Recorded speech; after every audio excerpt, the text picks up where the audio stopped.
The Case-Book of Sherlock Holmes by Arthur Conan Doyle.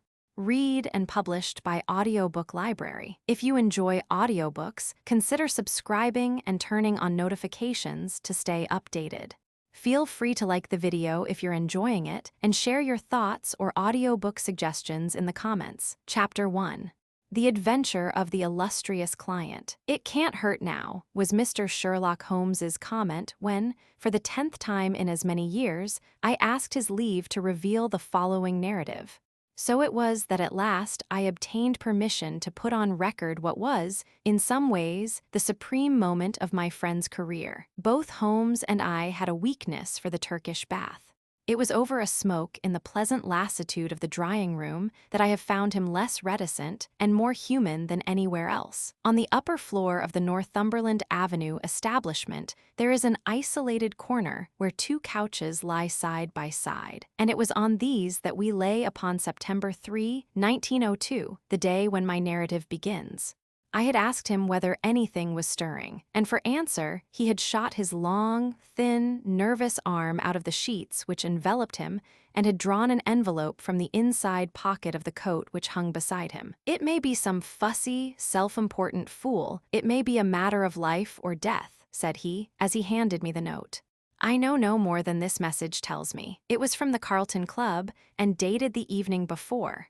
This is what I read. "Sir James Damery presents his compliments to Mr. Sherlock Holmes and will call upon him at 4:3 tomorrow. Sir James begs to say that the matter upon which he desires to consult Mr. Holmes is very delicate and also very important. He trusts, therefore, that Mr. Holmes will make every effort to grant this interview, and that he will confirm it over the telephone to the Carlton Club." "I need not say that I have confirmed it, Watson," said Holmes, as I returned the paper. "Do you know anything of this man Damery?" "Only that his name is a household word in society." "Well, I can tell you a little more than that. He has rather a reputation for arranging delicate matters which are to be kept out of the papers. You may remember his negotiations with Sir George Lewis over the Hammerford will case. He is a man of the world with a natural turn for diplomacy. I am bound, therefore, to hope that it is not a false scent and that he has some real need for our assistance. Well, if you will be so good, Watson, I shall be honored. Then you have the hour, 4:30. Until then we can put the matter out of our heads." I was living in my own rooms in Queen Anne Street at the time, but I was round at Baker Street before the time named. Sharp to the half hour, Colonel Sir James Damery was announced. It is hardly necessary to describe him, for many will remember that large, bluff, honest personality, that broad, clean-shaven face, above all, that pleasant, mellow voice. Frankness shone from his gray Irish eyes, and good humor played round his mobile, smiling lips. His lucent top hat, his dark frock coat, indeed, every detail, from the pearl pin in the black satin cravat to the lavender spats over the varnished shoes, spoke of the meticulous care in dress for which he was famous. The big, masterful aristocrat dominated the little room. "Of course, I was prepared to find Dr. Watson," he remarked, with a courteous bow. "His collaboration may be very necessary, for we are dealing on this occasion, Mr. Holmes, with a man to whom violence is familiar and who will, literally, stick at nothing. I should say that there is no more dangerous man in Europe. I have had several opponents to whom that flattering term has been applied," said Holmes, with a smile. "Don't you smoke? Then you will excuse me if I light my pipe. If your man is more dangerous than the late Professor Moriarty, or than the living Colonel Sebastian Morin, then he is indeed worth meeting. May I ask his name?" "Have you ever heard of Baron Gruner?" "You mean the Austrian murderer?" Colonel Damery threw up his kid-gloved hands with a laugh. "There is no getting past you, Mr. Holmes." "Wonderful, so you have already sized him up as a murderer." "It is my business to follow the details of continental crime. Who could possibly have read what happened at Prague and have any doubts as to the man's guilt? It was a purely technical legal point and the suspicious death of a witness that saved him. I am as sure that he killed his wife when the so-called accident happened in the Splugen Pass as if I had seen him do it. I knew, also, that he had come to England, and had a presentiment that sooner or later he would find me some work to do. Well, what has Baron Gruner been up to? I presume it is not this old tragedy which has come up again. No, it is more serious than that. To revenge crime is important, but to prevent it is more so. It is a terrible thing, Mr. Holmes, to see a dreadful event, an atrocious situation, preparing itself before your eyes, to clearly understand whither it will lead, and yet to be utterly unable to avert it. Can a human being be placed in a more trying position? Perhaps not. Then you will sympathize with the client in whose interests I am acting. I did not understand that you were merely an intermediary. Who is the principal? Mr. Holmes, I must beg you not to press that question. It is important that I should be able to assure him that his honored name has been in no way dragged into the matter. His motives are, to the last degree, honorable and chivalrous, but he prefers to remain unknown. I need not say that your fees will be assured and that you will be given a perfectly free hand. Surely, the actual name of your client is immaterial. I am sorry, said Holmes. I am accustomed to have mystery at one end of my cases, but to have it at both ends is too confusing. I fear, Sir James, that I must decline to act. Our visitor was greatly disturbed. His large, sensitive face was darkened with emotion and disappointment. You hardly realize the effect of your own action, Mr. Holmes, said he. You place me in a most serious dilemma, for I am perfectly certain that you would be proud to take over the case if I could give you the facts, and yet a promise forbids me from revealing them all. May I, at least, lay all that I can before you? By all means, so long as it is understood that I commit myself to nothing. That is understood. In the first place, you have no doubt heard of General de Merville. De Merville of Khyber fame. Yes, I have heard of him. He has a daughter, Violet de Merville, young, rich, beautiful, accomplished, a wonder woman in every way. It is this daughter, this lovely, innocent girl, whom we are endeavoring to save from the clutches of a fiend. Baron Gruner has some hold over her, then. The strongest of all holds where a woman is concerned, the hold of love. The fellow is, as you may have heard, extraordinarily handsome, with a most fascinating manner, a gentle voice, and that air of romance and mystery which means so much to a woman.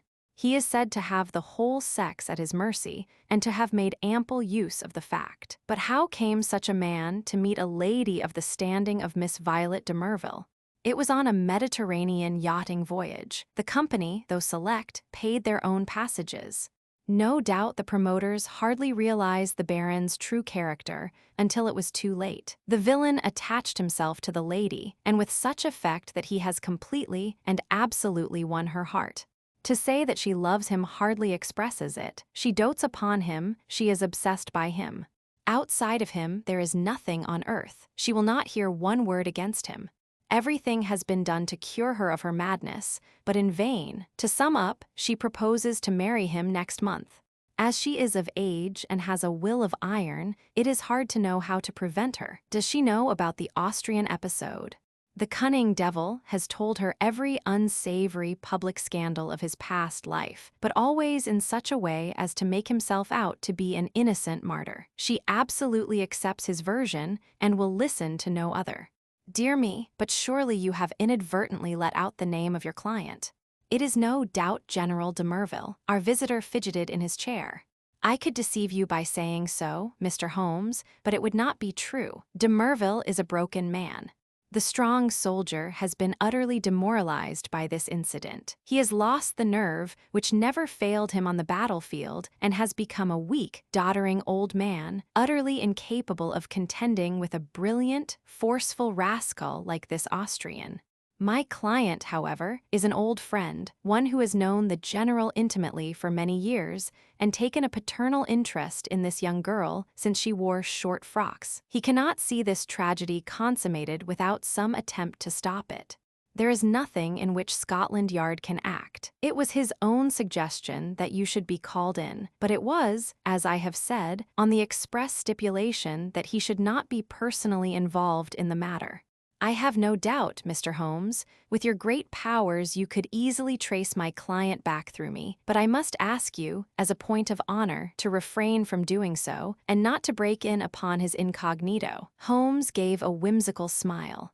I think I may safely promise that, said he. I may add that your problem interests me, and that I shall be prepared to look into it. How shall I keep in touch with you? The Carlton Club will find me. But in case of emergency, there is a private telephone call, XX31. Holmes noted it down and sat, still smiling, with the open memorandum book upon his knee. The Baron's present address, please. Vernon Lodge, near Kingston. It is a large house. He has been fortunate in some rather shady speculations and is a rich man, which, naturally, makes him a more dangerous antagonist. Is he at home at present? Yes.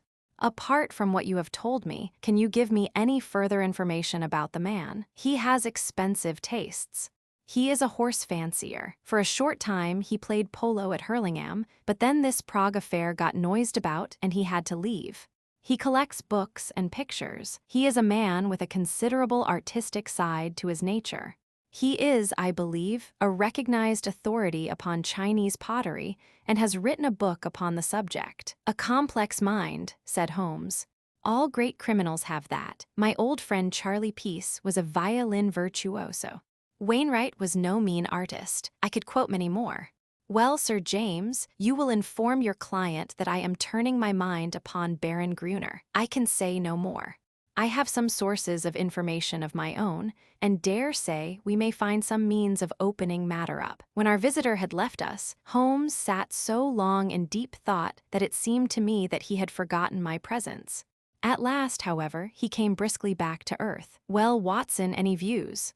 He asked. I should think you had better see the young lady herself. My dear Watson, if her poor old broken father cannot move her, how shall I, a stranger, prevail? And yet there is something in the suggestion if all else fails. But I think we must begin from a different angle. I rather fancy that Shinwell Johnson might be a help.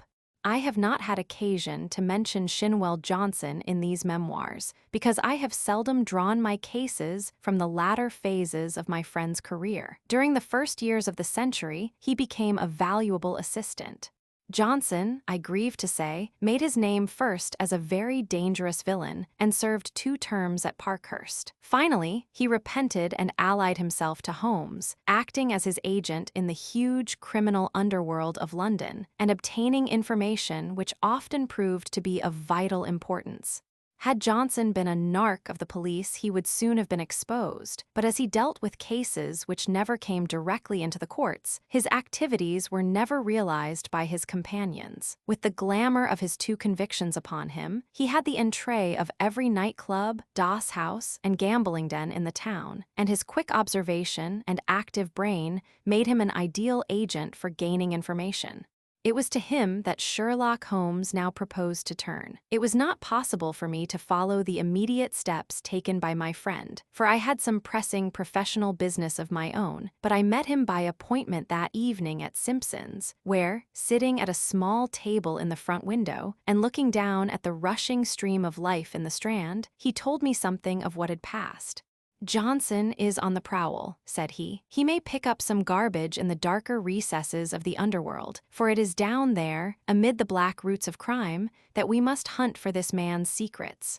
But if the lady will not accept what is already known, why should any fresh discovery of yours turn her from her purpose? Who knows, Watson? Woman's heart and mind are insoluble puzzles to the male. Murder might be condoned or explained, and yet some smaller offense might rankle. Baron Gruner remarked to me, he remarked to you, oh, to be sure, I had not told you of my plans. Well, Watson, I love to come to close grips with my man. I like to meet him eye to eye and read for myself the stuff that he is made of. When I had given Johnson his instructions, I took a cab out to Kingston and found the Baron in a most affable mood. Did he recognize you? There was no difficulty about that, for I simply sent in my card. He is an excellent antagonist, cool as ice, silky-voiced and soothing as one of your fashionable consultants, and poisonous as a cobra. He has breed in him, a real aristocrat of crime, with a superficial suggestion of afternoon tea and all the cruelty of the grave behind it. Yes, I am glad to have had my attention called to Baron Adelbert Gruner. You say he was affable, a purring cat who thinks he sees prospective mice. Some people's affability is more deadly than the violence of coarser souls. His greeting was characteristic. "I rather thought I should see you sooner or later, Mr. Holmes," said he. "You have been engaged, no doubt, by General de Merville to endeavor to stop my marriage with his daughter, Violet." "That is so, is it not?" I acquiesced. "My dear man," said he, "you will only ruin your own well-deserved reputation. It is not a case in which you can possibly succeed.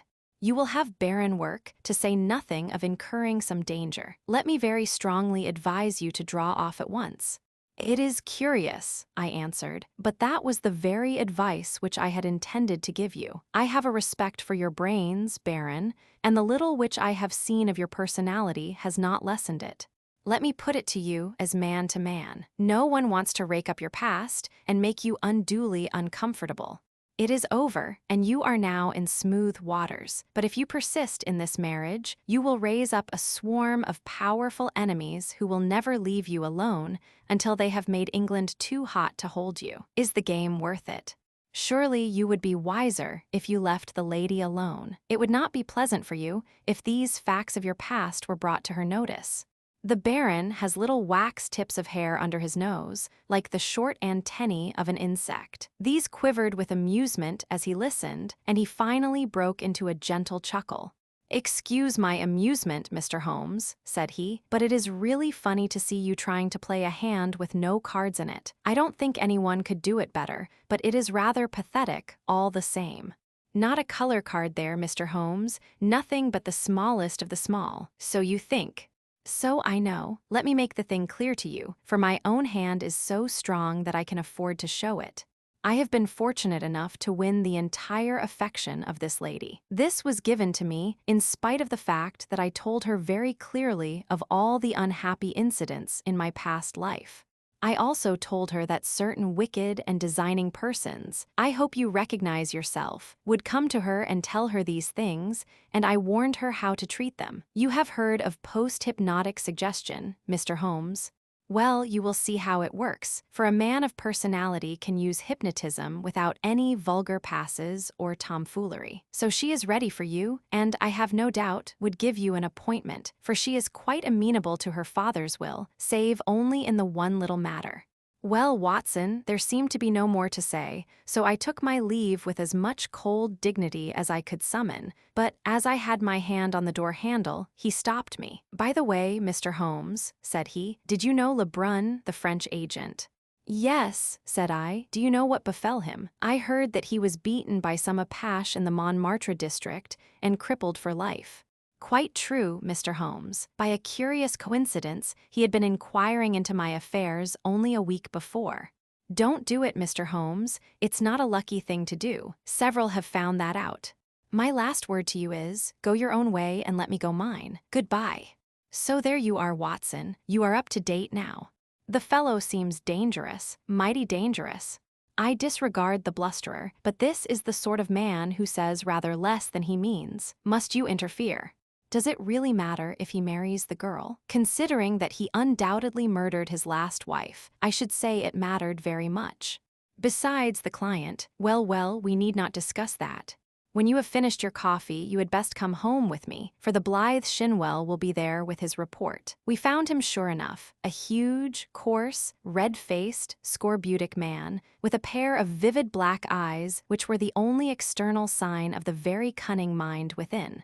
It seems that he had dived down into what was peculiarly his kingdom, and beside him on the settee was a brand which he had brought up in the shape of a slim, flame-like young woman with a pale, intense face, youthful, and yet so worn with sin and sorrow that one read the terrible years which had left their leprous mark upon her. "This is Miss Kitty Winter," said Shinwell Johnson, waving his fat hand as an introduction. "What she don't know, well, there, she'll speak for herself. Put my hand right on her, Mr. Holmes, within an hour of your message." "I'm easy to find," said the young woman. "Hell London gets me every time. Same address for Porky Shinwell. We're old mates, Porky, you and I. But by gripes, there is another who ought to be down in a lower hell than we if there was any justice in the world. That is the man you are after, Mr. Holmes." Holmes smiled. "I gather we have your good wishes, Miss Winter. If I can help to put him where he belongs, I'm yours to the rattle," said our visitor, with fierce energy. There was an intensity of hatred in her white, set face, and her blazing eyes such as woman seldom and man never can attain. "You needn't go into my past, Mr. Holmes. That's neither here nor there, but what I am Adelbert Gruner made me. If I could pull him down," she clutched frantically with her hands into the air. "Oh, if I could only pull him into the pit where he has pushed so many. You know how the matter stands. Porky Shinwell has been telling me. He's after some other poor fool and wants to marry her this time. You want to stop it? Well, you surely know enough about this devil to prevent any decent girl in her senses wanting to be in the same parish with him. She is not in her senses. She is madly in love. She has been told all about him. She cares nothing. Told about the murder, yes. My lord, she must have a nerve. She puts them all down as slanders. Couldn't you lay proofs before her silly eyes? Well, can you help us do so? Ain't I a proof myself? If I stood before her and told her how he used me, would you do this? Would I not? Well, it might be worth trying, but he has told her most of his sins and had pardon from her, and I understand she will not reopen the question.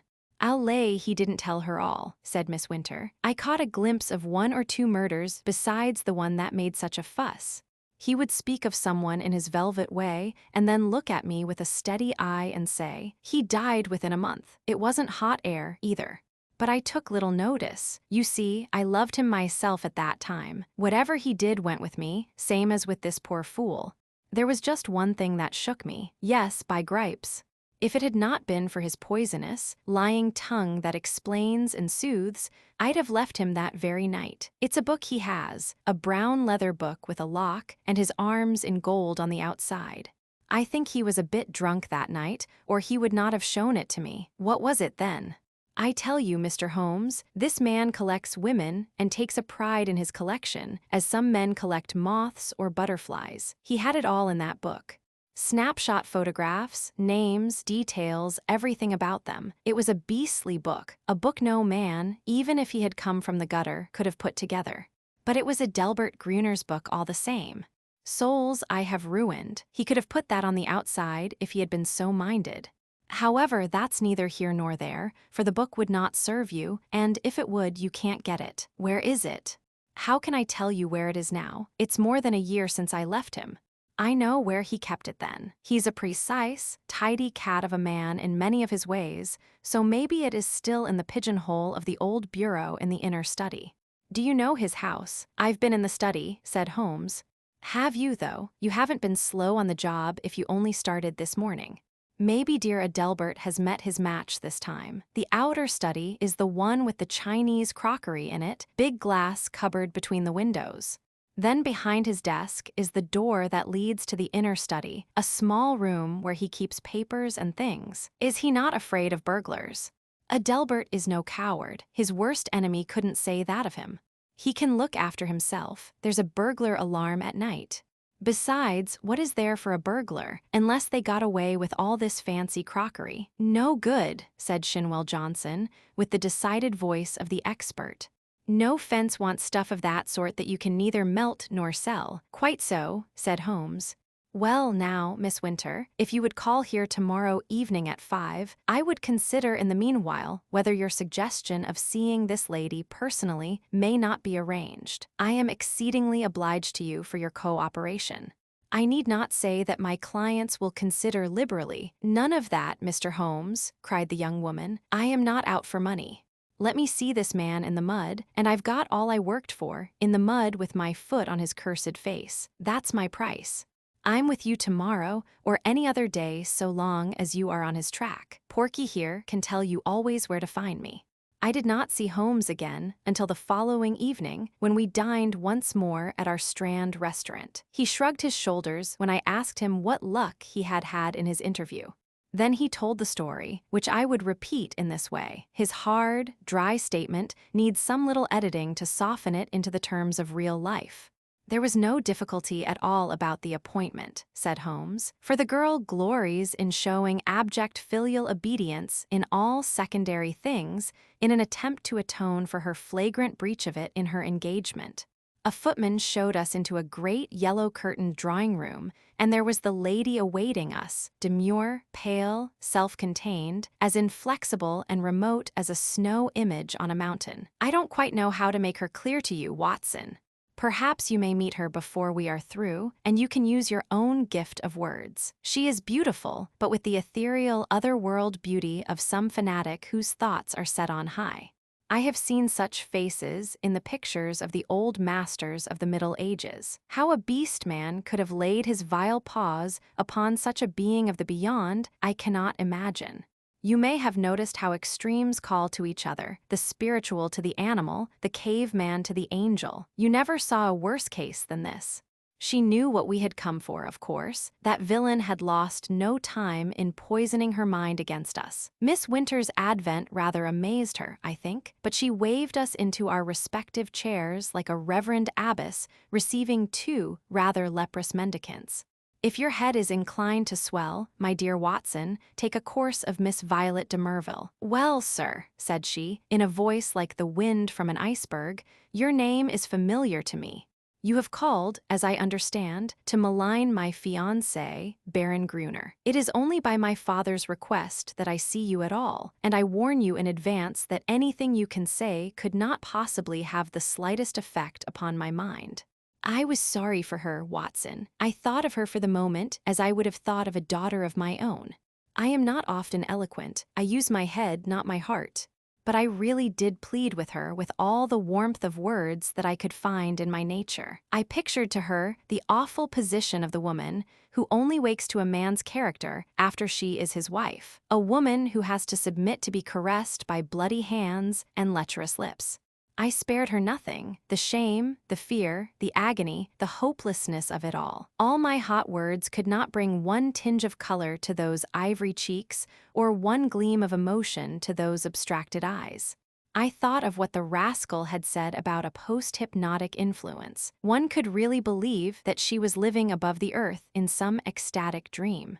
Yet there was nothing indefinite in her replies. I have listened to you with patience, Mr. Holmes, said she. The effect upon my mind is exactly as predicted. I am aware that Adelbert, that my fiancé, has had a stormy life in which he has incurred bitter hatreds and most unjust aspersions. You are only the last of a series who have brought their slanders before me. Possibly you mean well, though I learn that you are a paid agent who would have been equally willing to act for the Baron as against him. But in any case, I wish you to understand once for all that I love him and that he loves me, and that the opinion of all the world is no more to me than the twitter of those birds outside the window. If his noble nature has ever for an instant fallen, it may be that I have been specially sent to raise it to its true and lofty level. I am not clear, here she turned her eyes upon my companion, who this young lady may be. I was about to answer when the girl broke in like a whirlwind. If ever you saw flame and ice face to face, it was those two women. I'll tell you who I am, she cried, springing out of her chair, her mouth all twisted with passion. I am his last mistress. I am one of 100 that he has tempted and used and ruined and thrown into the refuse heap, as he will you also. Your refuse heap is more likely to be a grave, and maybe that's the best. I tell you, you foolish woman, if you marry this man, he'll be the death of you. It may be a broken heart, or it may be a broken neck, but he'll have you one way or the other. It's not out of love for you I'm speaking. I don't care a tinker's curse whether you live or die. It's out of hate for him, and to spite him, and to get back on him for what he did to me. But it's all the same, and you needn't look at me like that, my fine lady, for you may be lower than I am before you are through with it. I should prefer not to discuss such matters, said Miss de Merville coldly. Let me say once for all that I am aware of 3 passages in my fiancé's life in which he became entangled with designing women, and that I am assured of his hearty repentance for any evil that he may have done. 3 passages, screamed my companion. You fool! You unutterable fool! Mr. Holmes, I beg that you will bring this interview to an end, said the icy voice. I have obeyed my father's wish in seeing you, but I am not compelled to listen to the ravings of this person. With an oath, Miss Winter darted forward, and if I had not caught her wrist, she would have clutched this maddening woman by the hair. I dragged her towards the door, and was lucky to get her back into the cab without a public scene, for she was beside herself with rage. In a cold way, I felt pretty furious myself, Watson, for there was something indescribably annoying in the calm aloofness and supreme self-complacence of the woman whom we were trying to save. So now once again you know exactly how we stand, and it is clear that I must plan some fresh opening move, for this gambit won't work. I'll keep in touch with you, Watson, for it is more than likely that you will have your part to play, though it is just possible that the next move may lie with them rather than with us. And it did. Their blow fell, or his blow rather, for never could I believe that the lady was privy to it. I think I could show you the very paving stone upon which I stood when my eyes fell upon the placard, and a pang of horror passed through my very soul. It was between the Grand Hotel and Charing Cross Station, where a one-legged news vendor displayed his evening papers. The date was just 2 days after the last conversation. There, black upon yellow, was the terrible news sheet. I think I stood stunned for some moments. Then I have a confused recollection of snatching at a paper, of the remonstrance of the man whom I had not paid, and, finally, of standing in the doorway of a chemist's shop while I turned up the fateful paragraph. This was how it ran. We learn with regret that Mr. Sherlock Holmes, the well-known private detective, was the victim this morning of a murderous assault which has left him in a precarious position. There are no exact details to hand, but the event seems to have occurred about 12 o'clock in Regent Street, outside the Café Royal. The attack was made by 2 men armed with sticks, and Mr. Holmes was beaten about the head and body, receiving injuries which the doctors describe as most serious. He was carried to Charing Cross Hospital and afterwards insisted upon being taken to his rooms in Baker Street. The miscreants who attacked him appear to have been respectably dressed men who escaped from the bystanders by passing through the Café Royal and out into Glasshouse Street behind it. No doubt they belonged to that criminal fraternity which has so often had occasion to bewail the activity and ingenuity of the injured man. I need not say that my eyes had hardly glanced over the paragraph before I had sprung into a hansom and was on my way to Baker Street. I found Sir Leslie Oakshott, the famous surgeon in the hall, and his brougham waiting at the curb. No immediate danger, was his report. 2 lacerated scalp wounds and some considerable bruises. Several stitches have been necessary. Morphine has been injected and quiet is essential, but an interview of a few minutes would not be absolutely forbidden. With this permission, I stole into the darkened room. The sufferer was wide awake, and I heard my name in a hoarse whisper. The blind was 3/4 down, but one ray of sunlight slanted through and struck the bandaged head of the injured man.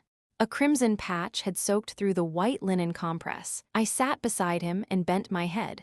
"All right, Watson, don't look so scared," he muttered in a very weak voice. "It's not as bad as it seems. Thank God for that. I'm a bit of a single-stick expert, as you know. I took most of them on my guard. It was the second man that was too much for me. What can I do, Holmes? Of course, it was that damned fellow who set them on. I'll go and thrash the hide off him if you give the word." Good old Watson. No, we can do nothing there unless the police lay their hands on the men. But their getaway had been well prepared. We may be sure of that. Wait a little, I have my plans. The first thing is to exaggerate my injuries. They'll come to you for news. Put it on thick, Watson. Lucky if I live the week out. Concussion, delirium, what you like. You can't overdo it, but Sir Leslie Oakshott? Oh, he's all right. He shall see the worst side of me. I'll look after that. Anything else? Yes, tell Shinwell Johnson to get that girl out of the way. Those beauties will be after her now. They know, of course, that she was with me in the case. If they dared to do me, and it is not likely they will neglect her. That is urgent. Do it tonight. I'll go now. Anything more? Put my pipe on the table and the tobacco slipper. Right. Come in each morning, and we will plan our campaign. I arranged with Johnson that evening to take Miss Winter to a quiet suburb and see that she lay low until the danger was past. For 6 days, the public were under the impression that Holmes was at the door of death. The bulletins were very grave, and there were sinister paragraphs in the papers. My continual visits assured me that it was not so bad as that. His wiry constitution and his determined will were working wonders. He was recovering fast, and I had suspicions at times that he was really finding himself faster than he pretended, even to me. There was a curious, secretive streak in the man, which led to many dramatic effects, but left even his closest friend guessing as to what his exact plans might be. He pushed to an extreme the axiom that the only safe plotter was he who plotted alone. I was nearer him than anyone else, and yet I was always conscious of the gap between. On the 7th day, the stitches were taken out, in spite of which there was a report of erysipelas in the evening papers. The same evening papers had an announcement which I was bound, sick or well, to carry to my friend. It was simply that among the passengers on the Cunard boat Ruritania, starting from Liverpool on Friday, was the Baron Adelbert Gruner, who had some important financial business to settle in the States before his impending wedding to Miss Violet de Merville, only daughter of, etc. Holmes listened to the news with a cold, concentrated look upon his pale face, which told me that it hit him hard. "Friday," he cried. "Only 3 clear days. I believe the rascal wants to put himself out of danger's way. But he won't, Watson. By the Lord Harry, he won't. Now, Watson, I want you to do something for me. I am here to be used, Holmes." "Well then, spend the next 24 hours in an intensive study of Chinese pottery." He gave no explanations, and I asked for none. By long experience, I had learned the wisdom of obedience. But when I had left his room, I walked down Baker Street, revolving in my head how on earth I was to carry out so strange an order. Finally, I drove to the London Library in St. James's Square, put the matter to my friend Lomax, the sub-librarian, and departed to my rooms with a goodly volume under my arm. It is said that the barrister who crams up a case with such care that he can examine an expert witness upon the Monday has forgotten all his forced knowledge before the Saturday. Certainly, I should not like now to pose as an authority upon ceramics, and yet all that evening, and all that night with a short interval for rest, and all next morning I was sucking in knowledge and committing names to memory. There I learned of the hallmarks of the great artist-decorators, of the mystery of cyclical dates, the marks of the Hungwu and the beauties of the Yunglou, the writings of Tang Ying, and the glories of the primitive period of the Sung and the Yuan. I was charged with all this information when I called upon Holmes next evening. He was out of bed now, though you would not have guessed it from the published reports, and he sat with his much-bandaged head resting upon his hand in the depth of his favorite armchair. "Why, Holmes," I said, "if one believed the papers you are dying." "That," said he, "is the very impression which I intended to convey. And now, Watson, have you learned your lessons?" "At least I have tried to." "Good. You could keep up an intelligent conversation on the subject." "I believe I could." "Then hand me that little box from the mantelpiece." He opened the lid and took out a small object most carefully wrapped in some fine Eastern silk. This he unfolded and disclosed a delicate little saucer of the most beautiful deep blue color. "It needs careful handling, Watson. This is the real eggshell pottery of the Ming Dynasty. No finer piece ever passed through Christie's. A complete set of this would be worth a king's ransom. In fact, it is doubtful if there is a complete set outside the imperial palace of Peking. The sight of this would drive a real connoisseur wild."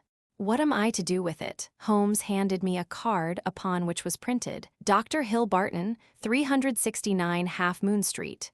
"That is your name for the evening, Watson. You will call upon Baron Gruner.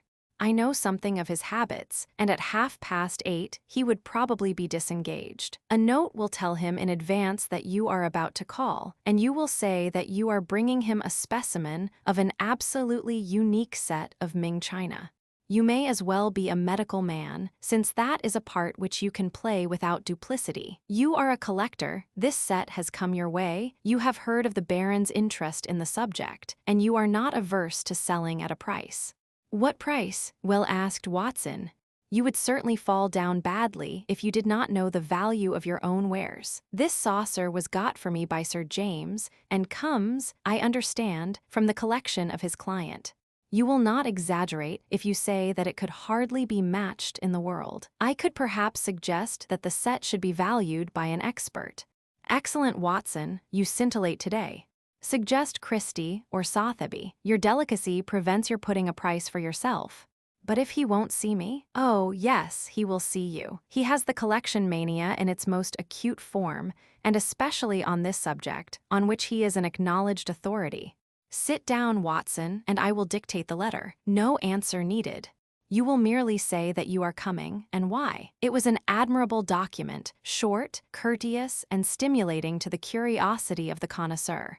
A district messenger was duly dispatched with it. On the same evening, with the precious saucer in my hand and the card of Dr. Hill Barton in my pocket, I set off on my own adventure.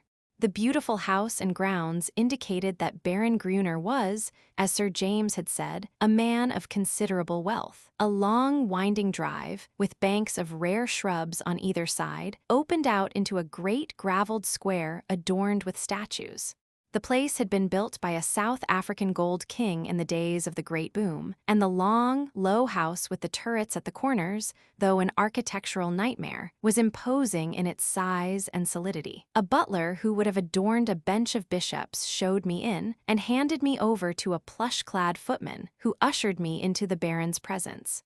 He was standing at the open front of a great case which stood between the windows and which contained part of his Chinese collection. He turned as I entered with a small brown vase in his hand. "Pray sit down, doctor," said he. I was looking over my own treasures and wondering whether I could really afford to add to them. This little Tang specimen, which dates from the 7th century, would probably interest you. I am sure you never saw finer workmanship or a richer glaze. Have you the Ming saucer with you of which you spoke? I carefully unpacked it and handed it to him. He seated himself at his desk, pulled over the lamp, for it was growing dark, and set himself to examine it. As he did so, the yellow light beat upon his own features, and I was able to study them at my ease. He was certainly a remarkably handsome man. His European reputation for beauty was fully deserved. In figure he was not more than of middle size, but was built upon graceful and active lines. His face was swarthy, almost oriental, with large, dark, languorous eyes which might easily hold an irresistible fascination for women. His hair and mustache were raven black, the latter short, pointed, and carefully waxed. His features were regular and pleasing, save only his straight, thin-lipped mouth. If ever I saw a murderer's mouth, it was there, a cruel, hard gash in the face, compressed, inexorable, and terrible. He was ill-advised to train his mustache away from it, for it was nature's danger signal, set as a warning to his victims.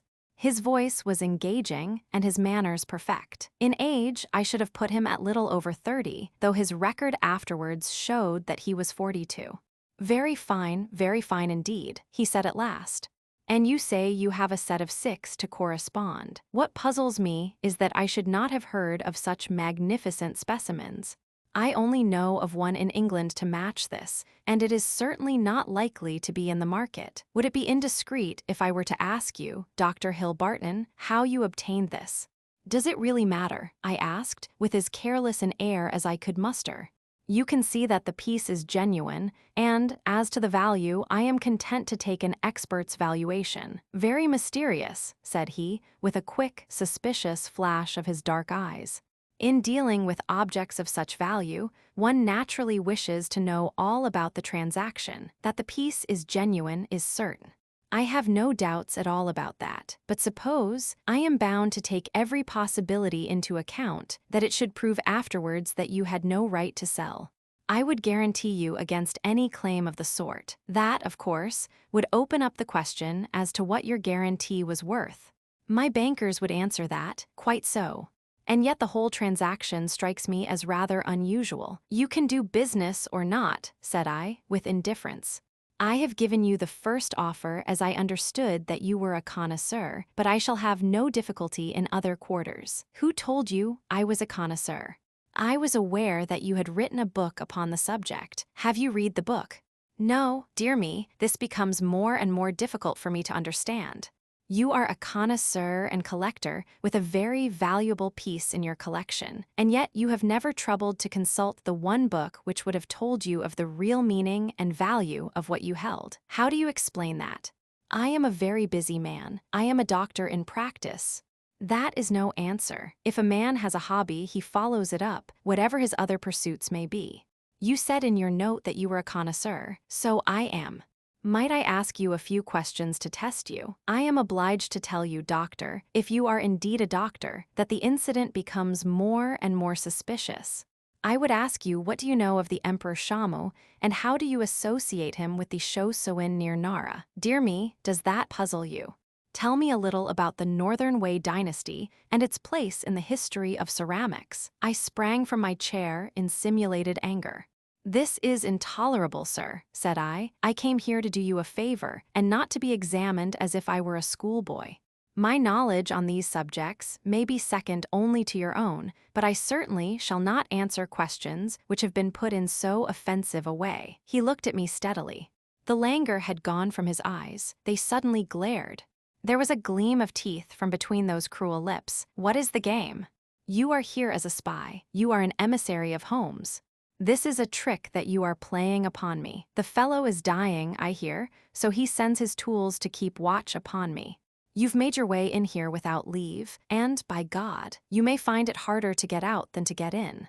He had sprung to his feet, and I stepped back, bracing myself for an attack, for the man was beside himself with rage. He may have suspected me from the first. Certainly, this cross-examination had shown him the truth, but it was clear that I could not hope to deceive him. He dived his hand into a side drawer and rummaged furiously. Then something struck upon his ear, for he stood listening intently. "Ah," he cried, "ah," and dashed into the room behind him. 2 steps took me to the open door, and my mind will ever carry a clear picture of the scene within. The window leading out to the garden was wide open. Beside it, looking like some terrible ghost, his head girt with bloody bandages, his face drawn and white, stood Sherlock Holmes. The next instant, he was through the gap, and I heard the crash of his body among the laurel bushes outside. With a howl of rage, the master of the house rushed after him to the open window, and then— it was done in an instant, and yet I clearly saw it. An arm, a woman's arm, shot out from among the leaves. At the same instant, the Baron uttered a horrible cry, a yell which will always ring in my memory. He clapped his 2 hands to his face and rushed round the room, beating his head horribly against the walls. Then he fell upon the carpet, rolling and writhing, while scream after scream resounded through the house. "Water! For God's sake, water," was his cry. I seized a carafe from a side table and rushed to his aid. At the same moment, the butler and several footmen ran in from the hall. I remember that one of them fainted as I knelt by the injured man and turned that awful face to the light of the lamp. The vitriol was eating into it everywhere and dripping from the ears and the chin. One eye was already white and glazed. The other was red and inflamed. The features which I had admired a few minutes before were now like some beautiful painting over which the artist has passed a wet and foul sponge. They were blurred, discolored, inhuman, terrible. In a few words, I explained exactly what had occurred, so far as the vitriol attack was concerned. Some had climbed through the window, and others had rushed out onto the lawn, but it was dark and it had begun to rain. Between his screams, the victim raged and raved against the avenger. "It was that hellcat Kitty Winter," he cried. "Oh, the she-devil, she shall pay for it. She shall pay. Oh, God in heaven, this pain is more than I can bear." I bathed his face in oil, put cotton wadding on the raw surfaces, and administered a hypodermic of morphia. All suspicion of me had passed from his mind in the presence of this shock, and he clung to my hands as if I might have the power even yet to clear those dead fish eyes which gazed up at me. I could have wept over the ruin had I not remembered very clearly the vile life which had led up to so hideous a change. It was loathsome to feel the pawing of his burning hands, and I was relieved when his family surgeon, closely followed by a specialist, came to relieve me of my charge. An inspector of police had also arrived, and to him I handed my real card. It would have been useless as well as foolish to do otherwise, for I was nearly as well known by sight at the yard as Holmes himself. Then I left that house of gloom and terror. Within an hour I was at Baker Street. Holmes was seated in his familiar chair, looking very pale and exhausted. Apart from his injuries, even his iron nerves had been shocked by the events of the evening, and he listened with horror to my account of the Baron's transformation. "The wages of sin, Watson, the wages of sin," said he. "Sooner or later it will always come. God knows there was sin enough," he added, taking up a brown volume from the table. "Here is the book the woman talked of. If this will not break off the marriage, nothing ever could. But it will, Watson. It must. No self-respecting woman could stand it. It is his love diary, or his lust diary. Call it what you will. The moment the woman told us of it, I realized what a tremendous weapon was there, if we could but lay our hands on it. I said nothing at the time to indicate my thoughts, for this woman might have given it away, but I brooded over it. Then this assault upon me gave me the chance of letting the Baron think that no precautions need be taken against me. That was all to the good. I would have waited a little longer, but his visit to America forced my hand. He would never have left so compromising a document behind him. Therefore, we had to act at once. Burglary at night is impossible. He takes precautions, but there was a chance in the evening if I could only be sure that his attention was engaged. That was where you and your blue saucer came in. But I had to be sure of the position of the book, and I knew I had only a few minutes in which to act, for my time was limited by your knowledge of Chinese pottery. Therefore, I gathered the girl up at the last moment. How could I guess what the little packet was that she carried so carefully under her cloak? I thought she had come altogether on my business, but it seems she had some of her own. He guessed I came from you. I feared he would, but you held him in play just long enough for me to get the book, though not long enough for an unobserved escape. Ah, Sir James, I am very glad you have come. Our courtly friend had appeared in answer to a previous summons. He listened with the deepest attention to Holmes's account of what had occurred. You have done wonders, wonders, he cried when he had heard the narrative. But if these injuries are as terrible as Dr. Watson describes, then surely our purpose of thwarting the marriage is sufficiently gained without the use of this horrible book. Holmes shook his head. Women of the de Merville type do not act like that. She would love him the more as a disfigured martyr. No, no.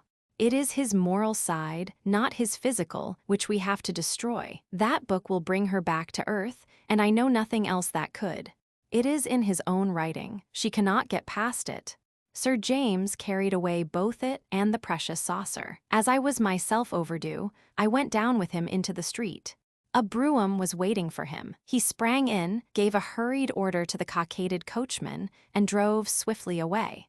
He flung his overcoat half out of the window to cover the armorial bearings upon the panel, but I had seen them in the glare of our fanlight none the less. I gasped with surprise.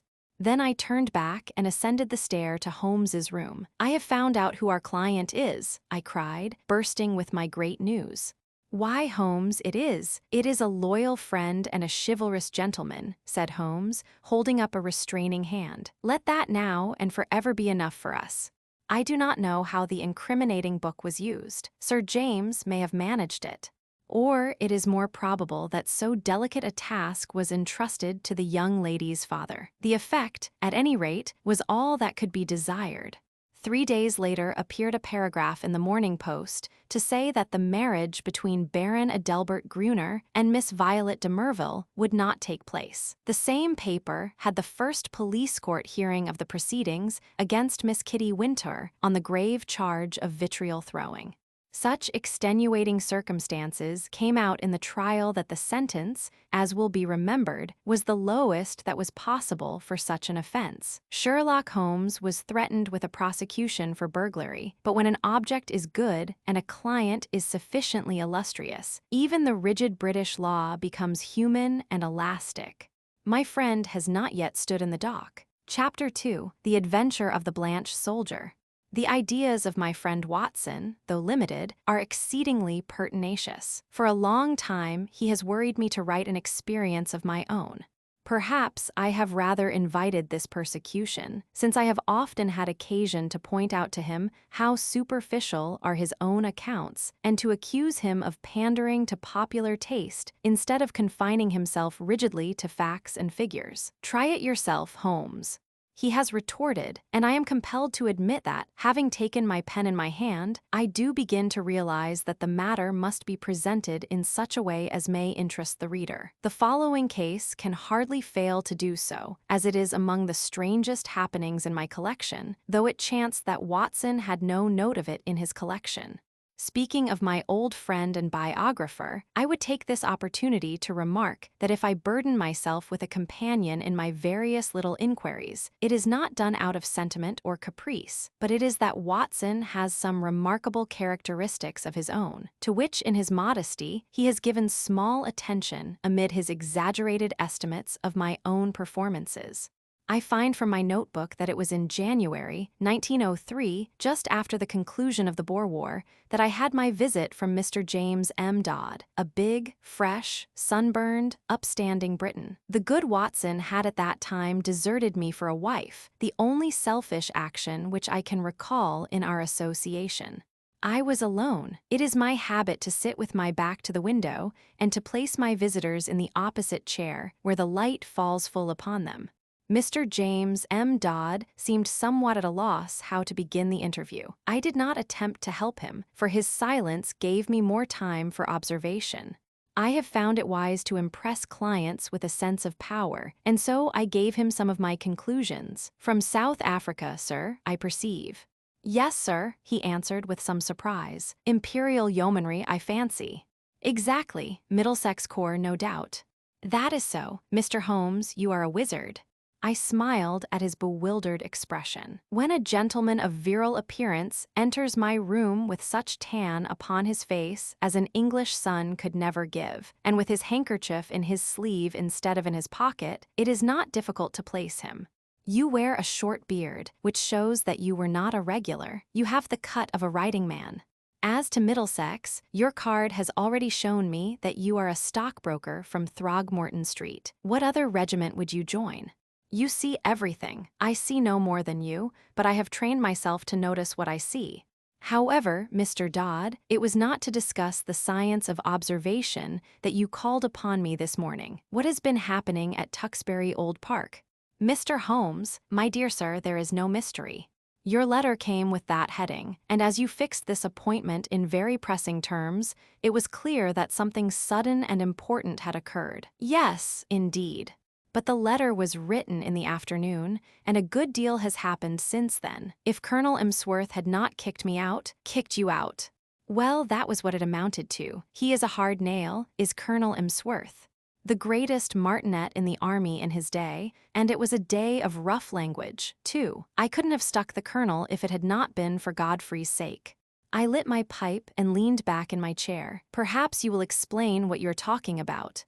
My client grinned mischievously. I had got into the way of supposing that you knew everything without being told, said he. But I will give you the facts, and I hope to God that you will be able to tell me what they mean. I've been awake all night puzzling my brain, and the more I think the more incredible does it become. When I joined up in January 1901, just 2 years ago, young Godfrey Emsworth had joined the same squadron. He was Colonel Emsworth's only son, Emsworth, the Crimean V.C., and he had the fighting blood in him, so it is no wonder he volunteered. There was not a finer lad in the regiment. We formed a friendship, the sort of friendship which can only be made when one lives the same life and shares the same joys and sorrows. He was my mate, and that means a good deal in the army. We took the rough and the smooth together for a year of hard fighting. Then he was hit with a bullet from an elephant gun in the action near Diamond Hill outside Pretoria. I got one letter from the hospital at Cape Town and one from Southampton. Since then, not a word, not one word, Mr. Holmes, for 6 months and more, and he my closest pal. Well, when the war was over and we all got back, I wrote to his father and asked where Godfrey was. No answer. I waited a bit, and then I wrote again. This time I had a reply, short and gruff. Godfrey had gone on a voyage round the world, and it was not likely that he would be back for a year. That was all. I wasn't satisfied, Mr. Holmes. The whole thing seemed to me so damned unnatural. He was a good lad, and he would not drop a pal like that. It was not like him. Then, again, I happened to know that he was heir to a lot of money, and also that his father and he did not always hit it off too well. The old man was sometimes a bully, and young Godfrey had too much spirit to stand it. No, I wasn't satisfied, and I determined that I would get to the root of the matter. It happened, however, that my own affairs needed a lot of straightening out after 2 years' absence, and so it is only this week that I have been able to take up Godfrey's case again. But since I have taken it up, I mean to drop everything in order to see it through. Mr. James M. Dodd appeared to be the sort of person whom it would be better to have as a friend than as an enemy. His blue eyes were stern, and his square jaw had set hard as he spoke. "Well, what have you done?" I asked. My first move was to get down to his home, Tuxbury Old Park, near Bedford, and to see for myself how the ground lay. I wrote to the mother, therefore. I had had quite enough of the curmudgeon of a father, and I made a clean frontal attack. Godfrey was my chum. I had a great deal of interest which I might tell her of our common experiences. I should be in the neighborhood. Would there be any objection, etc. In reply, I had quite an amiable answer from her and an offer to put me up for the night. That was what took me down on Monday. Tuxbury Old Hall is inaccessible, 5 miles from anywhere. There was no trap at the station, so I had to walk, carrying my suitcase, and it was nearly dark before I arrived. It is a great wandering house, standing in a considerable park. I should judge it was of all sorts of ages and styles, starting on a half-timbered Elizabethan foundation and ending in a Victorian portico. Inside it was all paneling and tapestry and half-effaced old pictures, a house of shadows and mystery. There was a butler, old Ralph, who seemed about the same age as the house, and there was his wife, who might have been older. She had been Godfrey's nurse, and I had heard him speak of her as second only to his mother in his affections, so I was drawn to her in spite of her queer appearance. The mother I liked also, a gentle little white mouse of a woman. It was only the colonel himself whom I barred. We had a bit of a barney right away, and I should have walked back to the station if I had not felt that it might be playing his game for me to do so. I was shown straight into his study, and there I found him, a huge, bow-backed man with a smoky skin and a straggling gray beard, seated behind his littered desk. A red-veined nose jutted out like a vulture's beak, and 2 fierce gray eyes glared at me from under tufted brows. I could understand now why Godfrey seldom spoke of his father. "Well, sir," said he in a rasping voice, "I should be interested to know the real reasons for this visit." I answered that I had explained them in my letter to his wife. Yes, you said that you had known Godfrey in Africa. We have, of course, only your word for that. I have his letters to me in my pocket. Kindly let me see them." He glanced at the 2 which I handed him, and then he tossed them back. "Well, what then?" he asked. "I was fond of your son Godfrey, sir. Many ties and memories united us. Is it not natural that I should wonder at his sudden silence and should wish to know what has become of him? I have some recollection, sir, that I had already corresponded with you and had told you what had become of him. He has gone upon a voyage round the world. His health was in a poor way after his African experiences, and both his mother and I were of opinion that complete rest and change were needed. Kindly pass that explanation on to any other friends who may be interested in the matter." "Certainly," I answered. "But perhaps you would have the goodness to let me have the name of the steamer and of the line by which he sailed, together with the date. I have no doubt that I should be able to get a letter through to him." My request seemed both to puzzle and to irritate my host. His great eyebrows came down over his eyes, and he tapped his fingers impatiently on the table. He looked up at last with the expression of one who has seen his adversary make a dangerous move at chess and has decided how to meet it. "Many people, Mr. Dodd," said he, "would take offense at your infernal pertinacity and would think that this insistence had reached the point of damned impertinence. You must put it down, sir, to my real love for your son." "Exactly. I have already made every allowance upon that score. I must ask you, however, to drop these inquiries. Every family has its own inner knowledge and its own motives, which cannot always be made clear to outsiders, however well-intentioned. My wife is anxious to hear something of Godfrey's past which you are in a position to tell her, but I would ask you to let the present and the future alone. Such inquiries serve no useful purpose, sir, and place us in a delicate and difficult position. So I came to a dead end, Mr. Holmes. There was no getting past it. I could only pretend to accept the situation and register a vow inwardly that I would never rest until my friend's fate had been cleared up. It was a dull evening. We dined quietly, the three of us, in a gloomy, faded old room. The lady questioned me eagerly about her son, but the old man seemed morose and depressed. I was so bored by the whole proceeding that I made an excuse as soon as I decently could and retired to my bedroom.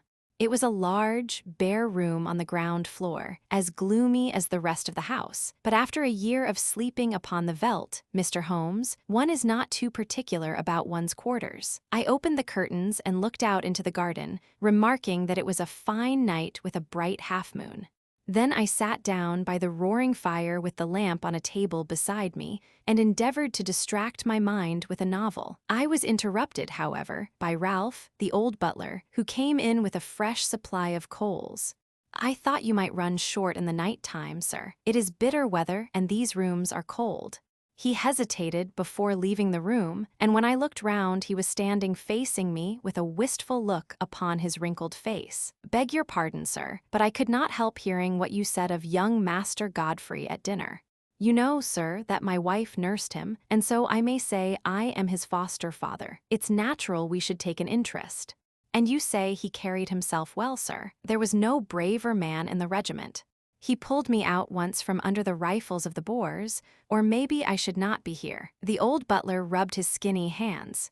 "Yes, sir, yes, that is Master Godfrey all over. He was always courageous.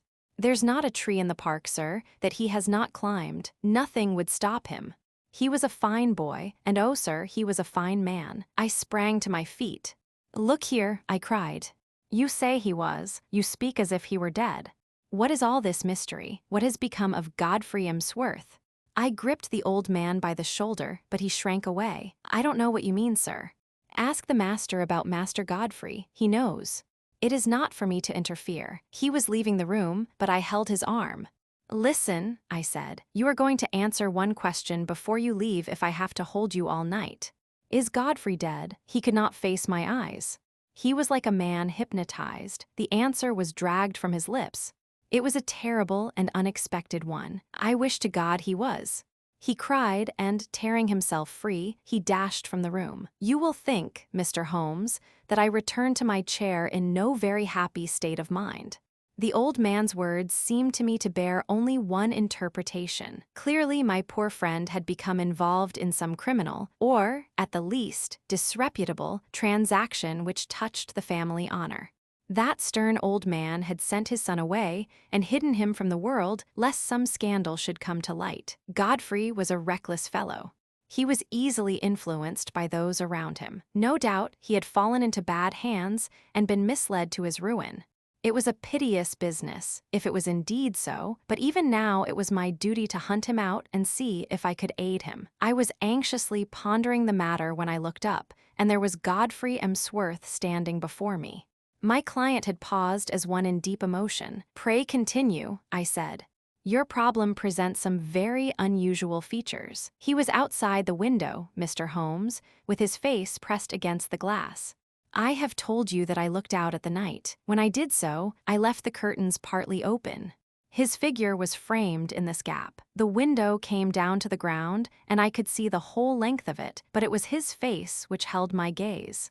He was deadly pale. Never have I seen a man so white. I reckon ghosts may look like that, but his eyes met mine, and they were the eyes of a living man.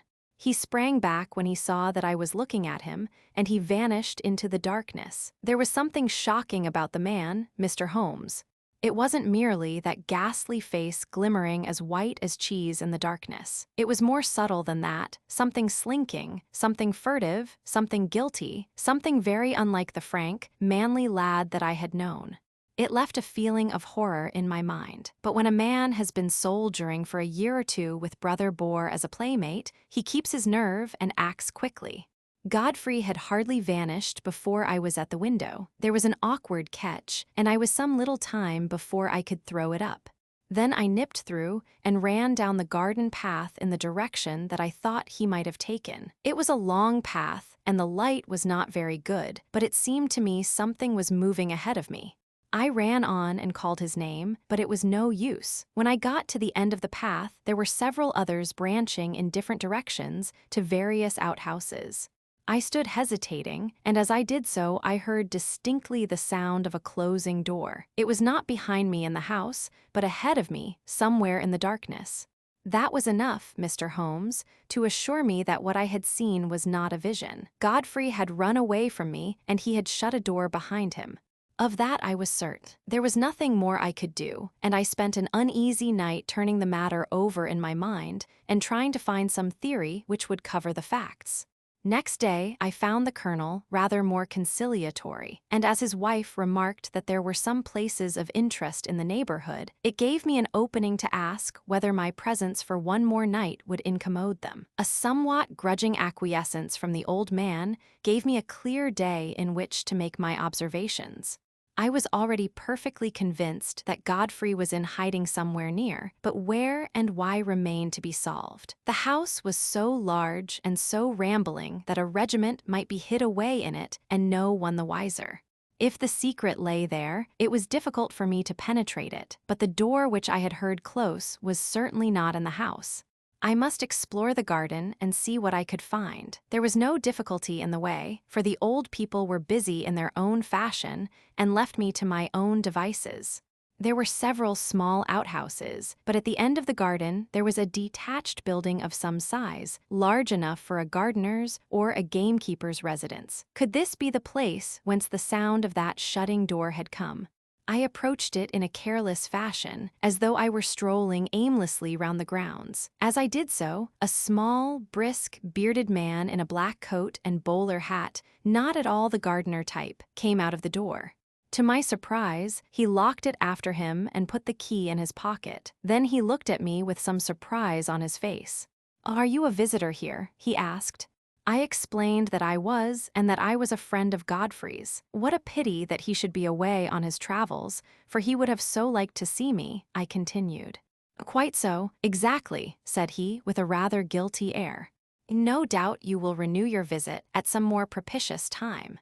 He passed on, but when I turned I observed that he was standing watching me, half concealed by the laurels at the far end of the garden. I had a good look at the little house as I passed it, but the windows were heavily curtained, and, so far as one could see, it was empty. I might spoil my own game, and even be ordered off the premises if I were too audacious, for I was still conscious that I was being watched. Therefore, I strolled back to the house and waited for night before I went on with my inquiry. When all was dark and quiet, I slipped out of my window and made my way as silently as possible to the mysterious lodge. I have said that it was heavily curtained, but now I found that the windows were shuttered as well. Some light, however, was breaking through one of them, so I concentrated my attention upon this. I was in luck, for the curtain had not been quite closed, and there was a crack in the shutter so that I could see the inside of the room. It was a cheery place enough, a bright lamp and a blazing fire. Opposite to me was seated the little man whom I had seen in the morning. He was smoking a pipe and reading a paper. "What paper?" I asked. My client seemed annoyed at the interruption of his narrative. "Can it matter?" he asked. "It is most essential." I really took no notice. "Possibly you observed whether it was a broad-leafed paper or of that smaller type which one associates with weeklies." "Now that you mention it, it was not large. It might have been the Spectator." However, I had little thought to spare upon such details, for a second man was seated with his back to the window, and I could swear that this second man was Godfrey. I could not see his face, but I knew the familiar slope of his shoulders. He was leaning upon his elbow in an attitude of great melancholy, his body turned towards the fire. I was hesitating as to what I should do when there was a sharp tap on my shoulder, and there was Colonel Emsworth beside me.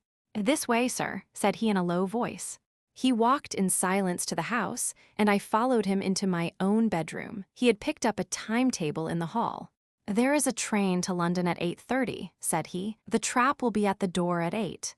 He was white with rage, and indeed, I felt myself in so difficult a position that I could only stammer out a few incoherent apologies, in which I tried to excuse myself by urging my anxiety for my friend. "The matter will not bear discussion," said he abruptly.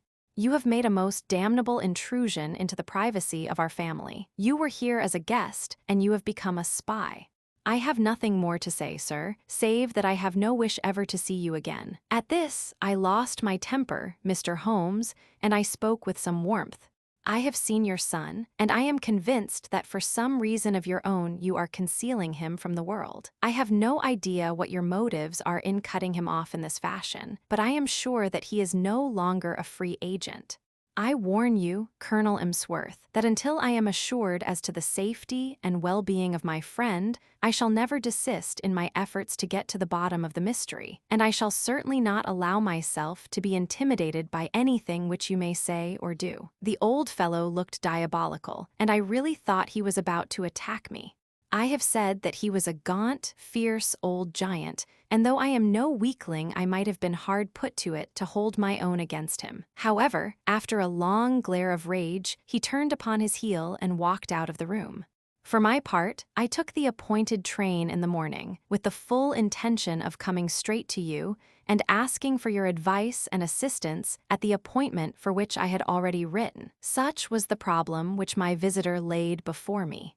It presented, as the astute reader will have already perceived, few difficulties in its solution, for a very limited choice of alternatives must get to the root of the matter. Still, elementary as it was, there were points of interest and novelty about it which may excuse my placing it upon record. I now proceeded, using my familiar method of logical analysis, to narrow down the possible solutions. "The servants," I asked, "how many were in the house?" To the best of my belief, there were only the old butler and his wife. They seemed to live in the simplest fashion. There was no servant, then, in the detached house. None, unless the little man with the beard acted as such. He seemed, however, to be quite a superior person. That seems very suggestive. Had you any indication that food was conveyed from the one house to the other? Now that you mention it, I did see old Ralph carrying a basket down the garden walk and going in the direction of this house. The idea of food did not occur to me at the moment. Did you make any local inquiries?" "Yes, I did. I spoke to the station master and also to the innkeeper in the village. I simply asked if they knew anything of my old comrade, Godfrey Emsworth. Both of them assured me that he had gone for a voyage round the world. He had come home and then had almost at once started off again. The story was evidently universally accepted." "You said nothing of your suspicions." "Nothing." "That was very wise. The matter should certainly be inquired into. I will go back with you to Tuxbury Old Park today." It happened that at the moment I was clearing up the case which my friend Watson has described as that of the Abbey School, in which the Duke of Greyminster was so deeply involved. I had also a commission from the Sultan of Turkey which called for immediate action, as political consequences of the gravest kind might arise from its neglect. Therefore, it was not until the beginning of the next week, as my diary records, that I was able to start forth on my mission to Bedfordshire in company with Mr. James M. Dodd. As we drove to Euston, we picked up a grave and taciturn gentleman of iron-gray aspect, with whom I had made the necessary arrangements. "This is an old friend," said I to Dodd. "It is possible that his presence may be entirely unnecessary, and, on the other hand, it may be essential. It is not necessary at the present stage to go further into the matter. The narratives of Watson have accustomed the reader, no doubt, to the fact that I do not waste words or disclose my thoughts while a case is actually under consideration." Dodd seemed surprised, but nothing more was said, and the three of us continued our journey together. In the train, I asked Dodd one more question, which I wished our companion to hear. "You say that you saw your friend's face quite clearly at the window, so clearly that you are sure of his identity." "I have no doubt about it whatever. His nose was pressed against the glass. The lamplight shone full upon him. It could not have been someone resembling him. No, it was he." "But you say he was changed, only in color." "His face was, how shall I describe it? It was of a fish-belly whiteness. It was bleached." Was it equally pale all over? I think not. It was his brow which I saw so clearly as it was pressed against the window. Did you call to him? I was too startled and horrified for the moment. Then I pursued him, as I have told you, but without result. My case was practically complete, and there was only one small incident needed to round it off. When, after a considerable drive, we arrived at the strange, old, rambling house which my client had described, it was Ralph, the elderly butler, who opened the door. I had requisitioned the carriage for the day, and had asked my elderly friend to remain within it unless we should summon him. Ralph, a little wrinkled old fellow, was in the conventional costume of black coat and pepper and salt trousers, with only one curious variant. He wore brown leather gloves, which at sight of us he instantly shuffled off, laying them down on the hall table as we passed in. I have, as my friend Watson may have remarked, an abnormally acute set of senses, and a faint but incisive scent was apparent. It seemed to center on the hall table. I turned, placed my hat there, knocked it off, stooped to pick it up, and contrived to bring my nose within a foot of the gloves. Yes, it was undoubtedly from them that the curious tarry odor was oozing. I passed on into the study with my case complete. Alas, that I should have to show my hand so when I tell my own story. It was by concealing such links in the chain that Watson was enabled to produce his meretricious finales. Colonel Emsworth was not in his room, but he came quickly enough on receipt of Ralph's message. We heard his quick, heavy step in the passage. The door was flung open, and he rushed in with bristling beard and twisted features, as terrible an old man as ever I have seen. He held our cards in his hand, and he tore them up and stamped on the fragments. Have I not told you, you infernal busybody, that you are warned off the premises? Never dare to show your damned face here again. If you enter again without my leave, I shall be within my rights if I use violence. I'll shoot you, sir. By God, I will. As to you, sir, turning upon me, I extend the same warning to you. I am familiar with your ignoble profession, but you must take your reputed talents to some other field. There is no opening for them here. I cannot leave here, said my client firmly, until I hear from Godfrey's own lips that he is under no restraint. Our involuntary host rang the bell. Ralph, he said, telephone down to the county police and ask the inspector to send up 2 constables. Tell him there are burglars in the house. 1 moment, said I. You must be aware, Mr. Dodd, that Colonel Emsworth is within his rights and that we have no legal status within his house. On the other hand, he should recognize that your action is prompted entirely by solicitude for his son. I venture to hope that, if I were allowed to have 5 minutes' conversation with Colonel Emsworth, I could certainly alter his view of the matter. I am not so easily altered, said the old soldier. Ralph, do what I have told you. What the devil are you waiting for? Ring up the police. Nothing of the sort, I said, putting my back to the door.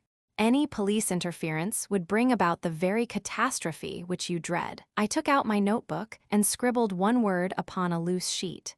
That, said I, as I handed it to Colonel Emsworth, is what has brought us here. He stared at the writing with a face from which every expression save amazement had vanished. How do you know? He gasped, sitting down heavily in his chair. It is my business to know things. That is my trade. He sat in deep thought, his gaunt hand tugging at his straggling beard. Then he made a gesture of resignation. Well, if you wish to see Godfrey, you shall. It is no doing of mine, but you have forced my hand.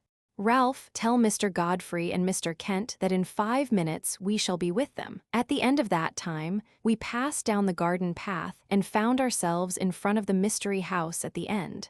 A small, bearded man stood at the door with a look of considerable astonishment upon his face. This is very sudden, Colonel Emsworth, said he. This will disarrange all our plans. I can't help it, Mr. Kent. Our hands have been forced. Can Mr. Godfrey see us? Yes, he is waiting inside. He turned and led us into a large, plainly furnished front room. A man was standing with his back to the fire, and at the sight of him, my client sprang forward with outstretched hand. Why, Godfrey, old man, this is fine. But the other waved him back. Don't touch me, Jimmy. Keep your distance. Yes, you may well stare. I don't quite look the smart Lance Corporal Emsworth of B Squadron, do I? His appearance was certainly extraordinary. One could see that he had indeed been a handsome man with clear-cut features, sunburned by an African sun, but mottled in patches over this darker surface were curious whitish patches which had bleached his skin. "That's why I don't court visitors," said he. "I don't mind you, Jimmy, but I could have done without your friend. I suppose there is some good reason for it, but you have me at a disadvantage. I wanted to be sure that all was well with you, Godfrey. I saw you that night when you looked into my window, and I could not let the matter rest till I had cleared things up. Old Ralph told me you were there, and I couldn't help taking a peep at you. I hoped you would not have seen me, and I had to run to my burrow when I heard the window go up. But what in heaven's name is the matter?" "Well, it's not a long story to tell," said he, lighting a cigarette. "You remember that morning fight at Buffelsprout, outside Pretoria, on the Eastern Railway line. You heard I was hit." "Yes, I heard that, but I never got particulars. 3 of us got separated from the others. It was very broken country, you may remember. There was Simpson, the fellow we called Baldy Simpson, and Anderson, and I. We were clearing Brother Boar, but he lay low and got the 3 of us. The other 2 were killed. I got an elephant bullet through my shoulder. I stuck on to my horse, however, and he galloped several miles before I fainted and rolled off the saddle. When I came to myself, it was nightfall, and I raised myself up, feeling very weak and ill. To my surprise, there was a house close beside me, a fairly large house with a broad stoop and many windows. It was deadly cold. You remember the kind of numb cold which used to come at evening, a deadly, sickening sort of cold, very different from a crisp, healthy frost. Well, I was chilled to the bone, and my only hope seemed to lie in reaching that house. I staggered to my feet and dragged myself along, hardly conscious of what I did. I have a dim memory of slowly ascending the steps, entering a wide-open door, passing into a large room which contained several beds, and throwing myself down with a gasp of satisfaction upon one of them. It was unmade, but that troubled me not at all. I drew the clothes over my shivering body, and in a moment I was in a deep sleep. It was morning when I wakened, and it seemed to me that instead of coming out into a world of sanity, I had emerged into some extraordinary nightmare. The African sun flooded through the big, curtainless windows, and every detail of the great, bare, whitewashed dormitory stood out hard and clear. In front of me was standing a small, dwarf-like man with a huge, bulbous head, who was jabbering excitedly in Dutch, waving 2 horrible hands which looked to me like brown sponges. Behind him stood a group of people who seemed to be intensely amused by the situation, but a chill came over me as I looked at them. Not one of them was a normal human being. Everyone was twisted or swollen or disfigured in some strange way. The laughter of these strange monstrosities was a dreadful thing to hear. It seemed that none of them could speak English, but the situation wanted clearing up, for the creature with the big head was growing furiously angry and, uttering wild beast cries, he had laid his deformed hands upon me and was dragging me out of bed, regardless of the fresh flow of blood from my wound. The little monster was as strong as a bull, and I don't know what he might have done to me had not an elderly man who was clearly in authority been attracted to the room by the hubbub. He said a few stern words in Dutch, and my persecutor shrank away. Then he turned upon me, gazing at me in the utmost amazement. "How in the world did you come here?" he asked in amazement. "Wait a bit, I see that you are tired out, and that wounded shoulder of yours wants looking after. I am a doctor, and I'll soon have you tied up, but man alive, you are in far greater danger here than ever you were on the battlefield. You are in the leper hospital, and you have slept in a leper's bed. Need I tell you more, Jimmy? It seems that in view of the approaching battle, all these poor creatures had been evacuated the day before. Then, as the British advanced, they had been brought back by this, their medical superintendent, who assured me that, though he believed he was immune to the disease, he would nonetheless never have dared to do what I had done. He put me in a private room, treated me kindly, and within a week or so I was removed to the General Hospital at Pretoria. So there you have my tragedy. I hoped against hope, but it was not until I had reached home that the terrible signs which you see upon my face told me that I had not escaped. What was I to do? I was in this lonely house. We had 2 servants whom we could utterly trust.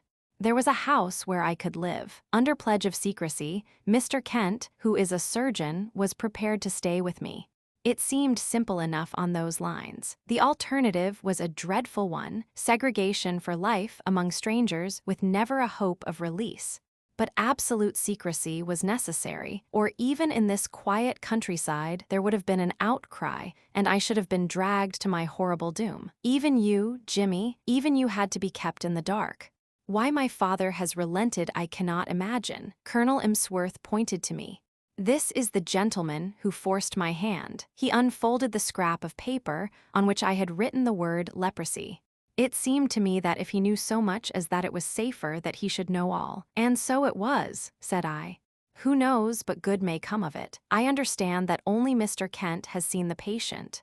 May I ask, sir, if you are an authority on such complaints, which are, I understand, tropical or semi-tropical in their nature? I have the ordinary knowledge of the educated medical man, he observed, with some stiffness. I have no doubt, sir, that you are fully competent, but I am sure that you will agree that in such a case a second opinion is valuable. You have avoided this, I understand, for fear that pressure should be put upon you to segregate the patient. That is so, said Colonel Emsworth. I foresaw this situation, I explained, and I have brought with me a friend whose discretion may absolutely be trusted. I was able once to do him a professional service, and he is ready to advise as a friend rather than as a specialist. His name is Sir James Saunders. The prospect of an interview with Lord Roberts would not have excited greater wonder and pleasure in a raw subaltern than was now reflected upon the face of Mr. Kent. I shall indeed be proud, he murmured. Then I will ask Sir James to step this way. He is at present in the carriage outside the door. Meanwhile, Colonel Emsworth, we may perhaps assemble in your study, where I could give the necessary explanations. And here it is that I miss my Watson. By cunning questions and ejaculations of wonder, he could elevate my simple art, which is but systematized common sense, into a prodigy. When I tell my own story, I have no such aid. And yet I will give my process of thought even as I gave it to my small audience, which included Godfrey's mother, in the study of Colonel Emsworth. That process, said I, starts upon the supposition that when you have eliminated all which is impossible, then whatever remains, however improbable, must be the truth. It may well be that several explanations remain, in which case one tries test after test until one or other of them has a convincing amount of support. We will now apply this principle to the case in point. As it was first presented to me, there were three possible explanations of the seclusion or incarceration of this gentleman in an outhouse of his father's mansion. There was the explanation that he was in hiding for a crime, or that he was mad and that they wished to avoid an asylum, or that he had some disease which caused his segregation. I could think of no other adequate solutions. These, then, had to be sifted and balanced against each other. The criminal solution would not bear inspection. No unsolved crime had been reported from that district. I was sure of that. If it were some crime not yet discovered, then clearly it would be to the interest of the family to get rid of the delinquent and send him abroad rather than keep him concealed at home. I could see no explanation for such a line of conduct. Insanity was more plausible. The presence of the second person in the outhouse suggested a keeper. The fact that he locked the door when he came out strengthened the supposition and gave the idea of constraint. On the other hand, this constraint could not be severe, or the young man could not have got loose and come down to have a look at his friend. You will remember, Mr. Dodd, that I felt round for points, asking you, for example, about the paper which Mr. Kent was reading. Had it been the Lancet or the British Medical Journal, it would have helped me. It is not illegal, however, to keep a lunatic upon private premises so long as there is a qualified person in attendance and that the authorities have been duly notified. Why, then, all this desperate desire for secrecy? Once again, I could not get the theory to fit the facts. There remained the third possibility, into which, rare and unlikely as it was, everything seemed to fit. Leprosy is not uncommon in South Africa. By some extraordinary chance, this youth might have contracted it. His people would be placed in a very dreadful position, since they would desire to save him from segregation. Great secrecy would be needed to prevent rumors from getting about and subsequent interference by the authorities. A devoted medical man, if sufficiently paid, would easily be found to take charge of the sufferer. There would be no reason why the latter should not be allowed freedom after dark. Bleaching of the skin is a common result of the disease. The case was a strong one, so strong that I determined to act as if it were actually proved. When on arriving here, I noticed that Ralph, who carries out the meals, had gloves which are impregnated with disinfectants. My last doubts were removed.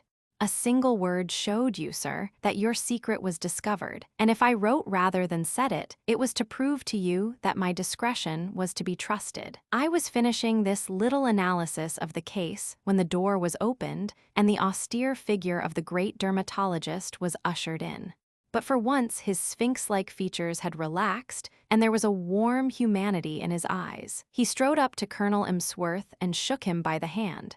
"It is often my lot to bring ill tidings, and seldom good," said he. "This occasion is the more welcome. It is not leprosy." "What?" "A well-marked case of pseudoleprosy or ichthyosis, a scale-like affection of the skin, unsightly, obstinate, but possibly curable and certainly non-infective." "Yes, Mr. Holmes, the coincidence is a remarkable one." "But is it coincidence? Are there not subtle forces at work of which we know little? Are we assured that the apprehension, from which this young man has no doubt suffered terribly since his exposure to its contagion, may not produce a physical effect which simulates that which it fears? At any rate, I pledge my professional reputation, but the lady has fainted. I think that Mr. Kent had better be with her until she recovers from this joyous shock." Chapter 3: The Adventure of the Mazarin Stone. It was pleasant to Dr. Watson to find himself once more in the untidy room of the first floor in Baker Street, which had been the starting point of so many remarkable adventures. He looked round him at the scientific charts upon the wall, the acid-charred bench of chemicals, the violin case leaning in the corner, the coal scuttle, which contained of old the pipes and tobacco. Finally, his eyes came round to the fresh and smiling face of Billy, the young but very wise and tactful page, who had helped a little to fill up the gap of loneliness and isolation which surrounded the saturnine figure of the great detective. "It all seems very unchanged, Billy." "You don't change either. I hope the same can be said of him." Billy glanced with some solicitude at the closed door of the bedroom. "I think he's in bed and asleep," he said. It was 7 in the evening of a lovely summer's day, but Dr. Watson was sufficiently familiar with the irregularity of his old friend's hours to feel no surprise at the idea. "That means a case, I suppose." "Yes, sir, he is very hard at it just now. I'm frightened for his health. He gets paler and thinner, and he eats nothing." "When will you be pleased to dine, Mr. Holmes?" Mrs. Hudson asked. 7:30 the day after tomorrow," said he. "You know his way when he is keen on a case." "Yes, Billy, I know.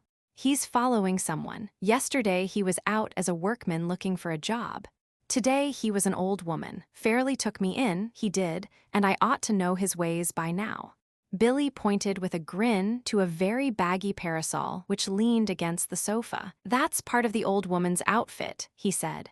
"But what is it all about, Billy?" Billy sank his voice as one who discusses great secrets of state. "I don't mind telling you, sir, but it should go no farther. It's this case of the Crown Diamond." "What, the £100,000 burglary?" "Yes, sir. They must get it back, sir. Why, we had the Prime Minister and the Home Secretary both sitting on that very sofa. Mr. Holmes was very nice to them. He soon put them at their ease and promised he would do all he could. Then there is Lord Cantlemere." "Ah, yes, sir, you know what that means." "He's a stiff sir, if I may say so. I can get along with the Prime Minister, and I've nothing against the Home Secretary, who seemed a civil, obliging sort of man, but I can't stand his lordship. Neither can Mr. Holmes, sir. You see, he don't believe in Mr. Holmes, and he was against employing him. He'd rather he failed, and Mr. Holmes knows it. Mr. Holmes always knows whatever there is to know. Well, we'll hope he won't fail, and that Lord Cantlemere will be confounded. But I say, Billy, what is that curtain for across the window? Mr. Holmes had it put up there 3 days ago."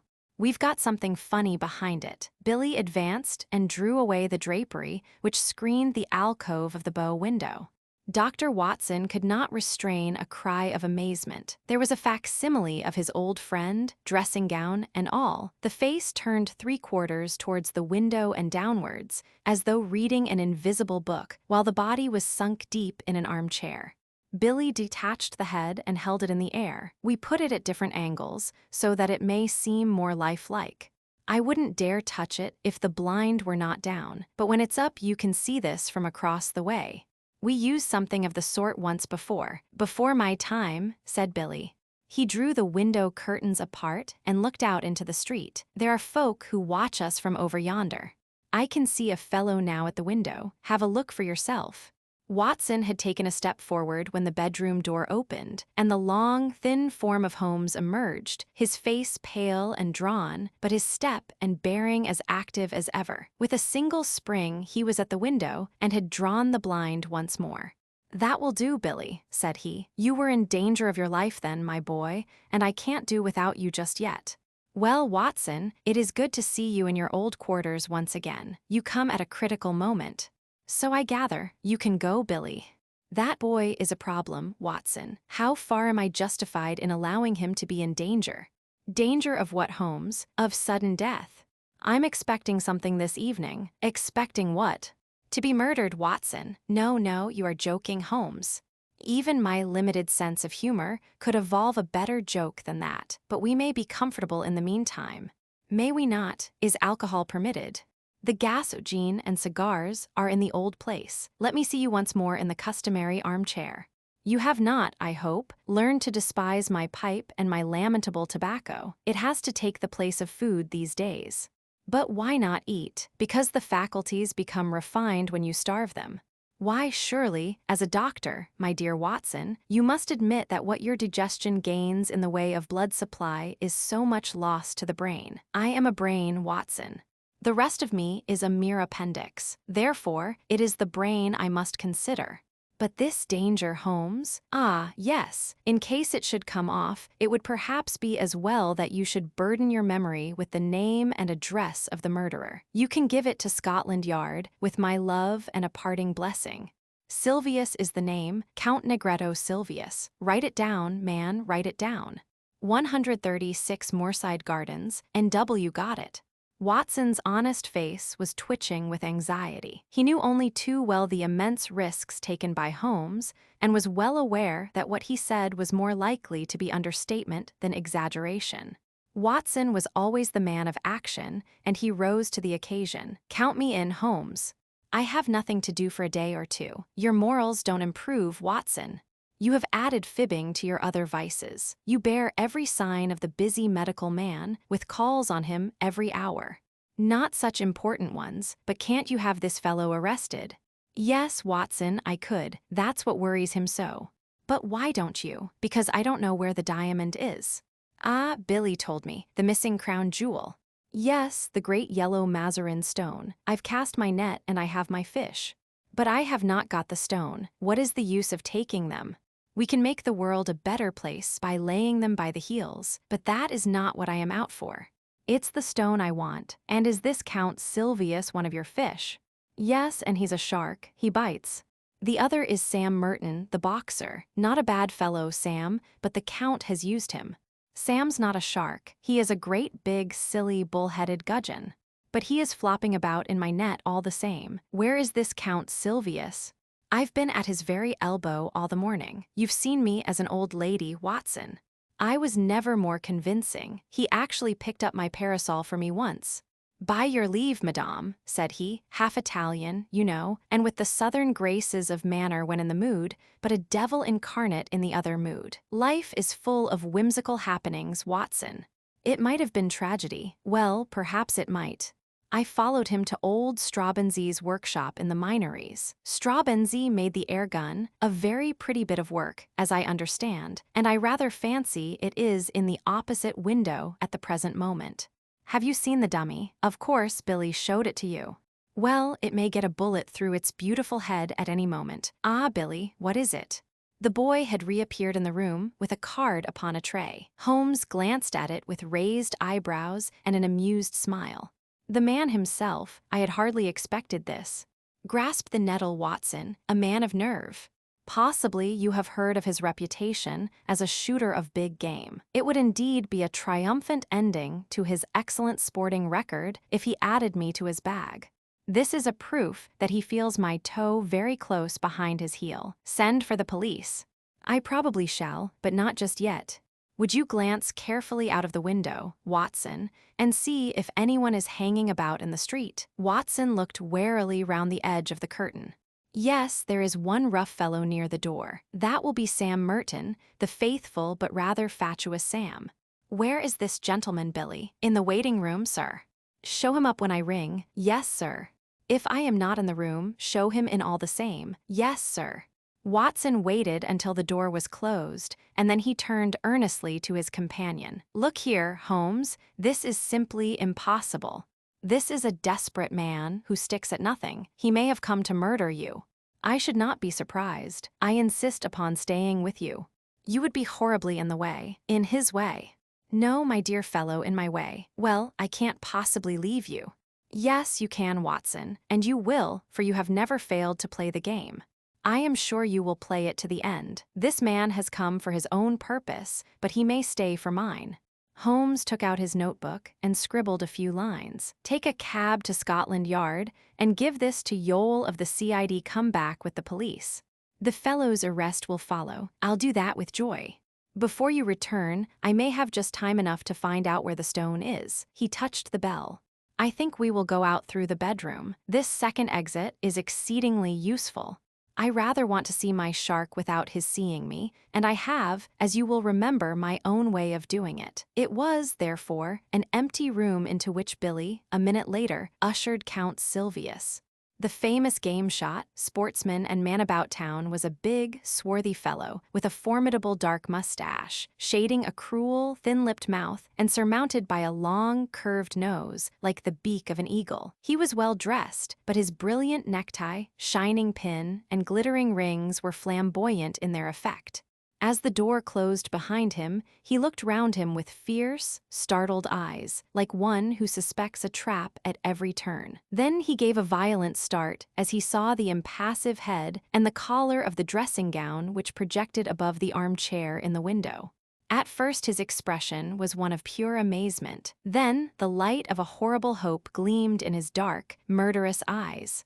He took one more glance round to see that there were no witnesses, and then, on tiptoe, his thick stick half raised, he approached the silent figure. He was crouching for his final spring and blow when a cool, sardonic voice greeted him from the open bedroom door. "Don't break it, Count. Don't break it." The assassin staggered back, amazement in his convulsed face.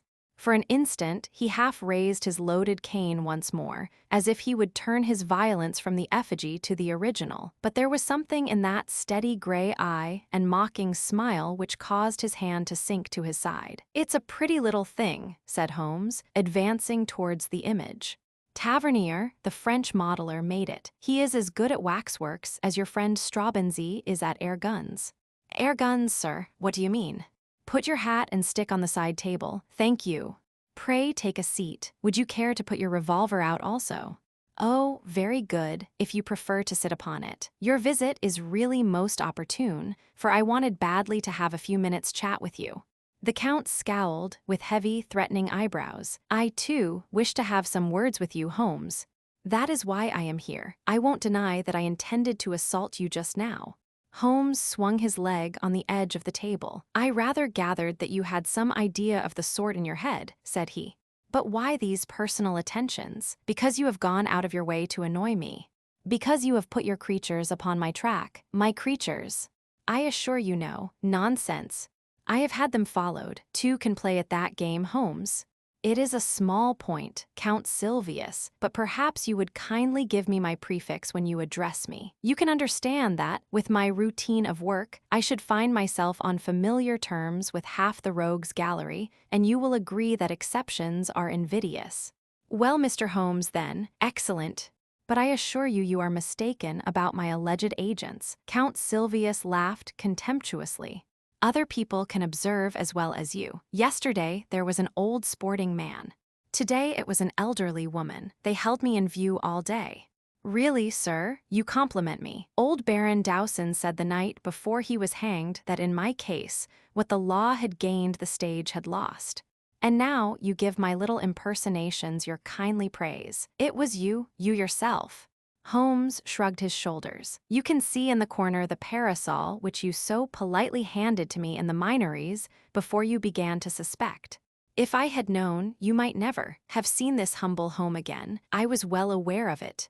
We all have neglected opportunities to deplore. As it happens, you did not know, so here we are. The Count's knotted brows gathered more heavily over his menacing eyes. What you say only makes the matter worse. It was not your agent's, but your play-acting, busybody self. You admit that you have dogged me. Why? Come now, Count. You used to shoot lions in Algeria.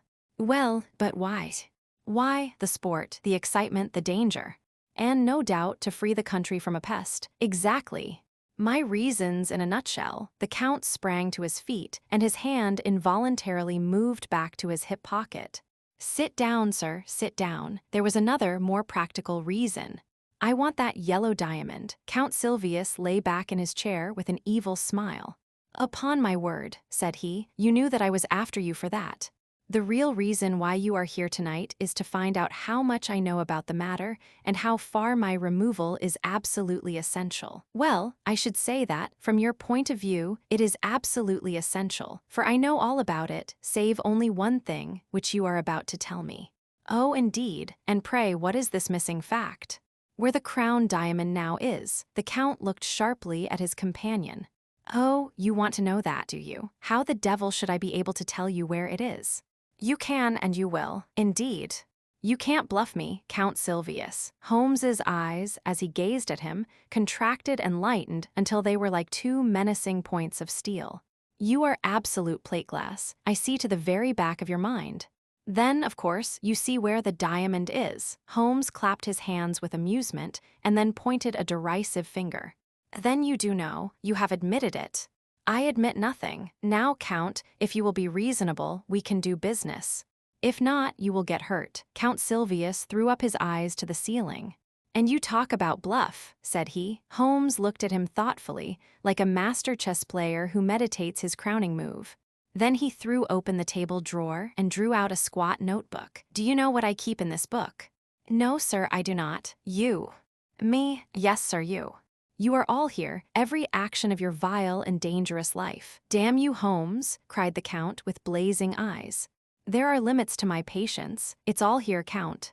The real facts as to the death of old Mrs. Harold, who left you the Blymer estate, which you so rapidly gambled away. You are dreaming.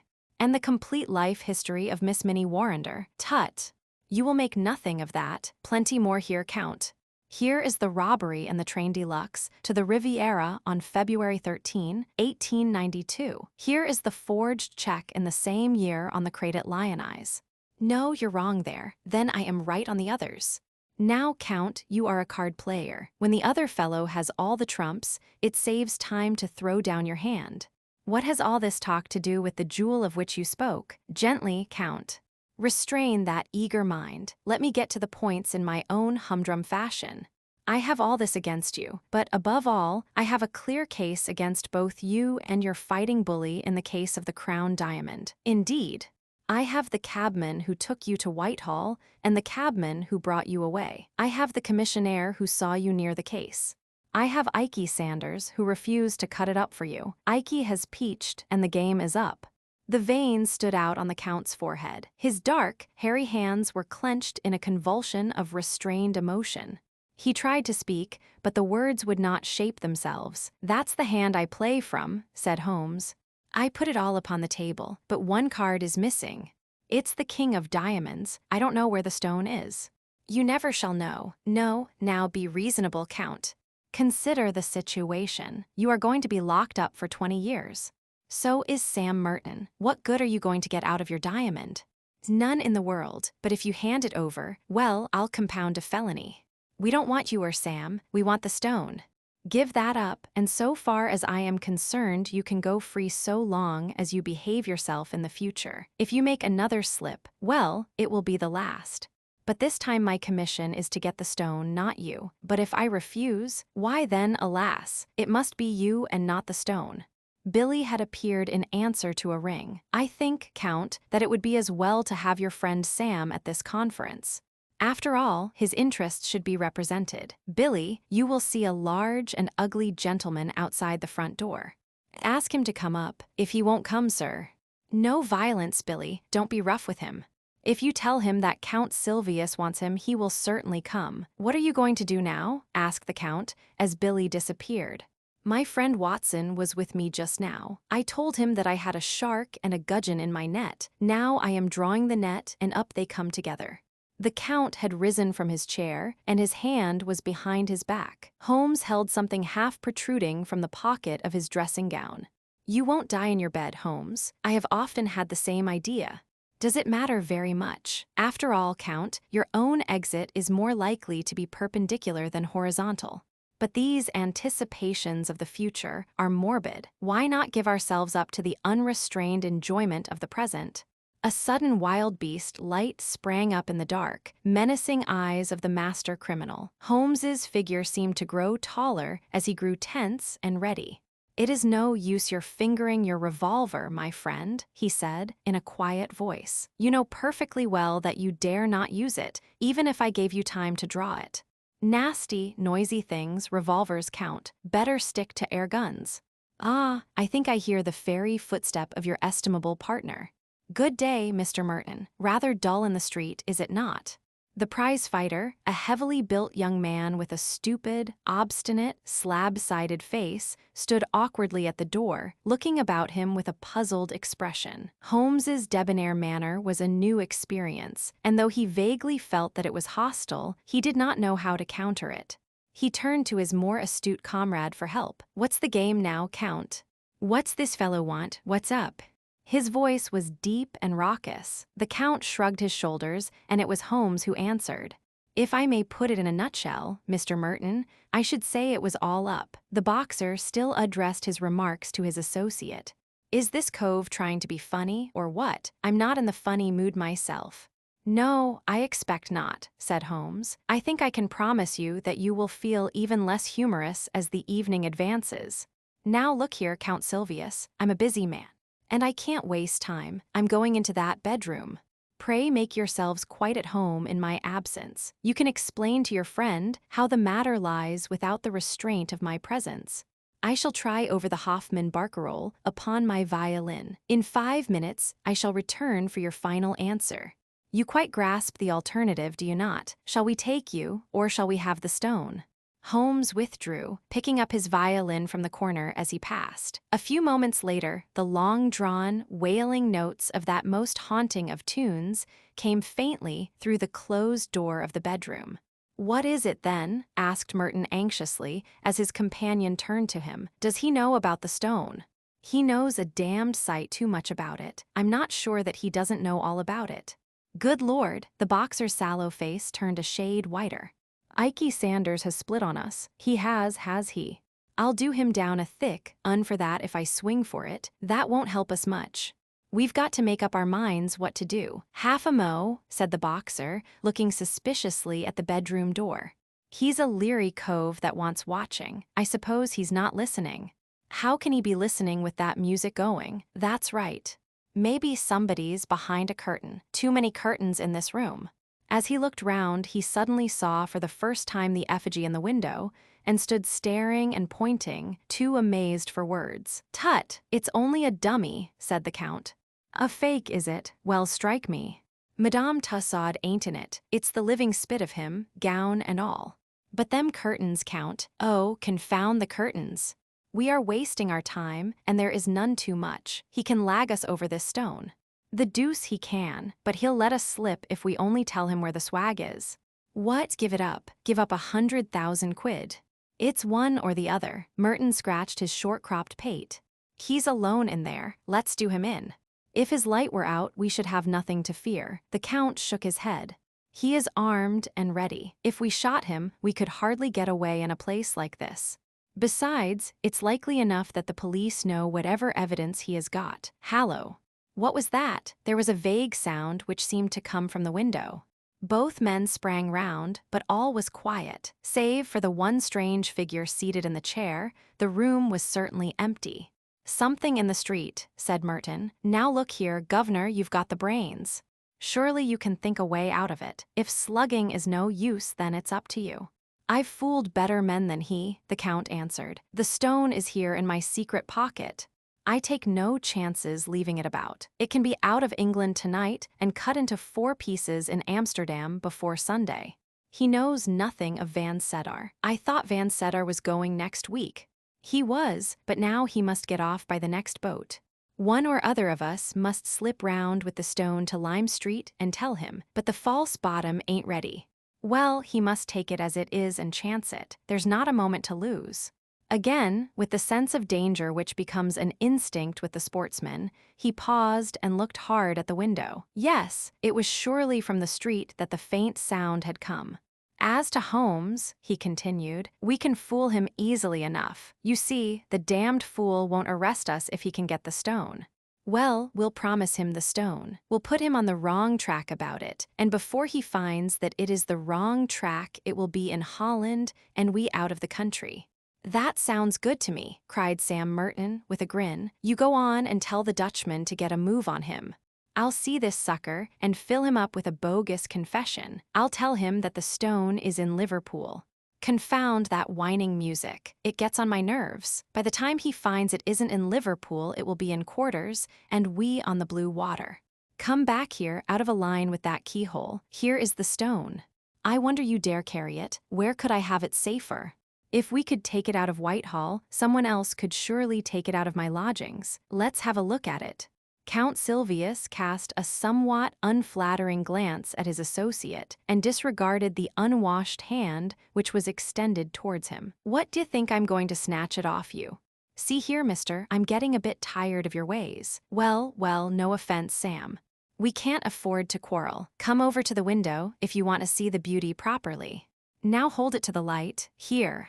Thank you." With a single spring, Holmes had leaped from the dummy's chair and had grasped the precious jewel. He held it now in one hand, while his other pointed a revolver at the Count's head. The 2 villains staggered back in utter amazement. Before they had recovered, Holmes had pressed the electric bell. "No violence, gentlemen, no violence, I beg of you. Consider the furniture. It must be very clear to you that your position is an impossible one. The police are waiting below." The Count's bewilderment overmastered his rage and fear. "But how the deuce," he gasped, "your surprise is very natural. You are not aware that a second door from my bedroom leads behind that curtain. I fancied that you must have heard me when I displaced the figure, but luck was on my side. It gave me a chance of listening to your racy conversation, which would have been painfully constrained had you been aware of my presence." The Count gave a gesture of resignation. "We give you best, Holmes. I believe you are the devil himself." "Not far from him, at any rate," Holmes answered, with a polite smile. Sam Merton's slow intellect had only gradually appreciated the situation. Now, as the sound of heavy steps came from the stairs outside, he broke silence at last. "A fair cop," said he. "But I say, what about that bloomin' fiddle? I hear it yet." "Tut, tut," Holmes answered. "You are perfectly right. Let it play." These modern gramophones are a remarkable invention. There was an inrush of police, the handcuffs clicked, and the criminals were led to the waiting cab. Watson lingered with Holmes, congratulating him upon this fresh leaf added to his laurels. Once more their conversation was interrupted by the imperturbable Billy with his card tray. "Lord Cantlemere, sir. Show him up, Billy." "This is the eminent peer who represents the very highest interests," said Holmes. "He is an excellent and loyal person, but rather of the old regime. Shall we make him unbend? Dare we venture upon a slight liberty? He knows, we may conjecture, nothing of what has occurred." The door opened to admit a thin, austere figure with a hatchet face and drooping mid-Victorian whiskers of a glossy blackness, which hardly corresponded with the rounded shoulders and feeble gait. Holmes advanced affably and shook an unresponsive hand. "How do you do, Lord Cantlemere? It is chilly for the time of year, but rather warm indoors. May I take your overcoat? No, I thank you. I will not take it off. Holmes laid his hand insistently upon the sleeve. Pray allow me. My friend Dr. Watson would assure you that these changes of temperature are most insidious. His lordship shook himself free with some impatience. I am quite comfortable, sir. I have no need to stay. I have simply looked in to know how your self-appointed task was progressing. It is difficult, very difficult. I feared that you would find it so. There was a distinct sneer in the old courtier's words and manner. Every man finds his limitations, Mr. Holmes, but at least it cures us of the weakness of self-satisfaction. Yes, sir, I have been much perplexed, no doubt. Especially upon one point. Possibly you could help me upon it. You apply for my advice rather late in the day. I thought that you had your own all-sufficient methods. Still, I am ready to help you. You see, Lord Cantlemere, we can no doubt frame a case against the actual thieves. When you have caught them, exactly. But the question is, how shall we proceed against the receiver? Is this not rather premature? It is as well to have our plans ready. Now, what would you regard as final evidence against the receiver? The actual possession of the stone. You would arrest him upon that. Most undoubtedly. Holmes seldom laughed, but he got as near it as his old friend Watson could remember. In that case, my dear sir, I shall be under the painful necessity of advising your arrest. Lord Cantlemere was very angry. Some of the ancient fires flickered up into his sallow cheeks. You take a great liberty, Mr. Holmes. In 50 years of official life, I cannot recall such a case. I am a busy man, sir, engaged upon important affairs, and I have no time or taste for foolish jokes. I may tell you frankly, sir, that I have never been a believer in your powers, and that I have always been of the opinion that the matter was far safer in the hands of the regular police force. Your conduct confirms all my conclusions. I have the honor, sir, to wish you good evening. Holmes had swiftly changed his position and was between the pier and the door. One moment, sir, said he. To actually go off with the Mazarin stone would be a more serious offense than to be found in temporary possession of it. Sir, this is intolerable. Let me pass. Put your hand in the right-hand pocket of your overcoat. What do you mean, sir? Come, come, do what I ask. An instant later, the amazed peer was standing, blinking and stammering, with the great yellow stone on his shaking palm. What? How is this, Mr. Holmes? Too bad, Lord Cantlemere, too bad, cried Holmes. My old friend here will tell you that I have an impish habit of practical joking. Also, that I can never resist a dramatic situation. I took the liberty, the very great liberty, I admit, of putting the stone into your pocket at the beginning of our interview. The old peer stared from the stone to the smiling face before him. Sir, I am bewildered, but yes, it is indeed the Mazarin stone. We are greatly your debtors, Mr. Holmes. Your sense of humor may, as you admit, be somewhat perverted, and its exhibition remarkably untimely. But at least I withdraw any reflection I have made upon your amazing professional powers. But how? The case is but half finished. The details can wait. No doubt, Lord Cantlemere, your pleasure in telling of this successful result in the exalted circle to which you return will be some small atonement for my practical joke. Billy, you will show his lordship out, and tell Mrs. Hudson that I should be glad if she would send up dinner for 2 as soon as possible. Chapter 4. The Adventure of the Three Gables. I don't think that any of my adventures with Mr. Sherlock Holmes opened quite so abruptly, or so dramatically, as that which I associate with the Three Gables. I had not seen Holmes for some days, and had no idea of the new channel into which his activities had been directed. He was in a chatty mood that morning, however, and had just settled me into the well-worn low armchair on one side of the fire, while he had curled down with his pipe in his mouth upon the opposite chair when our visitor arrived. If I had said that a mad bull had arrived, it would give a clearer impression of what occurred. The door had flown open, and a huge Negro had burst into the room. He would have been a comic figure if he had not been terrific, for he was dressed in a very loud gray check suit with a flowing salmon-colored tie. His broad face and flattened nose were thrust forward, as his sullen dark eyes, with a smoldering gleam of malice in them, turned from one of us to the other. "Which of you gentlemen is Masser Holmes?" he asked. Holmes raised his pipe with a languid smile. "Oh, it's you, is it?" said our visitor, coming with an unpleasant, stealthy step round the angle of the table. "See here, Masser Holmes, you keep your hands out of other folks' business. Leave folks to manage their own affairs." "Got that, Masser Holmes? Keep on talking," said Holmes. "It's fine." "Oh. It's fine, is it?" growled the savage. "It won't be so damn fine if I have to trim you up a bit. I've handled your kind before now, and they didn't look fine when I was through with them. Look at that, Masser Holmes." He swung a huge, knotted lump of a fist under my friend's nose. Holmes examined it closely with an air of great interest. "Were you born so?" he asked, "or did it come by degrees?" It may have been the icy coolness of my friend, or it may have been the slight clatter which I made as I picked up the poker. In any case, our visitor's manner became less flamboyant. "Well, I've given you fair warnin'," said he. "I've a friend that's interested out here way. You know what I'm meaning, and he don't intend to have no button in by you. Got that? You ain't the law, and I ain't the law either, and if you come in I'll be on hand also. Don't you forget it. I've wanted to meet you for some time," said Holmes. "I won't ask you to sit down, for I don't like the smell of you, but aren't you Steve Dixie, the bruiser? That's my name, Masser Holmes, and you'll get put through it for sure if you give me any lip."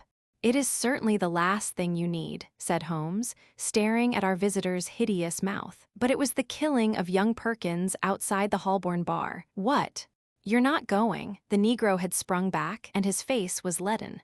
"I won't listen to no such talk," said he. "What have I to do with this, Perkins, Masser Holmes? I was trainin' at the Bull Ring in Birmingham when this boy done gone get into trouble." "Yes, you'll tell the magistrate about it, Steve," said Holmes. "I've been watching you and Barney Stockdale, so help me the Lord, Masser Holmes, that's enough. Get out of it, I'll pick you up when I want you." "Good mornin', Masser Holmes. I hope there ain't no hard feelin's about this visit." "There will be unless you tell me who sent you." "Why, there ain't no secret about that, Masser Holmes. It was that same gentleman that you have just done gone mention. And who set him on to it?" "Help me, I don't know Masser Holmes." "He just say, Steve, you go see Mr. Holmes, and tell him his life ain't safe if he go down Harrow way. That's the whole truth." Without waiting for any further questioning, our visitor bolted out of the room almost as precipitately as he had entered. Holmes knocked out the ashes of his pipe with a quiet chuckle. "I am glad you were not forced to break his woolly head, Watson. I observed your maneuvers with the poker. But he is really rather a harmless fellow, a great muscular, foolish, blustering baby, and easily cowed, as you have seen. He is one of the Spencer John gang and has taken part in some dirty work of late which I may clear up when I have time. His immediate principal, Barney, is a more astute person. They specialize in assaults, intimidation, and the like. What I want to know is, who is at the back of them on this particular occasion? But why do they want to intimidate you? It is this Harrow-Weald case. It decides me to look into the matter, for if it is worth anyone's while to take so much trouble, there must be something in it. But what is it? I was going to tell you when we had this comic interlude. Here is Mrs. Mabberley's note. If you care to come with me, we will wire her and go out at once. Dear Mr. Sherlock Holmes, I have had a succession of strange incidents occur to me in connection with this house, and I should much value your advice. You would find me at home any time tomorrow. The house is within a short walk of the Weald station. I believe that my late husband, Mortimer Mabberley, was one of your early clients. Yours faithfully, Mary Mabberley. The address was the Three Gables, Harrow-Weald. So that's that, said Holmes. And now, if you can spare the time, Watson, we will get upon our way. A short railway journey and a shorter drive brought us to the house, a brick and timber villa standing in its own acre of undeveloped grassland. 3 small projections above the upper windows made a feeble attempt to justify its name. Behind was a grove of melancholy, half-grown pines, and the whole aspect of the place was poor and depressing. Nonetheless, we found the house to be well furnished, and the lady who received us was a most engaging elderly person who bore every mark of refinement and culture. "I remember your husband well, madam," said Holmes, "though it is some years since he used my services in some trifling matter. Probably you would be more familiar with the name of my son Douglas." Holmes looked at her with great interest. "Dear me, are you the mother of Douglas Maberly?" I knew him slightly. But of course, all London knew him. What a magnificent creature he was. "Where is he now?" "Dead, Mr. Holmes, dead. He was attaché at Rome, and he died there of pneumonia last month." "I am sorry." One could not connect death with such a man. I have never known anyone so vitally alive. He lived intensely, every fiber of him, too intensely, Mr. Holmes. That was the ruin of him. You remember him as he was debonair and splendid. You did not see the moody, morose, brooding creature into which he developed. His heart was broken. In a single month, I seemed to see my gallant boy turn into a worn-out, cynical man. A love affair, a woman, or a fiend. Well, it was not to talk of my poor lad that I asked you to come, Mr. Holmes. Dr. Watson and I are at your service. There have been some very strange happenings. I have been in this house more than a year now, and as I wish to lead a retired life, I have seen little of my neighbors. 3 days ago, I had a call from a man who said that he was a house agent. He said that this house would exactly suit a client of his, and that if I would part with it, money would be no object. It seemed to me very strange, as there are several empty houses on the market which appear to be equally eligible, but naturally I was interested in what he said. I therefore named a price which was £500 more than I gave. He at once closed with the offer, but added that his client desired to buy the furniture as well, and would I put a price upon it. Some of this furniture is from my old home, and it is, as you see, very good, so that I named a good round sum. To this also he at once agreed. I had always wanted to travel, and the bargain was so good a one that it really seemed that I should be my own mistress for the rest of my life. Yesterday, the man arrived with the agreement all drawn out. Luckily, I showed it to Mr. Sutro, my lawyer, who lives in Harrow. He said to me, "This is a very strange document. Are you aware that if you sign it you could not legally take anything out of the house, not even your own private possessions?" When the man came again in the evening, I pointed this out, and I said that I meant only to sell the furniture. "No, no, everything," said he, "but my clothes, my jewels. Well, some concession might be made for your personal effects, but nothing shall go out of the house unchecked. My client is a very liberal man, but he has his fads and his own way of doing things. It is everything or nothing with him." "Then it must be nothing," said I. And there the matter was left, but the whole thing seemed to me to be so unusual that I thought, here we had a very extraordinary interruption. Holmes raised his hand for silence. Then he strode across the room, flung open the door, and dragged in a great gaunt woman whom he had seized by the shoulder. She entered with ungainly struggles, like some huge awkward chicken, torn squawking out of its coop. "Leave me alone, what are you doing of?" she screeched. "Why, Susan, what is this?" "Well, ma'am, I was common in to ask if the visitors was stayin' for lunch when this man jumped out at me. I have been listening to her for the last 5 minutes, but did not wish to interrupt your most interesting narrative. Just a little wheezy, Susan, are you not? You breathe too heavily for that kind of work." Susan turned a sulky but amazed face upon her captor. "Who be you, anyhow, and what right have you pullin' me about like this?" "It was merely that I wished to ask a question in your presence. Did you, Mrs. Maberly, mention to anyone that you were going to write to me and consult me?" "No, Mr. Holmes, I did not." "Who posted your letter?" "Susan did." "Exactly. Now, Susan, to whom was it that you wrote or sent a message to say that your mistress was asking advice from me?" "It's a lie. I sent no message." "Now, Susan, wheezy people may not live long, you know. It's a wicked thing to tell fibs." "Whom did you tell?" "Susan," cried her mistress, "I believe you are a bad, treacherous woman. I remember now that I saw you speaking to someone over the hedge." "That was my own business," said the woman sullenly. Suppose I tell you that it was Barney Stockdale to whom you spoke, said Holmes. Well, if you know, what do you want to ask for? I was not sure, but I know now. Well now, Susan, it will be worth £10 to you if you will tell me who is at the back of Barney. Someone that could lay down £1,000 for every 10 you have in the world. So, a rich man. No, you smiled, a rich woman. Now we have got so far, you may as well give the name and earn the tenner. I'll see you in hell first. Oh, Susan, language. I am clearing out of here. I've had enough of you all. I'll send for my box tomorrow. She flounced for the door. Goodbye, Susan. Paregoric is the stuff.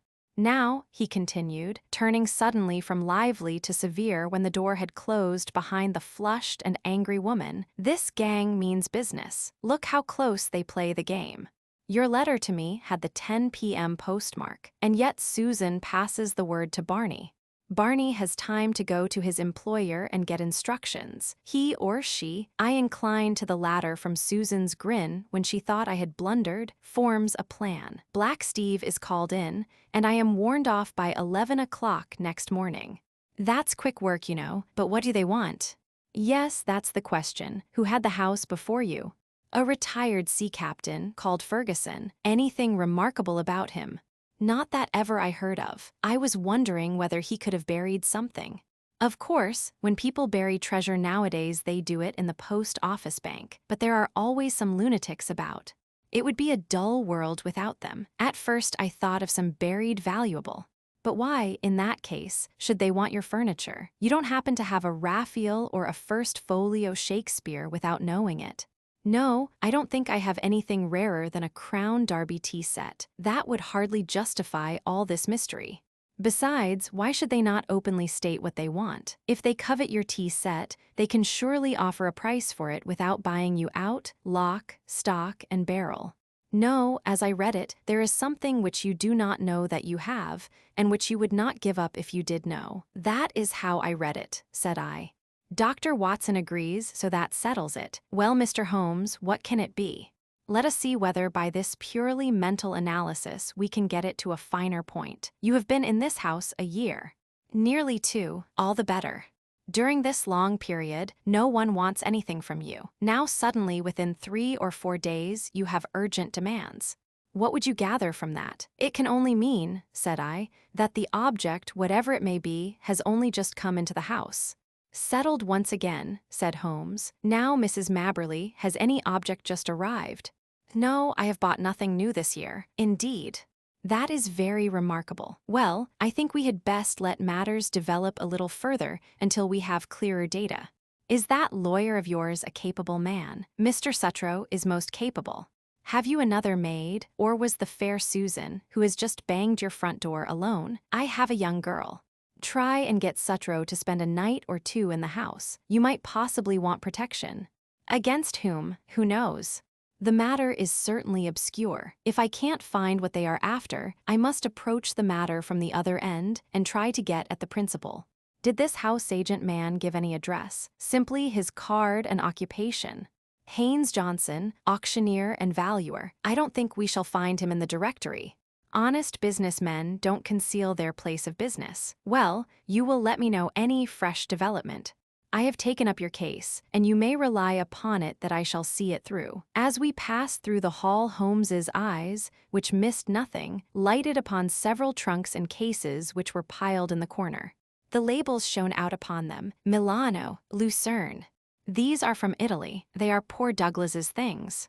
You have not unpacked them. How long have you had them? They arrived last week, but you said, why, surely this might be the missing link. How do we know that there is not something of value there? There could not possibly be, Mr. Holmes. Poor Douglas had only his pay and a small annuity. What could he have of value? Holmes was lost in thought. Delay no longer, Mrs. Mabberley, he said at last. Have these things taken upstairs to your bedroom. Examine them as soon as possible and see what they contain. I will come tomorrow and hear your report. It was quite evident that the Three Gables was under very close surveillance, for as we came round the high hedge at the end of the lane, there was the Negro prize-fighter standing in the shadow.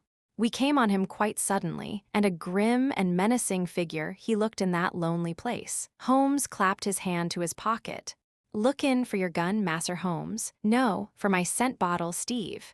You are funny, Masser Holmes, ain't you? It won't be funny for you, Steve, if I get after you.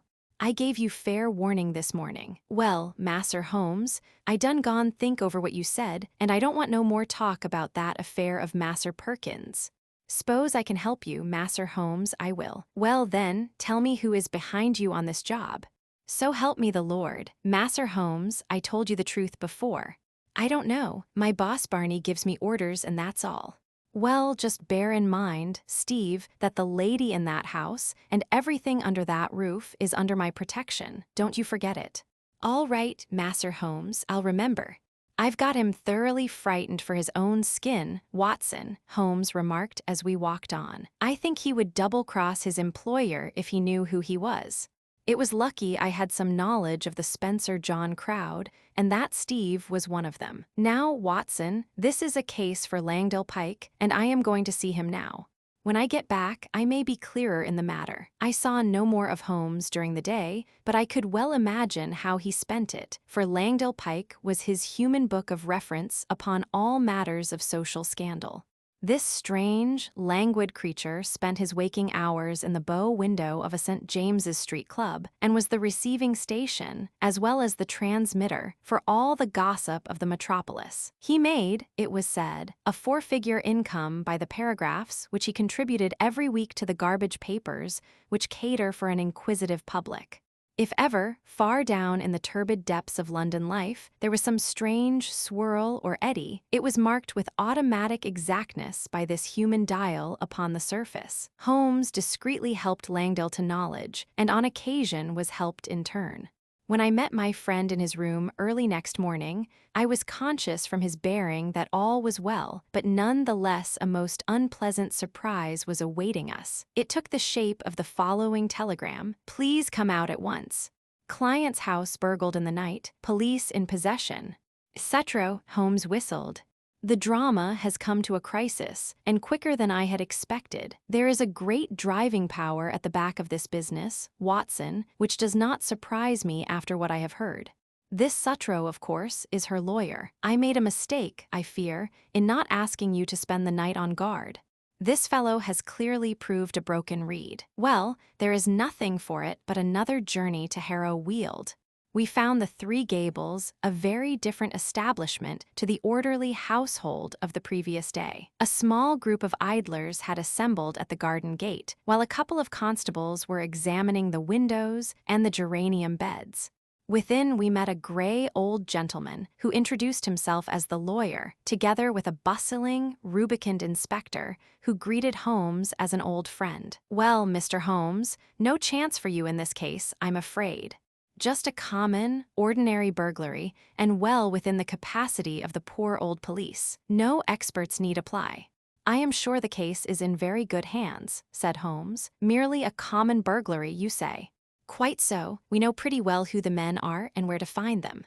It is that gang of Barney Stockdale, with the big nigger in it. They've been seen about here." "Excellent. What did they get?" "Well, they don't seem to have got much. Mrs. Mabberley was chloroformed and the house was— Ah, here is the lady herself." Our friend of yesterday, looking very pale and ill, had entered the room, leaning upon a little maidservant. "You gave me good advice, Mr. Holmes," said she, smiling ruefully. "Alas, I did not take it. I did not wish to trouble Mr. Sutro, and so I was unprotected. I only heard of it this morning," the lawyer explained. "Mr. Holmes advised me to have some friend in the house. I neglected his advice, and I have paid for it." "You look wretchedly ill," said Holmes. "Perhaps you are hardly equal to telling me what occurred." "It is all here," said the inspector, tapping a bulky notebook. "Still, if the lady is not too exhausted, there is really so little to tell. I have no doubt that wicked Susan had planned an entrance for them. They must have known the house to an inch. I was conscious for a moment of the chloroform rag which was thrust over my mouth, but I have no notion how long I may have been senseless. When I woke, one man was at the bedside, and another was rising with a bundle in his hand from among my son's baggage, which was partially opened and littered over the floor. Before he could get away, I sprang up and seized him. "You took a big risk," said the inspector. I clung to him, but he shook me off, and the other may have struck me, for I can remember no more. Mary the maid heard the noise and began screaming out of the window. That brought the police, but the rascals had got away. What did they take? Well, I don't think there is anything of value missing. I am sure there was nothing in my son's trunks. Did the men leave no clue? There was one sheet of paper which I may have torn from the man that I grasped. It was lying all crumpled on the floor. It is in my son's handwriting. Which means that it is not of much use, said the inspector. Now if it had been in the burglar's— Exactly, said Holmes. What rugged common sense. Nonetheless, I should be curious to see it. The inspector drew a folded sheet of foolscap from his pocketbook. I never pass anything, however trifling, said he, with some pomposity. That is my advice to you, Mr. Holmes. In 25 years' experience, I have learned my lesson. There is always the chance of finger marks or something. Holmes inspected the sheet of paper. What do you make of it, Inspector? Seems to be the end of some queer novel, so far as I can see. It may certainly prove to be the end of a queer tale, said Holmes. You have noticed the number on the top of the page. It is 245. Where are the odd 244 pages? Well, I suppose the burglars got those. Much good may it do them. It seems a queer thing to break into a house in order to steal such papers as that. Does it suggest anything to you, Inspector? Yes, sir. It suggests that in their hurry the rascals just grabbed at what came first to hand. I wish them joy of what they got. Why should they go to my son's things? Asked Mrs. Mabberley. Well, they found nothing valuable downstairs, so they tried their luck upstairs. That is how I read it. What do you make of it, Mr. Holmes? I must think it over, Inspector. Come to the window, Watson. Then, as we stood together, he read over the fragment of paper. It began in the middle of a sentence and ran like this. Face bled considerably from the cuts and blows, but it was nothing to the bleeding of his heart as he saw that lovely face, the face for which he had been prepared to sacrifice his very life, looking out at his agony and humiliation. She smiled, yes, by heaven, she smiled like the heartless fiend she was as he looked up at her. It was at that moment that love died and hate was born. Man must live for something. If it is not for your embrace, my lady, then it shall surely be for your undoing and my complete revenge. Queer grammar, said Holmes, with a smile, as he handed the paper back to the inspector. Did you notice how the he suddenly changed to my? The writer was so carried away by his own story that he imagined himself at the supreme moment to be the hero. It seemed mighty poor stuff, said the inspector as he replaced it in his book. What, are you off, Mr. Holmes? I don't think there is anything more for me to do now that the case is in such capable hands. By the way, Mrs. Mabberley, did you say you wished to travel? It has always been my dream, Mr. Holmes. Where would you like to go? Cairo, Madeira, the Riviera. Oh, if I had the money, I would go round the world. Quite so. Round the world? Well, good morning. I may drop you a line in the evening. As we passed the window, I caught a glimpse of the inspector's smile and shake of the head. These clever fellows have always a touch of madness. That was what I read in the inspector's smile. Now, Watson, we are at the last lap of our little journey, said Holmes, when we were back in the roar of central London once more. I think we had best clear the matter up at once, and it would be well that you should come with me, for it is safer to have a witness when you are dealing with such a lady as Isadora Klein. We had taken a cab and were speeding to some address in Grosvenor Square. Holmes had been sunk in thought, but he roused himself suddenly. By the way, Watson, I suppose you see it all clearly. No, I can't say that I do. I only gather that we are going to see the lady who is behind all this mischief. Exactly. But does the name Isadora Klein convey nothing to you? She was, of course, the celebrated beauty. There was never a woman to touch her. She is pure Spanish, the real blood of the masterful conquistadors, and her people have been leaders in Pernambuco for generations.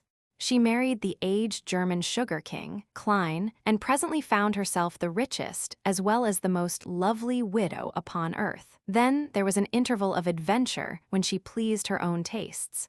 She had several lovers, and Douglas Mabberley, one of the most striking men in London, was one of them. It was by all accounts more than an adventure with him. He was not a society butterfly, but a strong, proud man who gave and expected all. But she is the belle dame sans merci of fiction. When her caprice is satisfied, the matter is ended, and if the other party in the matter can't take her word for it, she knows how to bring it home to him. Then that was his own story? Ah. You are piecing it together now. I hear that she is about to marry the young Duke of Lomond, who might almost be her son. His Grace's ma might overlook the age, but a big scandal would be a different matter, so it is imperative. Ah, here we are. It was one of the finest corner houses of the West End. A machine-like footman took up our cards and returned with word that the lady was not at home. Then we shall wait until she is, said Holmes cheerfully. The machine broke down. Not at home means not at home to you, said the footman. Good, Holmes answered. That means that we shall not have to wait. Kindly give this note to your mistress. He scribbled 3 or 4 words upon a sheet of his notebook, folded it, and handed it to the man. What did you say, Holmes? I asked. I simply wrote, shall it be the police then? I think that should pass us in.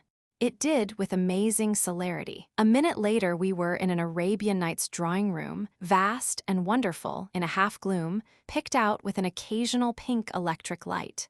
The lady had come, I felt, to that time of life when even the proudest beauty finds the half-light more welcome. She rose from a settee as we entered, tall, queenly, a perfect figure, a lovely mask-like face, with 2 wonderful Spanish eyes which looked murder at us both.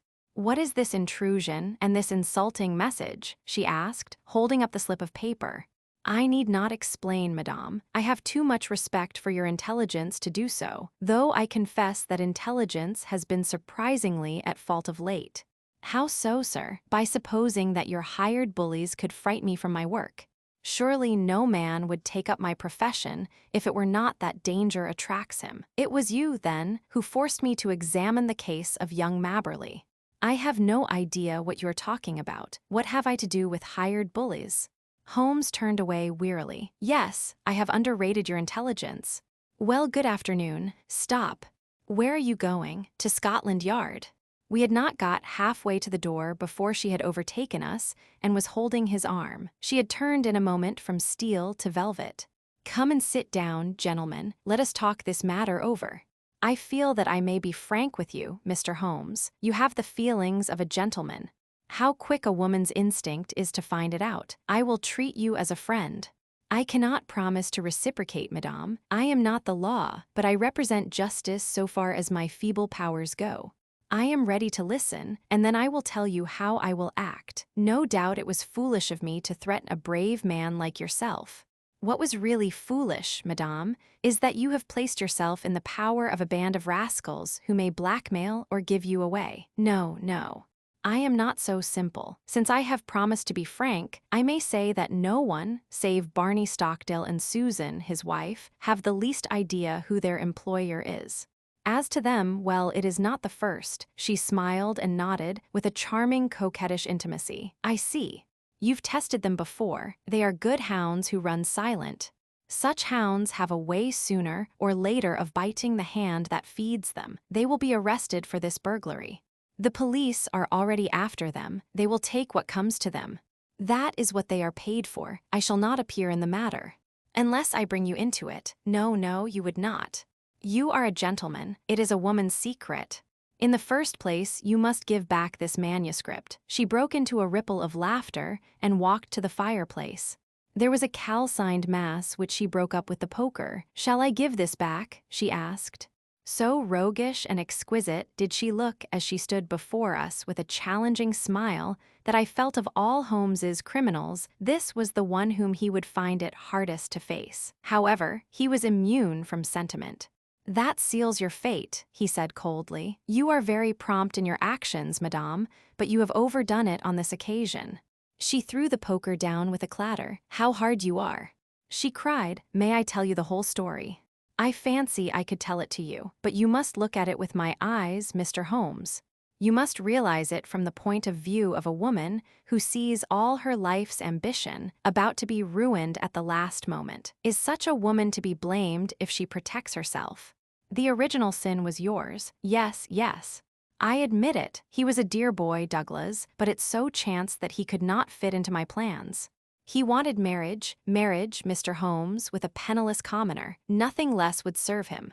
Then he became pertinacious. Because I had given, he seemed to think that I still must give, and to him only. It was intolerable. At last I had to make him realize it. By hiring ruffians to beat him under your own window. You do indeed seem to know everything. Well, it is true. Barney and the boys drove him away, and were, I admit, a little rough in doing so. But what did he do then? Could I have believed that a gentleman would do such an act? He wrote a book in which he described his own story. I, of course, was the wolf, he the lamb. It was all there, under different names, of course, but who in all London would have failed to recognize it? What do you say to that, Mr. Holmes? Well, he was within his rights. It was as if the air of Italy had got into his blood and brought with it the old cruel Italian spirit. He wrote to me and sent me a copy of his book that I might have the torture of anticipation. There were 2 copies, he said, one for me, one for his publisher. How did you know the publishers had not reached him? I knew who his publisher was. It is not his only novel, you know. I found out that he had not heard from Italy. Then came Douglas's sudden death. So long as that other manuscript was in the world, there was no safety for me. Of course, it must be among his effects, and these would be returned to his mother. I set the gang at work. One of them got into the house as servant. I wanted to do the thing honestly. I really and truly did. I was ready to buy the house and everything in it. I offered any price she cared to ask. I only tried the other way when everything else had failed.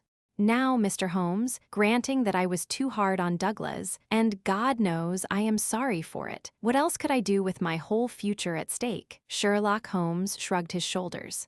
Well, said he, I suppose I shall have to compound a felony as usual. How much does it cost to go round the world in first-class style? The lady stared in amazement. Could it be done on £5,000? Well, I should think so indeed. Very good. I think you will sign me a check for that, and I will see that it comes to Mrs. Mabberley. You owe her a little change of air. Meantime, lady, he wagged a cautionary forefinger, have a care, have a care. You can't play with edged tools forever without cutting those dainty hands. Chapter 5, The Adventure of the Sussex Vampire. Holmes had read carefully a note which the last post had brought him. Then, with the dry chuckle which was his nearest approach to a laugh, he tossed it over to me. For a mixture of the modern and the medieval, of the practical and of the wildly fanciful, I think this is surely the limit, said he. What do you make of it, Watson? I read as follows, 46 Old Jury Nov. 19th, Ray Vampires. Sir, our client, Mr. Robert Ferguson, of Ferguson and Muirhead, tea brokers of Mincing Lane, has made some inquiry from us in a communication of even date concerning vampires. As our firm specializes entirely upon the assessment of machinery, the matter hardly comes within our purview, and we have therefore recommended Mr. Ferguson to call upon you and lay the matter before you. We have not forgotten your successful action in the case of Matilda Briggs. We are, sir, faithfully yours, Morrison, and Dodd. Per E.J.C., Matilda Briggs was not the name of a young woman, Watson, said Holmes, in a reminiscent voice. It was a ship which is associated with the giant rat of Sumatra, a story for which the world is not yet prepared. But what do we know about vampires? Does it come within our purview either? Anything is better than stagnation, but really we seem to have been switched on to a Grimm's fairy tale. Make a long arm, Watson, and see what V has to say. I leaned back and took down the great index volume to which he referred. Holmes balanced it on his knee, and his eyes moved slowly and lovingly over the record of old cases, mixed with the accumulated information of a lifetime. Voyage of the Gloria Scott, he read. That was a bad business. I have some recollection that you made a record of it, Watson, though I was unable to congratulate you upon the result. Victor Lynch, the forger, venomous lizard or Gila. Remarkable case that, Vittoria, the circus belle. Vanderbilt and the Yeggman, vipers. Vigor, the Hammersmith wonder. Hullo, good old index. You can't beat it. Listen to this, Watson. Vampirism in Hungary, and again, vampires in Transylvania.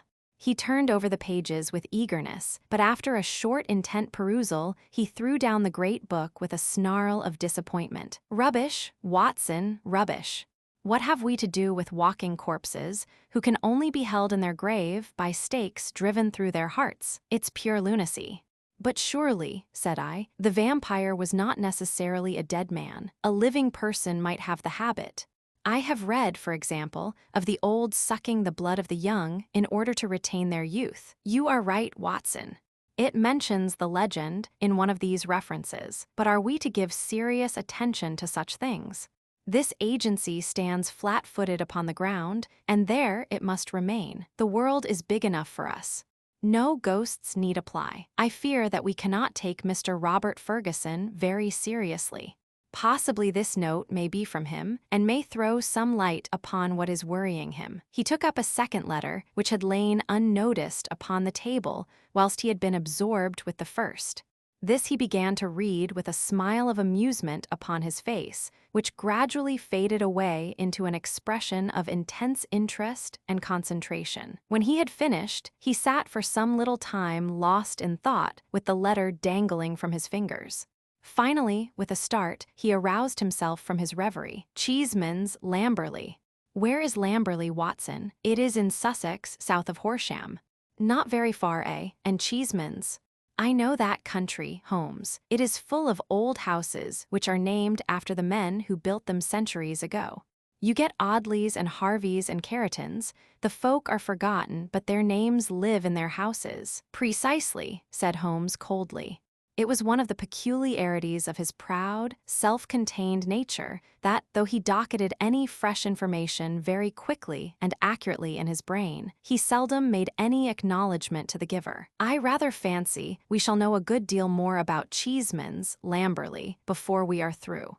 The letter is, as I had hoped, from Robert Ferguson. By the way, he claims acquaintance with you." "With me? You had better read it." He handed the letter across. It was headed with the address quoted.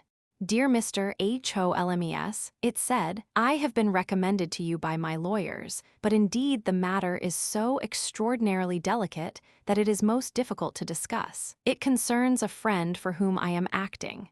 This gentleman married some 5 years ago a Peruvian lady, the daughter of a Peruvian merchant, whom he had met in connection with the importation of nitrates. The lady was very beautiful, but the fact of her foreign birth and of her alien religion always caused a separation of interests and of feelings between husband and wife, so that after a time his love may have cooled towards her, and he may have come to regard their union as a mistake. He felt there were sides of her character which he could never explore or understand. This was the more painful as she was as loving a wife as a man could have, to all appearance absolutely devoted. Now for the point which I will make more plain when we meet. Indeed, this note is merely to give you a general idea of the situation and to ascertain whether you would care to interest yourself in the matter." The lady began to show some curious traits quite alien to her ordinarily sweet and gentle disposition. The gentleman had been married twice, and he had one son by the first wife. This boy was now 15, a very charming and affectionate youth, though unhappily injured through an accident in childhood. Twice, the wife was caught in the act of assaulting this poor lad in the most unprovoked way. Once she struck him with a stick and left a great weal on his arm. This was a small matter, however, compared with her conduct to her own child, a dear boy just under 1 year of age. On one occasion, about a month ago, this child had been left by its nurse for a few minutes. A loud cry from the baby, as of pain, called the nurse back. As she ran into the room, she saw her employer, the lady, leaning over the baby and apparently biting his neck. There was a small wound in the neck, from which a stream of blood had escaped. The nurse was so horrified that she wished to call the husband, but the lady implored her not to do so, and actually gave her £5 as a price for her silence. No explanation was ever given, and for the moment the matter was passed over. It left, however, a terrible impression upon the nurse's mind, and from that time she began to watch her mistress closely and to keep a closer guard upon the baby, whom she tenderly loved. It seemed to her that even as she watched the mother, so the mother watched her, and that every time she was compelled to leave the baby alone, the mother was waiting to get at it. Day and night the nurse covered the child, and day and night the silent, watchful mother seemed to be lying in wait as a wolf waits for a lamb. It must read most incredible to you, and yet I beg you to take it seriously, for a child's life and a man's sanity may depend upon it. At last there came one dreadful day when the facts could no longer be concealed from the husband. The nurse's nerve had given way. She could stand the strain no longer, and she made a clean breast of it all to the man. To him it seemed as wild a tale as it may now seem to you. He knew his wife to be a loving wife, and, save for the assaults upon her stepson, a loving mother. Why, then, should she wound her own dear little baby? He told the nurse that she was dreaming, that her suspicions were those of a lunatic, and that such libels upon her mistress were not to be tolerated. Whilst they were talking, a sudden cry of pain was heard. Nurse and master rushed together to the nursery. Imagine his feelings, Mr. Holmes, as he saw his wife rise from a kneeling position beside the cot, and saw blood upon the child's exposed neck and upon the sheet. With a cry of horror, he turned his wife's face to the light and saw blood all round her lips. It was she beyond all question, who had drunk the poor baby's blood. So the matter stands. She is now confined to her room. There has been no explanation. The husband is half demented. He knows, and I know, little of vampirism beyond the name. We had thought it was some wild tale of foreign parts, and yet here in the very heart of the English Sussex. Well, all this can be discussed with you in the morning. Will you see me? Will you use your great powers in aiding a distracted man? If so, kindly wire to Ferguson, Cheeseman's, Lamberley, and I will be at your rooms by 10 o'clock. Yours faithfully, Robert Ferguson. P.S. I believe your friend Watson played rugby for Blackheath when I was 3/4 for Richmond.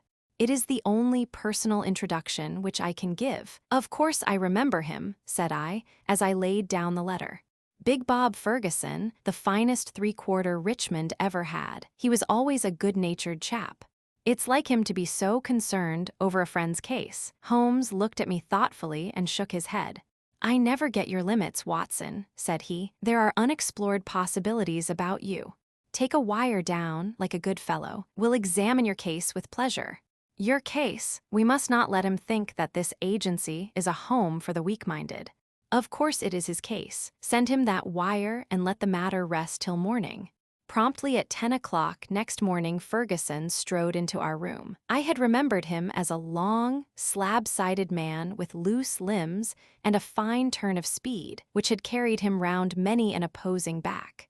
There is surely nothing in life more painful than to meet the wreck of a fine athlete whom one has known in his prime. His great frame had fallen in, his flaxen hair was scanty, and his shoulders were bowed. I fear that I roused corresponding emotions in him. "Hullo, Watson," said he, and his voice was still deep and hearty. "You don't look quite the man you did when I threw you over the ropes into the crowd at the old Deer Park. I expect I have changed a bit also. But it's this last day or two that has aged me. I see by your telegram, Mr. Holmes, that it is no use my pretending to be anyone's deputy." "It is simpler to deal direct," said Holmes. "Of course it is. But you can imagine how difficult it is when you are speaking of the one woman whom you are bound to protect and help. What can I do? How am I to go to the police with such a story? And yet the kiddies have got to be protected. Is it madness, Mr. Holmes? Is it something in the blood? Have you any similar case in your experience? For God's sake, give me some advice, for I am at my wit's end." "Very naturally, Mr. Ferguson. Now sit here and pull yourself together and give me a few clear answers. I can assure you that I am very far from being at my wit's end, and that I am confident we shall find some solution. First of all, tell me what steps you have taken. Is your wife still near the children? We had a dreadful scene." "She is a most loving woman, Mr. Holmes. If ever a woman loved a man with all her heart and soul, she loves me. She was cut to the heart that I should have discovered this horrible, this incredible secret. She would not even speak.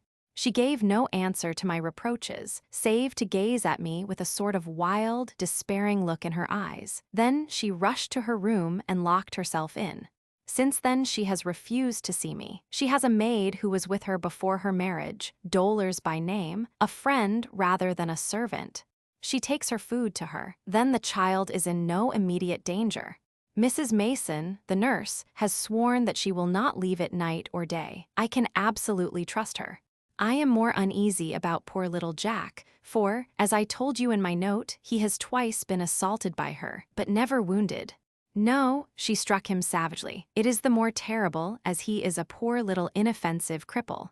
Ferguson's gaunt features softened as he spoke of his boy. You would think that the dear lad's condition would soften anyone's heart.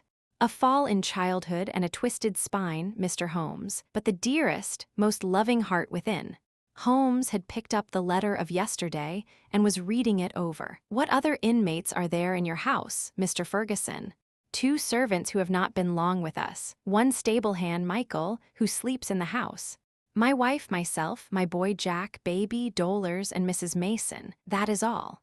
I gather that you did not know your wife well at the time of your marriage. I had only known her a few weeks. How long had this maid Dolers been with her? Some years. Then your wife's character would really be better known by Dolers than by you. Yes, you may say so. Holmes made a note. I fancy, said he, that I may be of more use at Lamberley than here. It is eminently a case for personal investigation. If the lady remains in her room, our presence could not annoy or inconvenience her. Of course, we would stay at the inn. Ferguson gave a gesture of relief. It is what I hoped, Mr. Holmes. There is an excellent train at 2 from Victoria, if you could come.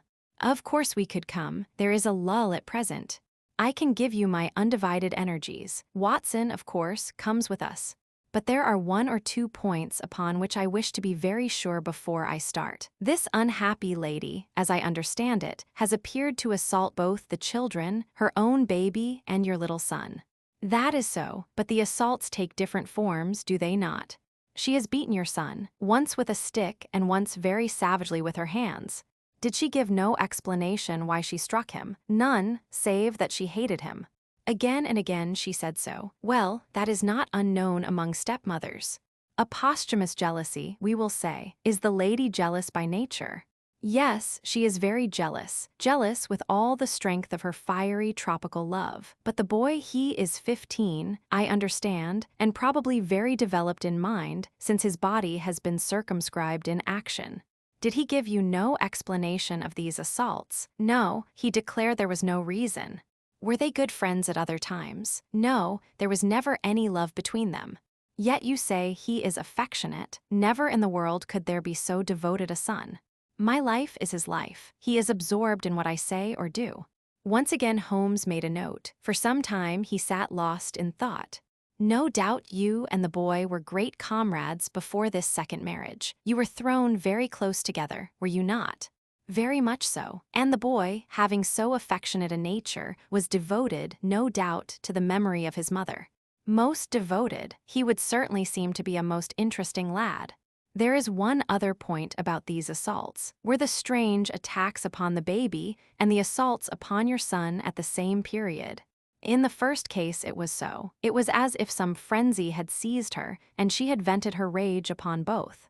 In the second case, it was only Jack who suffered. Mrs. Mason had no complaint to make about the baby.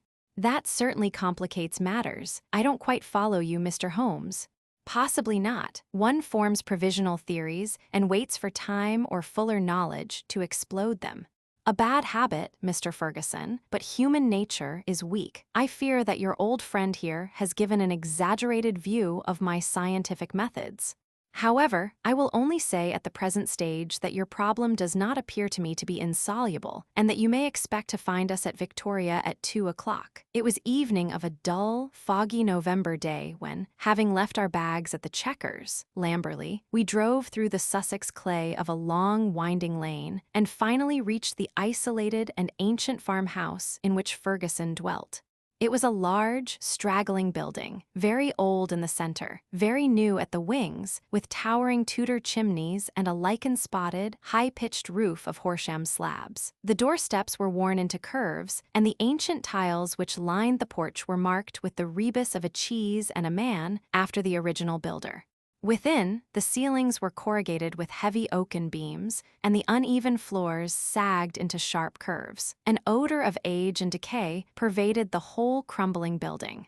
There was one very large central room, into which Ferguson led us. Here, in a huge, old-fashioned fireplace with an iron screen behind it dated 1670, there blazed and spluttered a splendid log fire. The room, as I gazed round, was a most singular mixture of dates and of places. The half-paneled walls may well have belonged to the original yeoman farmer of the 17th century. They were ornamented, however, on the lower part by a line of well-chosen modern watercolors, while above, where yellow plaster took the place of oak, there was hung a fine collection of South American utensils and weapons, which had been brought, no doubt, by the Peruvian lady upstairs. Holmes rose, with that quick curiosity which sprang from his eager mind, and examined them with some care. He returned with his eyes full of thought. "Hullo," he cried. Hullo, a spaniel had lain in a basket in the corner. It came slowly forward towards its master, walking with difficulty. Its hind legs moved irregularly, and its tail was on the ground. It licked Ferguson's hand. "What is it, Mr. Holmes?" "The dog. What's the matter with it?" That's what puzzled the vet, a sort of paralysis. Spinal meningitis, he thought, but it is passing. He'll be all right soon, won't you, Carlo? A shiver of assent passed through the drooping tail. The dog's mournful eyes passed from one of us to the other. He knew that we were discussing his case. Did it come on suddenly, in a single night? How long ago? It may have been 4 months ago. Very remarkable, very suggestive. What do you see in it, Mr. Holmes? A confirmation of what I had already thought. For God's sake, what do you think, Mr. Holmes? It may be a mere intellectual puzzle to you, but it is life and death to me. My wife a would-be murderer, my child in constant danger. Don't play with me, Mr. Holmes. It is too terribly serious. The big rugby three-quarter was trembling all over. Holmes put his hand soothingly upon his arm. "I fear that there is pain for you, Mr. Ferguson, whatever the solution may be," said he. "I would spare you all I can. I cannot say more for the instant, but before I leave this house, I hope I may have something definite. Please God you may. If you will excuse me, gentlemen, I will go up to my wife's room and see if there has been any change." He was away some minutes, during which Holmes resumed his examination of the curiosities upon the wall. When our host returned, it was clear from his downcast face that he had made no progress. He brought with him a tall, slim, brown-faced girl. "The tea is ready, dolers," said Ferguson. "See that your mistress has everything she can wish." "She vera ill," cried the girl, looking with indignant eyes at her master. "She no ask for food, she vera ill. She need doctor. I frightened stay alone with her without doctor." Ferguson looked at me with a question in his eyes. "I should be so glad if I could be of use. Would your mistress see Dr. Watson? I take him." "I no ask leave, she needs doctor." "Then I'll come with you at once." I followed the girl, who was quivering with strong emotion, up the staircase and down an ancient corridor. At the end was an iron-clamped and massive door. It struck me as I looked at it that if Ferguson tried to force his way to his wife, he would find it no easy matter. The girl drew a key from her pocket, and the heavy oaken planks creaked upon their old hinges. I passed in, and she swiftly followed, fastening the door behind her. On the bed, a woman was lying who was clearly in a high fever. She was only half conscious, but as I entered, she raised a pair of frightened but beautiful eyes and glared at me in apprehension. Seeing a stranger, she appeared to be relieved and sank back with a sigh upon the pillow. I stepped up to her with a few reassuring words, and she lay still while I took her pulse and temperature. Both were high, and yet my impression was that the condition was rather that of mental and nervous excitement than of any actual seizure. "She lie like that 1 day, 2 day. I 'fraid she die," said the girl. The woman turned her flushed and handsome face towards me. "Where is my husband? He is below and would wish to see you." "I will not see him, I will not see him." Then she seemed to wander off into delirium. A fiend. A fiend? Oh, what shall I do with this devil? Can I help you in any way? No. No one can help, it is finished. All is destroyed. Do what I will, all is destroyed. The woman must have some strange delusion. I could not see honest Bob Ferguson in the character of fiend or devil. Madame, I said, your husband loves you dearly. He is deeply grieved at this happening. Again she turned on me those glorious eyes. He loves me. Yes, but do I not love him? Do I not love him even to sacrifice myself rather than break his dear heart? That is how I love him. And yet he could think of me, he could speak of me so. He is full of grief, but he cannot understand. No, he cannot understand, but he should trust. Will you not see him? I suggested. No, no, I cannot forget those terrible words nor the look upon his face. I will not see him. Go now, you can do nothing for me. Tell him only one thing, I want my child. I have a right to my child, that is the only message I can send him. She turned her face to the wall and would say no more. I returned to the room downstairs, where Ferguson and Holmes still sat by the fire. Ferguson listened moodily to my account of the interview. How can I send her the child? He said, how do I know what strange impulse might come upon her? How can I ever forget how she rose from beside it with its blood upon her lips? He shuddered at the recollection. The child is safe with Mrs. Mason, and there he must remain. A smart maid, the only modern thing which we had seen in the house, had brought in some tea. As she was serving it, the door opened, and a youth entered the room. He was a remarkable lad, pale-faced and fair-haired, with excitable light blue eyes which blazed into a sudden flame of emotion and joy as they rested upon his father. He rushed forward and threw his arms round his neck with the abandon of a loving girl. "Oh, Daddy," he cried, "I did not know that you were due yet. I should have been here to meet you. Oh, I am so glad to see you." Ferguson gently disengaged himself from the embrace with some little show of embarrassment. "Dear old chap," said he, patting the flaxen head with a very tender hand. "I came early because my friends, Mr. Holmes and Dr. Watson, have been persuaded to come down and spend an evening with us." "Is that Mr. Holmes, the detective?" "Yes." The youth looked at us with a very penetrating and, as it seemed to me, unfriendly gaze. "What about your other child, Mr. Ferguson?" asked Holmes. "Might we make the acquaintance of the baby?" "Ask Mrs. Mason to bring baby down," said Ferguson. The boy went off with a curious, shambling gait which told my surgical eyes that he was suffering from a weak spine. Presently he returned, and behind him came a tall, gaunt woman bearing in her arms a very beautiful child, dark-eyed, golden-haired, a wonderful mixture of the Saxon and the Latin. Ferguson was evidently devoted to it, for he took it into his arms and fondled it most tenderly. "Fancy anyone having the heart to hurt him," he muttered, as he glanced down at the small, angry red pucker upon the cherub throat. It was at this moment that I chanced to glance at Holmes and saw a most singular intentness in his expression. His face was as set as if it had been carved out of old ivory, and his eyes, which had glanced for a moment at father and child, were now fixed with eager curiosity upon something at the other side of the room. Following his gaze, I could only guess that he was looking out through the window at the melancholy, dripping garden.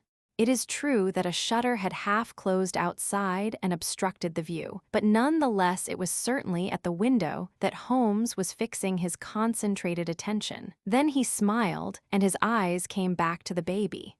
On its chubby neck there was this small puckered mark. Without speaking, Holmes examined it with care. Finally, he shook one of the dimpled fists which waved in front of him. "Goodbye, little man. You have made a strange start in life. Nurse, I should wish to have a word with you in private." He took her aside and spoke earnestly for a few minutes. I only heard the last words, which were, "Your anxiety will soon, I hope, be set at rest." The woman, who seemed to be a sour, silent kind of creature, withdrew with the child. "What is Mrs. Mason like?" asked Holmes. "Not very prepossessing externally, as you can see, but a heart of gold and devoted to the child. Do you like her, Jack?" Holmes turned suddenly upon the boy. His expressive mobile face shadowed over, and he shook his head. "Jackie has very strong likes and dislikes," said Ferguson, putting his arm round the boy. "Luckily, I am one of his likes." The boy cooed and nestled his head upon his father's breast. Ferguson gently disengaged him. "Run away, little Jackie," said he, and he watched his son with loving eyes until he disappeared. "Now, Mr. Holmes," he continued, when the boy was gone, "I really feel that I have brought you on a fool's errand, for what can you possibly do, save give me your sympathy? It must be an exceedingly delicate and complex affair from your point of view." "It is certainly delicate," said my friend, with an amused smile, "but I have not been struck up to now with its complexity. It has been a case for intellectual deduction, but when this original intellectual deduction is confirmed point by quite a number of independent incidents, then the subjective becomes objective, and we can say confidently that we have reached our goal. I had, in fact, reached it before we left Baker Street, and the rest has merely been observation and confirmation." Ferguson put his big hand to his furrowed forehead. "For heaven's sake, Holmes," he said hoarsely, "if you can see the truth in this matter, do not keep me in suspense. How do I stand? What shall I do? I care nothing as to how you have found your facts so long as you have really got them. Certainly, I owe you an explanation, and you shall have it. But you will permit me to handle the matter in my own way. Is the lady capable of seeing us, Watson?" "She is ill, but she is quite rational." "Very good. It is only in her presence that we can clear the matter up. Let us go up to her." "She will not see me," cried Ferguson. "Oh, yes, she will," said Holmes. He scribbled a few lines upon a sheet of paper. "You at least have the entrée, Watson. Will you have the goodness to give the lady this note?" I ascended again and handed the note to Dolors, who cautiously opened the door. A minute later I heard a cry from within, a cry in which joy and surprise seemed to be blended. Dolors looked out. "She will see them, she will leisten," said she. At my summons, Ferguson and Holmes came up. As we entered the room, Ferguson took a step or two towards his wife, who had raised herself in the bed, but she held out her hand to repulse him. He sank into an armchair, while Holmes seated himself beside him, after bowing to the lady, who looked at him with wide-eyed amazement. "I think we can dispense with Dolors," said Holmes. "Oh, very well, madame. If you would rather she stayed, I can see no objection. Now, Mr. Ferguson, I am a busy man with many calls, and my methods have to be short and direct. The swiftest surgery is the least painful. Let me first say what will ease your mind. Your wife is a very good, a very loving, and a very ill-used woman." Ferguson sat up with a cry of joy. "Prove that, Mr. Holmes, and I am your debtor forever. I will do so, but in doing so I must wound you deeply in another direction. I care nothing so long as you clear my wife. Everything on earth is insignificant compared to that. Let me tell you, then, the train of reasoning which passed through my mind in Baker Street. The idea of a vampire was to me absurd. Such things do not happen in criminal practice in England, and yet your observation was precise.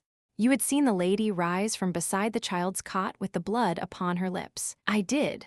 Did it not occur to you that a bleeding wound may be sucked for some other purpose than to draw the blood from it? Was there not a queen in English history who sucked such a wound to draw poison from it? Poison, a South American household. My instinct felt the presence of those weapons upon the wall before my eyes ever saw them. It might have been other poison, but that was what occurred to me. When I saw that little empty quiver beside the small bird bow, it was just what I expected to see. If the child were pricked with one of those arrows dipped in curare or some other devilish drug, it would mean death if the venom were not sucked out. And the dog, if one were to use such a poison, would one not try it first in order to see that it had not lost its power? I did not foresee the dog, but at least I understood him, and he fitted into my reconstruction. Now do you understand? Your wife feared such an attack. She saw it made and saved the child's life, and yet she shrank from telling you all the truth, for she knew how you loved the boy and feared lest it break your heart. Jackie, I watched him as you fondled the child just now. His face was clearly reflected in the glass of the window, where the shutter formed a background. I saw such jealousy, such cruel hatred, as I have seldom seen in a human face. My Jackie, you have to face it, Mr. Ferguson. It is the more painful because it is a distorted love, a maniacal, exaggerated love for you, and possibly for his dead mother, which has prompted his action. His very soul is consumed with hatred for this splendid child, whose health and beauty are a contrast to his own weakness. Good God, it is incredible. Have I spoken the truth, madame? The lady was sobbing, with her face buried in the pillows. Now she turned to her husband. How could I tell you, Bob? I felt the blow it would be to you. It was better that I should wait and that it should come from some other lips than mine. When this gentleman, who seems to have powers of magic, wrote that he knew all, I was glad. I think a year at sea would be my prescription for Master Jackie, said Holmes, rising from his chair. Only one thing is still clouded, madame. We can quite understand your attacks upon Master Jackie. There is a limit to a mother's patience, but how did you dare to leave the child these last 2 days? I had told Mrs. Mason. She knew.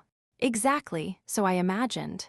Ferguson was standing by the bed, choking, his hands outstretched and quivering. This, I fancy, is the time for our exit, Watson, said Holmes in a whisper. If you will take one elbow of the 2 faithful dolors, I will take the other. There, now, he added, as he closed the door behind him, I think we may leave them to settle the rest among themselves. I have only one further note of this case. It is the letter which Holmes wrote in final answer to that with which the narrative begins. It ran thus: Baker Street, Nov. 21st. Ray vampires, sir. Referring to your letter of the 19th, I beg to state that I have looked into the inquiry of your client, Mr. Robert Ferguson, of Ferguson and Muirhead, tea brokers, of Mincing Lane, and that the matter has been brought to a satisfactory conclusion. With thanks for your recommendation, I am, sir, faithfully yours, Sherlock Holmes. Chapter 6, The Adventure of the 3 Garridubs. It may have been a comedy, or it may have been a tragedy. It cost one man his reason, it cost me a bloodletting, and it cost yet another man the penalties of the law. Yet there was certainly an element of comedy. Well, you shall judge for yourselves. I remember the date very well, for it was in the same month that Holmes refused a knighthood for services which may perhaps some day be described. I only refer to the matter in passing, for in my position of partner and confidant, I am obliged to be particularly careful to avoid any indiscretion. I repeat, however, that this enables me to fix the date, which was the latter end of June, 1902, shortly after the conclusion of the South African War. Holmes had spent several days in bed, as was his habit from time to time, but he emerged that morning with a long foolscap document in his hand and a twinkle of amusement in his austere gray eyes. There is a chance for you to make some money, friend Watson, said he. Have you ever heard the name of Garridub? I admitted that I had not. Well, if you can lay your hand upon a Garridub, there's money in it. Why, that's a long story, rather a whimsical one too. I don't think in all our explorations of human complexities, we have ever come upon anything more singular. The fellow will be here presently for cross-examination, so I won't open the matter up till he comes. But meanwhile, that's the name we want. The telephone directory lay on the table beside me, and I turned over the pages in a rather hopeless quest. But to my amazement, there was this strange name in its due place. I gave a cry of triumph. Here you are, Holmes, here it is. Holmes took the book from my hand. Garridub N, he read, 136 Little Rider Street, W. Sorry to disappoint you, my dear Watson, but this is the man himself.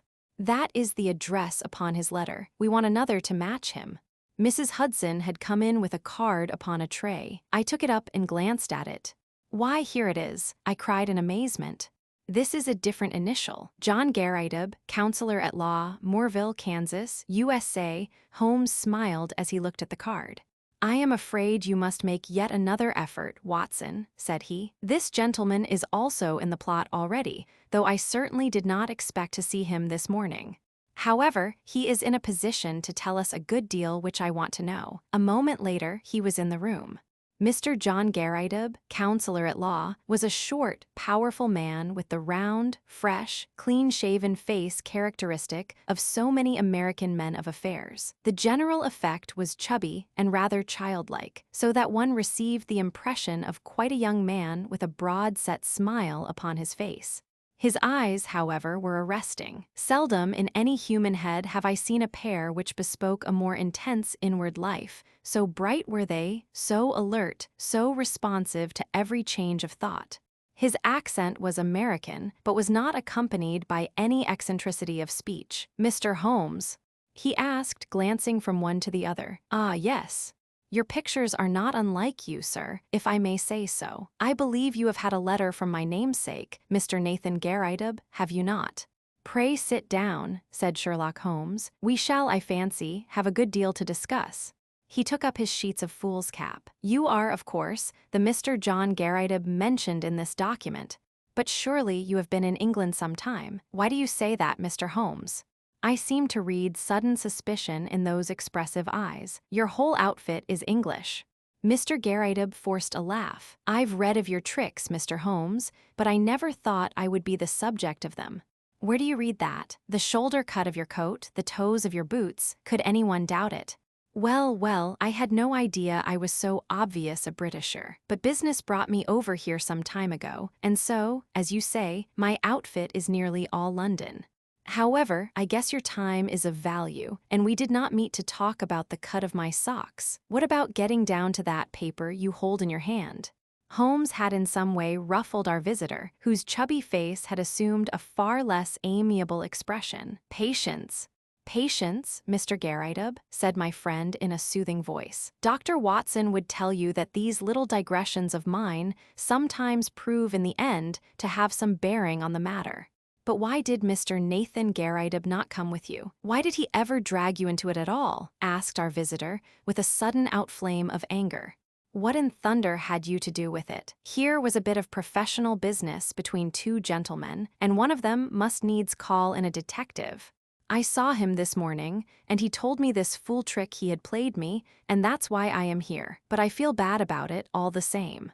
"There was no reflection upon you, Mr. Garrideb. It was simply zeal upon his part to gain your end, an end which is, I understand, equally vital for both of you. He knew that I had means of getting information, and therefore, it was very natural that he should apply to me." Our visitor's angry face gradually cleared. "Well, that puts it different," said he. "When I went to see him this morning, and he told me he had sent to a detective, I just asked for your address and came right away. I don't want police butting into a private matter, but if you are content just to help us find the man, there can be no harm in that." "Well, that is just how it stands," said Holmes. "And now, sir, since you are here, we had best have a clear account from your own lips. My friend here knows nothing of the details." Mr. Garrideb surveyed me with not too friendly a gaze. "Need he know?" he asked. "We usually work together." "Well, there's no reason it should be kept a secret. I'll give you the facts as short as I can make them. If you came from Kansas, I would not need to explain to you who Alexander Hamilton Garrideb was. He made his money in real estate and afterwards in the wheat pit at Chicago, but he spent it in buying up as much land as would make one of your counties, lying along the Arkansas River, west of Fort Dodge. It's grazing land and lumber land and arable land and mineralized land, and just every sort of land that brings dollars to the man that owns it. He had no kith nor kin, or, if he had, I never heard of it. But he took a kind of pride in the queerness of his name. That was what brought us together. I was in the law at Topeka, and one day I had a visit from the old man, and he was tickled to death to meet another man with his own name. It was his pet fad, and he was dead set to find out if there were any more Garridebs in the world. "Find me another," said he.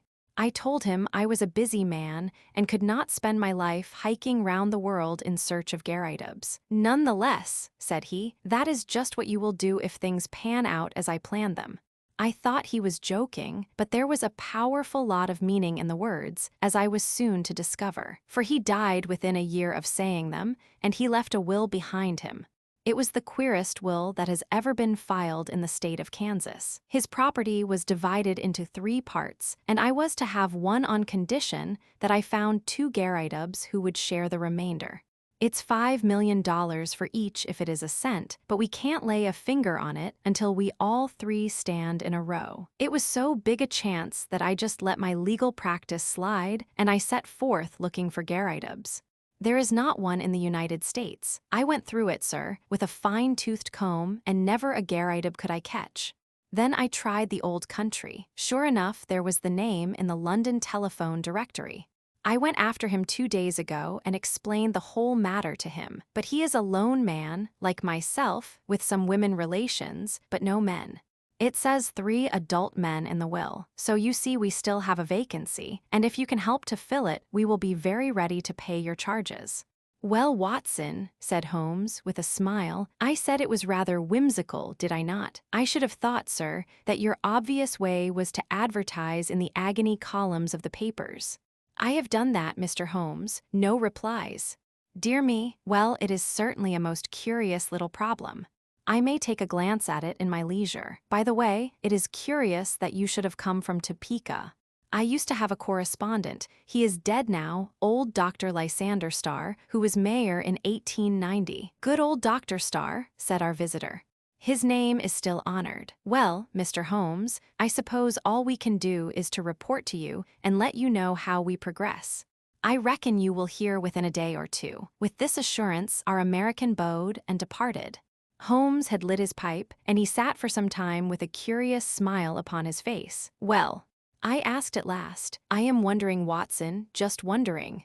At what? Holmes took his pipe from his lips. I was wondering, Watson, what on earth could be the object of this man in telling us such a rigmarole of lies. I nearly asked him so, for there are times when a brutal frontal attack is the best policy, but I judged it better to let him think he had fooled us. Here is a man with an English coat frayed at the elbow and trousers bagged at the knee with a year's wear, and yet by this document, and by his own account, he is a provincial American lately landed in London. There have been no advertisements in the agony columns. You know that I miss nothing there. They are my favorite covert for putting up a bird, and I would never have overlooked such a cock pheasant as that. I never knew a Dr. Lysander Starr of Topeka. Touch him where you would he was false. I think the fellow is really an American, but he has worn his accent smooth with years of London. What is his game, then, and what motive lies behind this preposterous search for Garridebs? It's worth our attention, for, granting that the man is a rascal, he is certainly a complex and ingenious one. We must now find out if our other correspondent is a fraud also. Just ring him up, Watson. I did so, and heard a thin, quavering voice at the other end of the line. Yes, I am Mr. Nathan Garrideb. Is Mr. Holmes there? I should very much like to have a word with Mr. Holmes. My friend took the instrument, and I heard the usual syncopated dialogue. Yes, he has been here. I understand that you don't know him. How long? Only 2 days. Yes, of course. It is a most captivating prospect. Will you be at home this evening? I suppose your namesake will not be there. Very good, we will come then, for I would rather have a chat without him. Dr. Watson will come with me. I understood from your note that you did not go out often. Well, we shall be round about 6. You need not mention it to the American lawyer. Very good, goodbye. It was twilight of a lovely spring evening, and even Little Ryder Street, one of the smaller offshoots from the Edgware Road, within a stone cast of old Tyburn tree of evil memory, looked golden and wonderful in the slanting rays of the setting sun. The particular house to which we were directed was a large, old-fashioned, early Georgian edifice, with a flat brick face broken only by 2 deep bay windows on the ground floor. It was on this ground floor that our client lived, and indeed, the low windows proved to be the front of the huge room in which he spent his waking hours. Holmes pointed as we passed to the small brass plate which bore the curious name. Up some years, Watson, he remarked, indicating its discolored surface. It's his real name anyhow, and that is something to note. The house had a common stair, and there were a number of names painted in the hall, some indicating offices and some private chambers. It was not a collection of residential flats, but rather the abode of bohemian bachelors. Our client opened the door for us himself and apologized by saying that the woman in charge left at 4 o'clock. Mr. Nathan Garrideb proved to be a very tall, loose-jointed, round-backed person, gaunt and bald, some 60-odd years of age. He had a cadaverous face, with the dull, dead skin of a man to whom exercise was unknown. Large, round spectacles and a small, projecting goat's beard combined with his stooping attitude to give him an expression of peering curiosity. The general effect, however, was amiable though eccentric. The room was as curious as its occupant. It looked like a small museum. It was both broad and deep, with cupboards and cabinets all round, crowded with specimens, geological and anatomical. Cases of butterflies and moths flanked each side of the entrance. A large table in the center was littered with all sorts of debris, while the tall brass tube of a powerful microscope bristled up amongst them. As I glanced round, I was surprised at the universality of the man's interests. Here was a case of ancient coins. There was a cabinet of flint instruments. Behind his central table was a large cupboard of fossil bones. Above was a line of plaster skulls with such names as Neanderthal, Heidelberg, Cro-Magnon printed beneath them. It was clear that he was a student of many subjects. As he stood in front of us now, he held a piece of chamois leather in his right hand with which he was polishing a coin. Syracusan, of the best period, he explained, holding it up. They degenerated greatly towards the end. At their best I hold them supreme, though some prefer the Alexandrian school. You will find a chair here, Mr. Holmes. Pray allow me to clear these bones. And you, sir? Ah, yes, Dr. Watson, if you would have the goodness to put the Japanese vase to one side. You see round me my little interests in life. My doctor lectures me about never going out, but why should I go out when I have so much to hold me here? I can assure you that the adequate cataloging of one of those cabinets would take me 3 good months. Holmes looked round him with curiosity. But do you tell me that you never go out? He said, now and again, I drive down to Sotheby's or Christie's. Otherwise, I very seldom leave my room. I am not too strong, and my researches are very absorbing. But you can imagine, Mr. Holmes, what a terrific shock, pleasant but terrific, it was for me when I heard of this unparalleled good fortune. It only needs one more Garrideb to complete the matter, and surely we can find one. I had a brother, but he is dead, and female relatives are disqualified. But there must surely be others in the world. I had heard that you handled strange cases, and that was why I sent to you. Of course, this American gentleman is quite right, and I should have taken his advice first, but I acted for the best. I think you acted very wisely indeed, said Holmes. But are you really anxious to acquire an estate in America? Certainly not, sir. Nothing would induce me to leave my collection, but this gentleman has assured me that he will buy me out as soon as we have established our claim.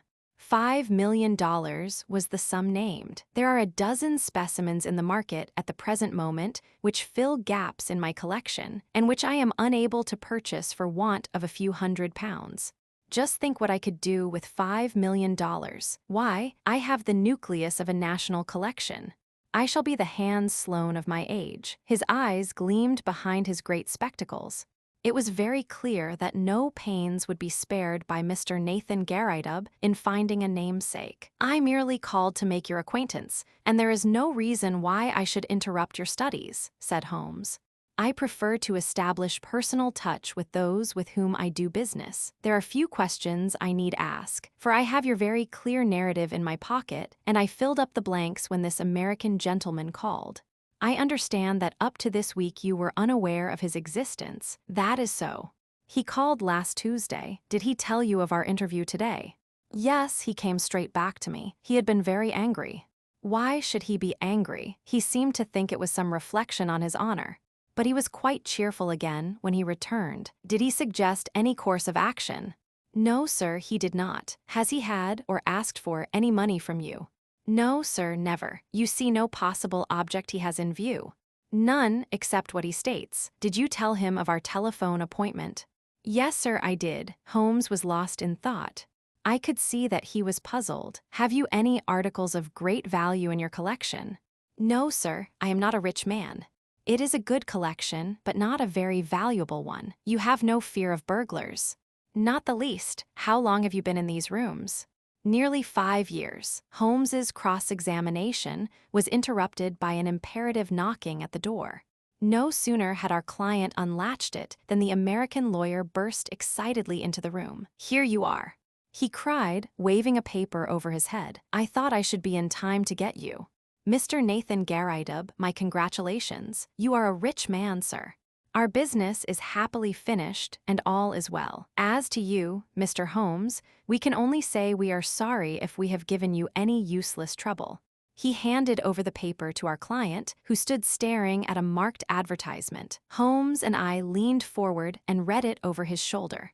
This is how it ran, plus plus. Howard Garridub, constructor of agricultural machinery. Binders, reapers' steam and hand plows, drills, harrows, farmers' carts, buckboards, and all other appliances. Estimates for artesian wells. Apply Grosvenor Buildings, Eston, plus plus glorious, gasped our host.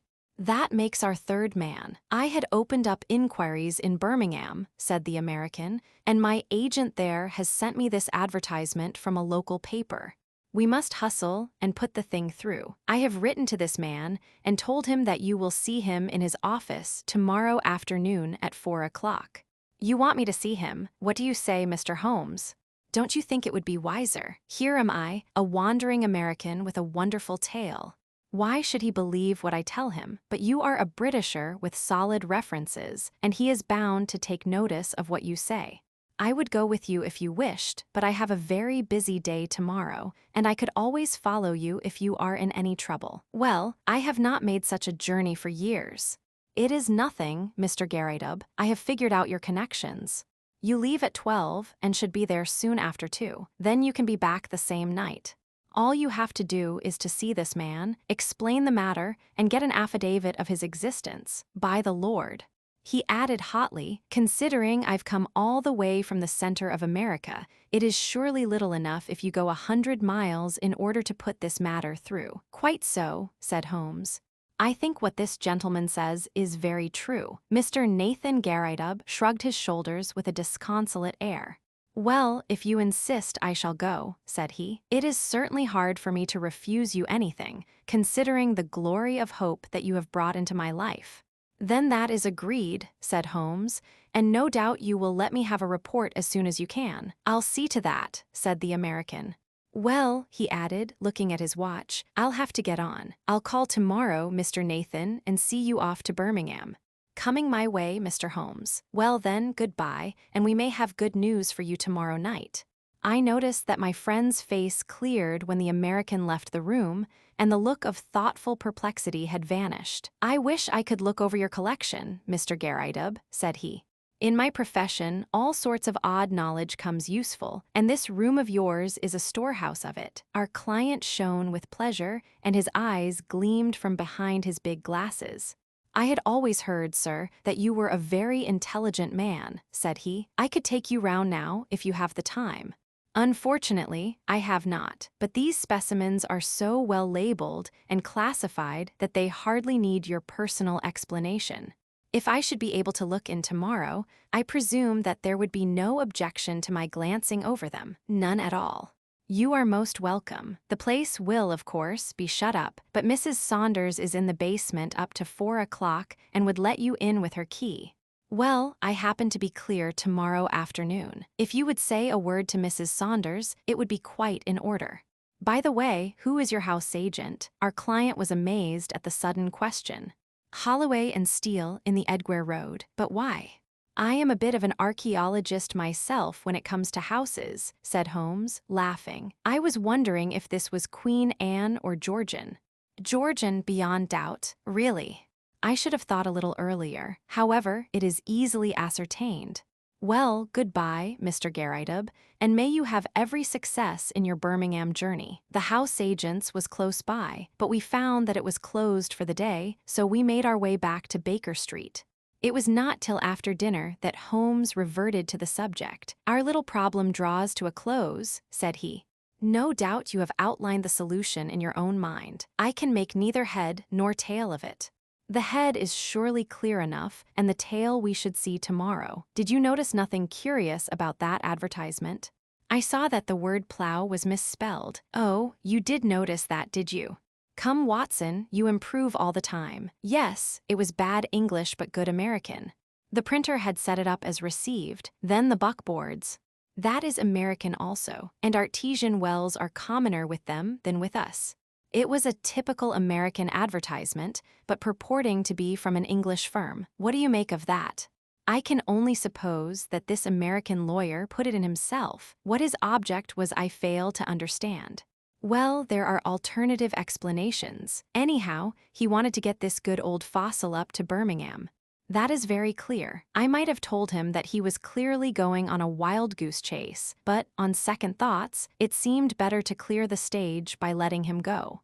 Tomorrow, Watson, well, tomorrow will speak for itself. Holmes was up and out early. When he returned at lunchtime, I noticed that his face was very grave. "This is a more serious matter than I had expected, Watson," said he. "It is fair to tell you so, though I know it will only be an additional reason to you for running your head into danger. I should know my Watson by now. But there is danger, and you should know it. Well, it is not the first we have shared, Holmes. I hope it may not be the last. What is the particular danger this time?" "We are up against a very hard case. I have identified Mr. John Garrideb, counselor at law. He is none other than Killer Evans, of sinister and murderous reputation. I fear I am none the wiser." "Ah, it is not part of your profession to carry about a portable Newgate calendar in your memory. I have been down to see friend Lestrade at the Yard. There may be an occasional want of imaginative intuition down there, but they lead the world for thoroughness and method. I had an idea that we might get on the track of our American friend in their records. Sure enough, I found his chubby face smiling up at me from the Rogues' Portrait Gallery. James Winter, alias Moorcroft, alias Killer Evans, was the inscription below. Holmes drew an envelope from his pocket. I scribbled down a few points from his dossier. Aged 44, native of Chicago. Known to have shot 3 men in the States. Escaped from penitentiary through political influence. Came to London in 1893. Shot a man over cards in a nightclub in the Waterloo Road in January 1895. Man died, but he was shown to have been the aggressor in the row. Dead man was identified as Roger Prescott, famous as forger and coiner in Chicago. Killer Evans, released in 1901, has been under police supervision since, but so far as known, has led an honest life. Very dangerous man, usually carries arms and is prepared to use them. That is our bird, Watson, a sporting bird, as you must admit. But what is his game? Well, it begins to define itself. I have been to the house agents. Our client, as he told us, has been there 5 years. It was unlet for a year before then. The previous tenant was a gentleman at large named Waldron. Waldron's appearance was well remembered at the office. He had suddenly vanished, and nothing more been heard of him. He was a tall, bearded man with very dark features. Now, Prescott, the man whom Killer Evans had shot, was, according to Scotland Yard, a tall, dark man with a beard. As a working hypothesis, I think we may take it that Prescott, the American criminal, used to live in the very room which our innocent friend now devotes to his museum. So at last we get a link, you see. And the next link, well, we must go now and look for that. He took a revolver from the drawer and handed it to me. I have my old favorite with me. If our Wild West friend tries to live up to his nickname, we must be ready for him. I'll give you an hour for a siesta, Watson, and then I think it will be time for our Ryder Street adventure. It was just 4 o'clock when we reached the curious apartment of Nathan Garrideb. Mrs. Saunders, the caretaker, was about to leave, but she had no hesitation in admitting us, for the door shut with a spring lock and Holmes promised to see that all was safe before we left. Shortly afterwards the outer door closed, her bonnet passed the bow window, and we knew that we were alone in the lower floor of the house. Holmes made a rapid examination of the premises. There was one cupboard in a dark corner which stood out a little from the wall. It was behind this that we eventually crouched, while Holmes in a whisper outlined his intentions. He wanted to get our amiable friend out of his room, that is very clear, and, as the collector never went out, it took some planning to do it. The whole of this Garrideb invention was apparently for no other end. I must say, Watson, that there is a certain devilish ingenuity about it, even if the queer name of the tenant did give him an opening which he could hardly have expected. He wove his plot with remarkable cunning.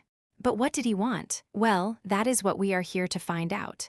It has nothing whatever to do with our client, so far as I can read the situation. It is something connected with the man he murdered, the man who may have been his confederate in crime.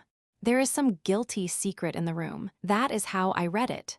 At first, I thought our friend might have something in his collection more valuable than he knew, something worth the attention of a big criminal. But the fact that Roger Prescott of evil memory inhabited these rooms points to some deeper reason.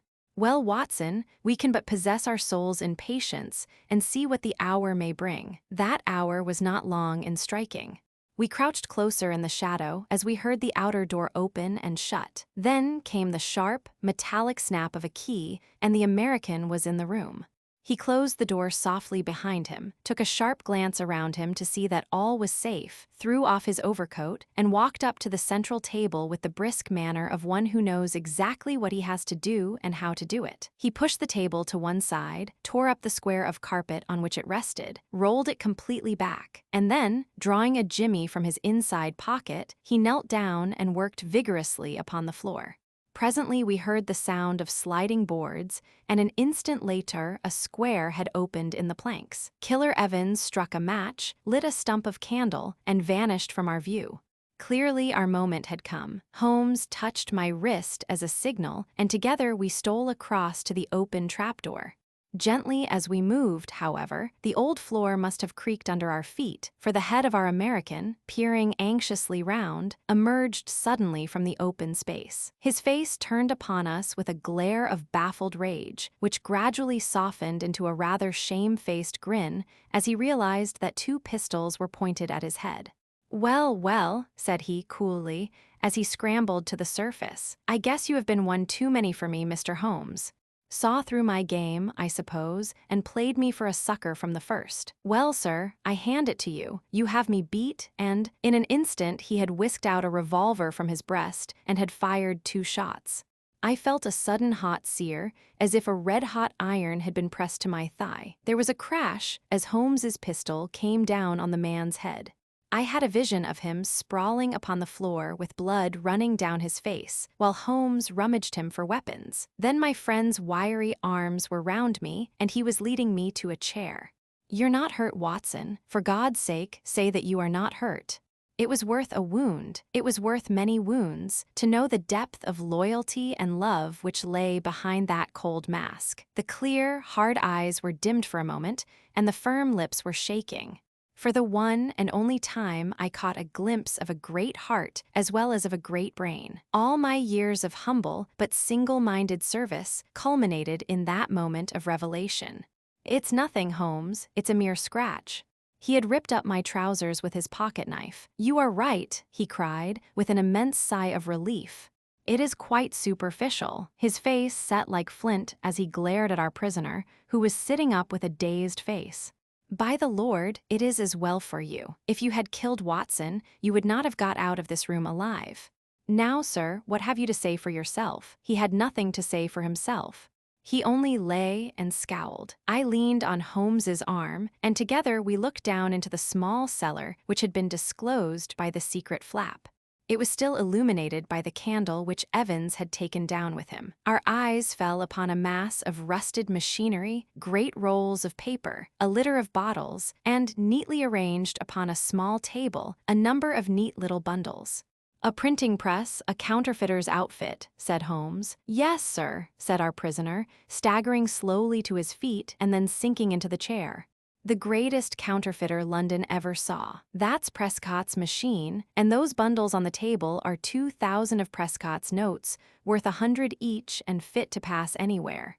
Help yourselves, gentlemen, call it a deal and let me beat it." Holmes laughed. "We don't do things like that, Mr. Evans. There is no bolt hole for you in this country. You shot this man Prescott, did you not?" "Yes, sir, and got 5 years for it, though it was he who pulled on me. 5 years, when I should have had a medal the size of a soup plate. No living man could tell a Prescott from a Bank of England, and if I hadn't put him out, he would have flooded London with them. I was the only one in the world who knew where he made them. Can you wonder that I wanted to get to the place? And can you wonder that when I found this crazy boob of a bug hunter with the queer name squatting right on the top of it and never quitting his room, I had to do the best I could to shift him. Maybe I would have been wiser if I had put him away. It would have been easy enough, but I'm a soft-hearted guy that can't begin shooting unless the other man has a gun also. But say, Mr. Holmes, what have I done wrong anyhow? I've not used this plant. I've not hurt this old stiff. Where do you get me? Only attempted murder, so far as I can see, said Holmes, but that's not our job. They take that at the next stage. What we wanted at present was just your sweet self. Please give the Yard a call, Watson. It won't be entirely unexpected. So those were the facts about Killer Evans and his remarkable invention of the 3 Garridubs. We heard later that our poor old friend never got over the shock of his dissipated dreams. When his castle in the air fell down, it buried him beneath the ruins. He was last heard of at a nursing home in Brixton. It was a glad day at the Yard when the Prescott outfit was discovered, for, though they knew that it existed, they had never been able, after the death of the man, to find out where it was. Evans had indeed done great service and caused several worthy CID men to sleep the sounder, for the counterfeiter stands in a class by himself as a public danger. They would willingly have subscribed to that soup plate medal of which the criminal had spoken, but an unappreciative bench took a less favorable view, and the killer returned to those shades from which he had just emerged. Chapter 7. The Problem of Thor Bridge. Somewhere in the vaults of the Bank of Cox & Co. at Charing Cross, there is a travel-worn and battered tin dispatch box with my name, John H. Watson, M.D., late Indian Army, painted upon the lid. It is crammed with papers, nearly all of which are records of cases to illustrate the curious problems which Mr. Sherlock Holmes had at various times to examine. Some, and not the least interesting, were complete failures, and as such will hardly bear narrating, since no final explanation is forthcoming. A problem without a solution may interest the student, but can hardly fail to annoy the casual reader. Among these unfinished tales is that of Mr. James Phillimore, who, stepping back into his own house to get his umbrella, was never more seen in this world. No less remarkable is that of the cutter Alicia, which sailed one spring morning into a small patch of mist from where she never again emerged, nor was anything further ever heard of herself and her crew. A third case worthy of note is that of Isidora Persano, the well-known journalist and duelist, who was found stark staring mad with a matchbox in front of him, which contained a remarkable worm, said to be unknown to science. Apart from these unfathomed cases, there are some which involve the secrets of private families to an extent which would mean consternation in many exalted quarters if it were thought possible that they might find their way into print. I need not say that such a breach of confidence is unthinkable, and that these records will be separated and destroyed now that my friend has time to turn his energies to the matter. There remain a considerable residue of cases of greater or less interest, which I might have edited before, had I not feared to give the public a surfeit which might react upon the reputation of the man whom above all others I revere. In some, I was myself concerned and can speak as an eyewitness, while in others I was either not present or played so small a part that they could only be told as by a third person. The following narrative is drawn from my own experience. It was a wild morning in October, and I observed as I was dressing how the last remaining leaves were being whirled from the solitary plane tree which graces the yard behind our house. I descended to breakfast, prepared to find my companion in depressed spirits, for, like all great artists, he was easily impressed by his surroundings. On the contrary, I found that he had nearly finished his meal, and that his mood was particularly bright and joyous, with that somewhat sinister cheerfulness which was characteristic of his lighter moments. "You have a case, Holmes," I remarked. "The faculty of deduction is certainly contagious, Watson," he answered. "It has enabled you to probe my secret. Yes, I have a case." After a month of trivialities and stagnation, the wheels move once more. Might I share it? There is little to share, but we may discuss it when you have consumed the 2 hard-boiled eggs with which our new cook has favored us. Their condition may not be unconnected with the copy of the Family Herald which I observed yesterday upon the hall table.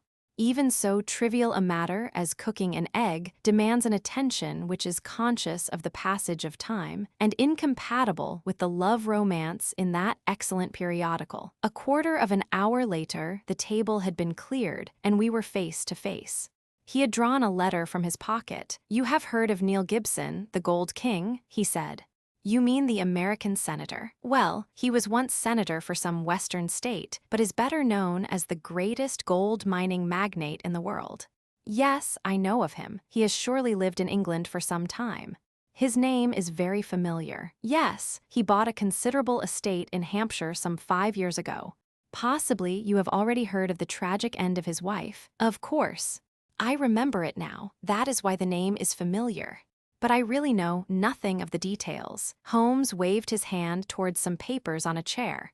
"I had no idea that the case was coming my way, or I should have had my extracts ready," said he. "The fact is that the problem, though exceedingly sensational, appeared to present no difficulty. The interesting personality of the accused does not obscure the clearness of the evidence. That was the view taken by the coroner's jury and also in the police court proceedings. It is now referred to the assizes at Winchester. I fear it is a thankless business. I can discover facts, Watson, but I cannot change them. Unless some entirely new and unexpected ones come to light, I do not see what my client can hope for." "Your client? Ah, I forgot I had not told you. I am getting into your involved habit, Watson, of telling a story backwards. You had best read this first."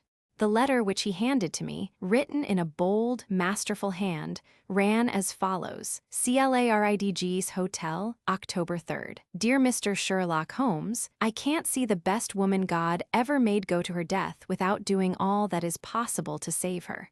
I can't explain things, I can't even try to explain them, but I know beyond all doubt that Miss Dunbar is innocent. You know the facts, who doesn't? It has been the gossip of the country, and never a voice raised for her.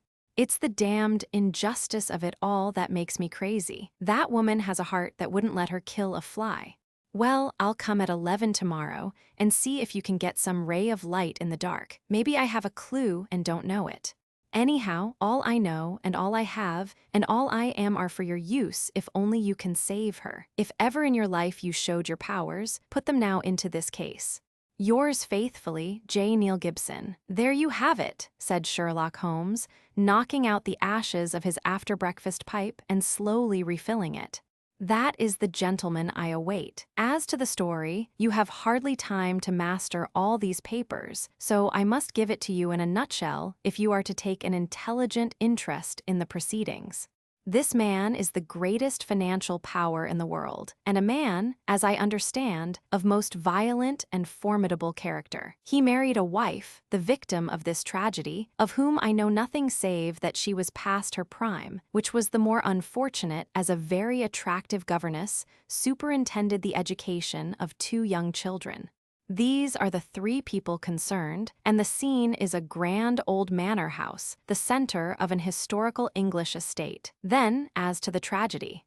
The wife was found in the grounds nearly half a mile from the house, late at night, clad in her dinner dress, with a shawl over her shoulders and a revolver bullet through her brain. No weapon was found near her, and there was no local clue as to the murder. No weapon near her, Watson, mark that. The crime seems to have been committed late in the evening, and the body was found by a gamekeeper about 11 o'clock, when it was examined by the police and by a doctor before being carried up to the house. Is this too condensed, or can you follow it clearly? It is all very clear. But why suspect the governess? Well, in the first place, there is some very direct evidence. A revolver with 1 discharged chamber and a caliber which corresponded with the bullet was found on the floor of her wardrobe. His eyes fixed, and he repeated in broken words, "On the floor of her wardrobe." Then he sank into silence, and I saw that some train of thought had been set moving which I should be foolish to interrupt. Suddenly, with a start, he emerged into brisk life once more. "Yes, Watson, it was found. Pretty damning, eh?" So the 2 juries thought. Then the dead woman had a note upon her making an appointment at that very place and signed by the governess. How's that? Finally, there is the motive.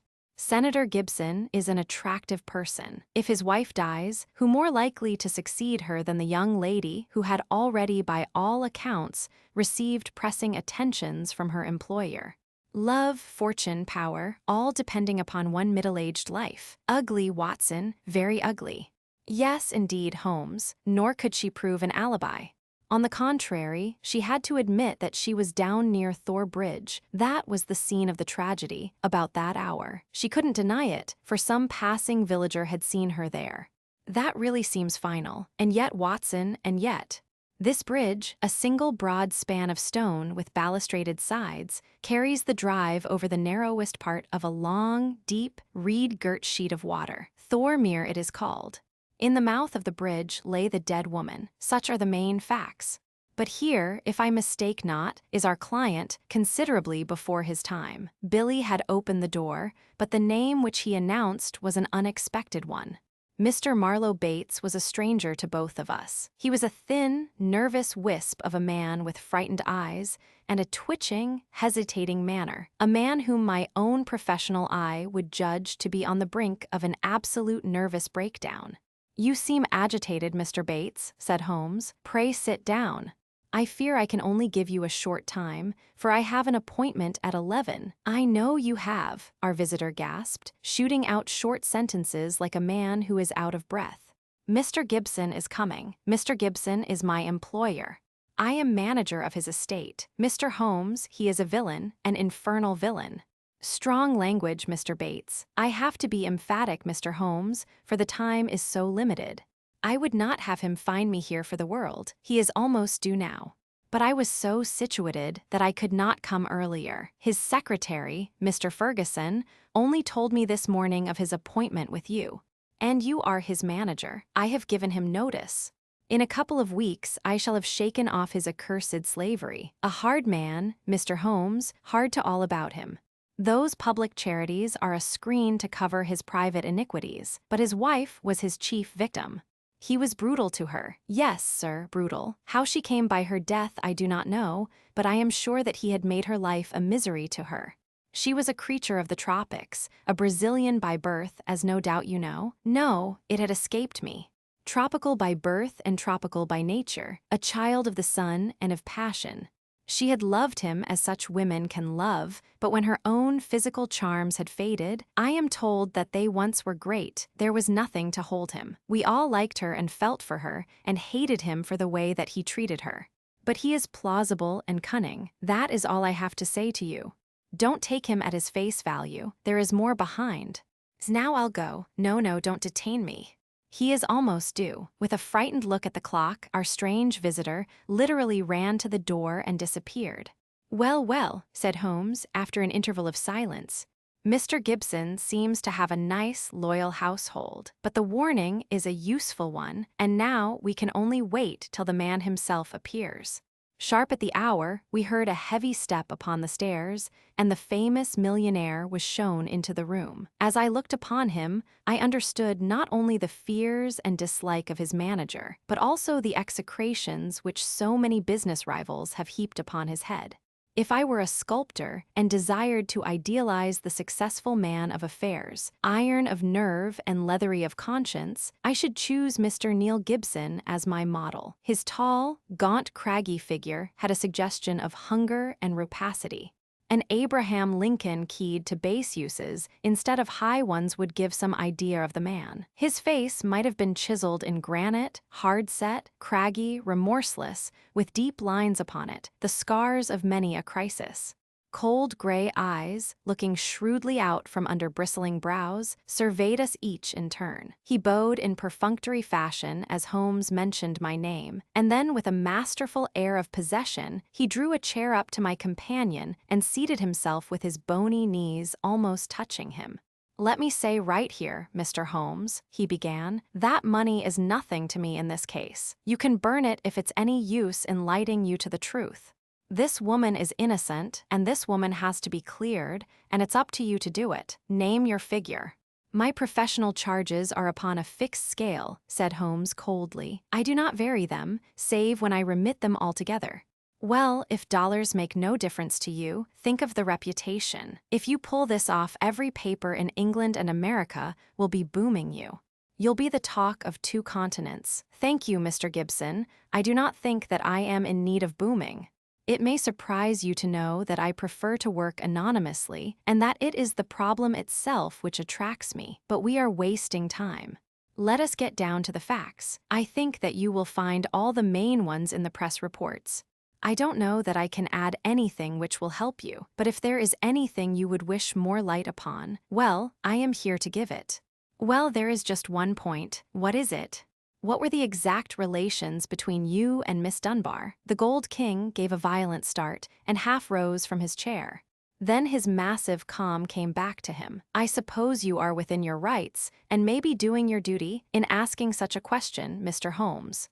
We will agree to suppose so, said Holmes. Then, I can assure you that our relations were entirely, and always those of an employer towards a young lady whom he never conversed with or ever saw, save when she was in the company of his children. Holmes rose from his chair. I am a rather busy man, Mr. Gibson, said he, and I have no time or taste for aimless conversations. I wish you good morning. Our visitor had risen also, and his great loose figure towered above Holmes. There was an angry gleam from under those bristling brows, and a tinge of color in the sallow cheeks. What the devil do you mean by this, Mr. Holmes? Do you dismiss my case? Well, Mr. Gibson, at least I dismiss you. I should have thought my words were plain. Plain enough, but what's at the back of it? Raising the price on me, or afraid to tackle it, or what? I've a right to a plain answer. Well, perhaps you have, said Holmes. I'll give you one. This case is quite sufficiently complicated to start with, without the further difficulty of false information, meaning that I lie. Well, I was trying to express it as delicately as I could, but if you insist upon the word, I will not contradict you. I sprang to my feet, for the expression upon the millionaire's face was fiendish in its intensity, and he had raised his great knotted fist. Holmes smiled languidly and reached his hand out for his pipe. Don't be noisy, Mr. Gibson. I find that after breakfast, even the smallest argument is unsettling. I suggest that a stroll in the morning air and a little quiet thought will be greatly to your advantage.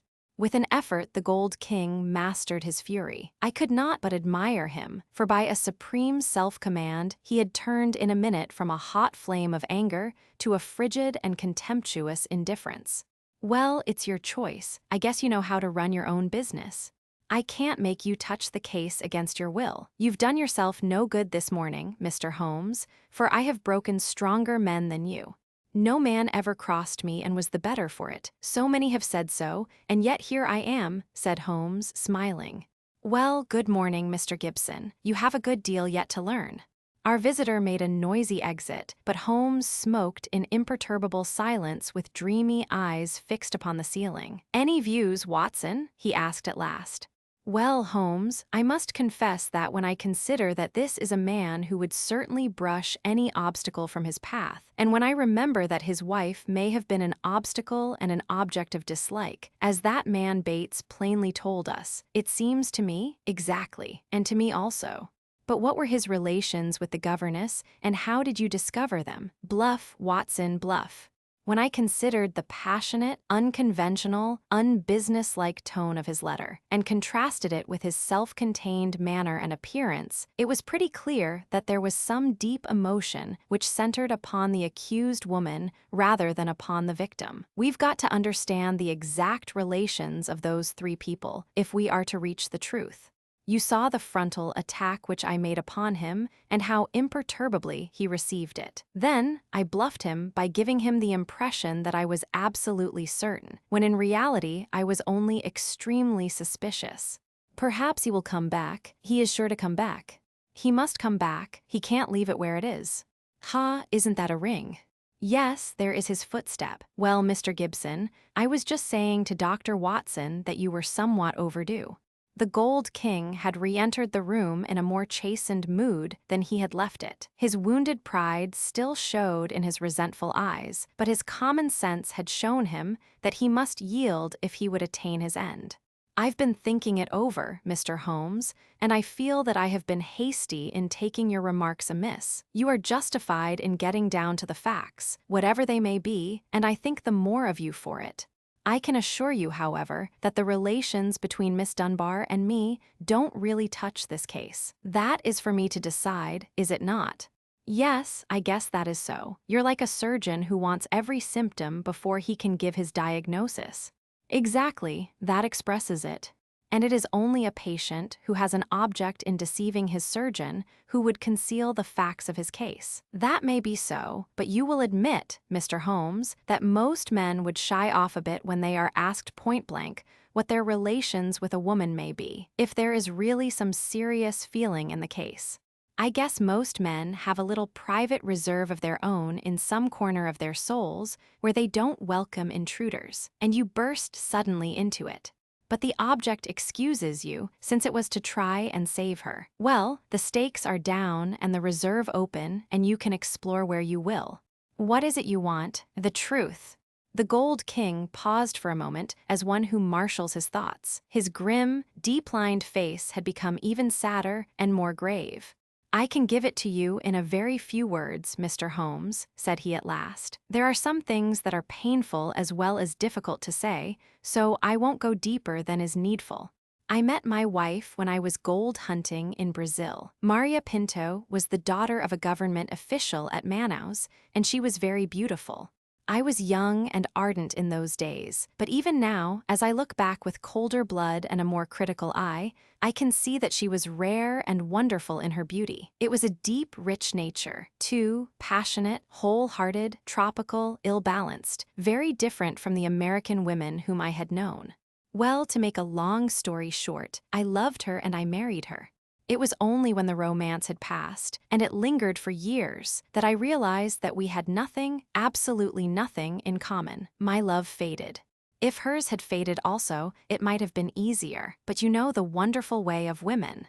Do what I might, nothing could turn her from me. If I have been harsh to her, even brutal as some have said, it has been because I knew that if I could kill her love, or if it turned to hate, it would be easier for both of us.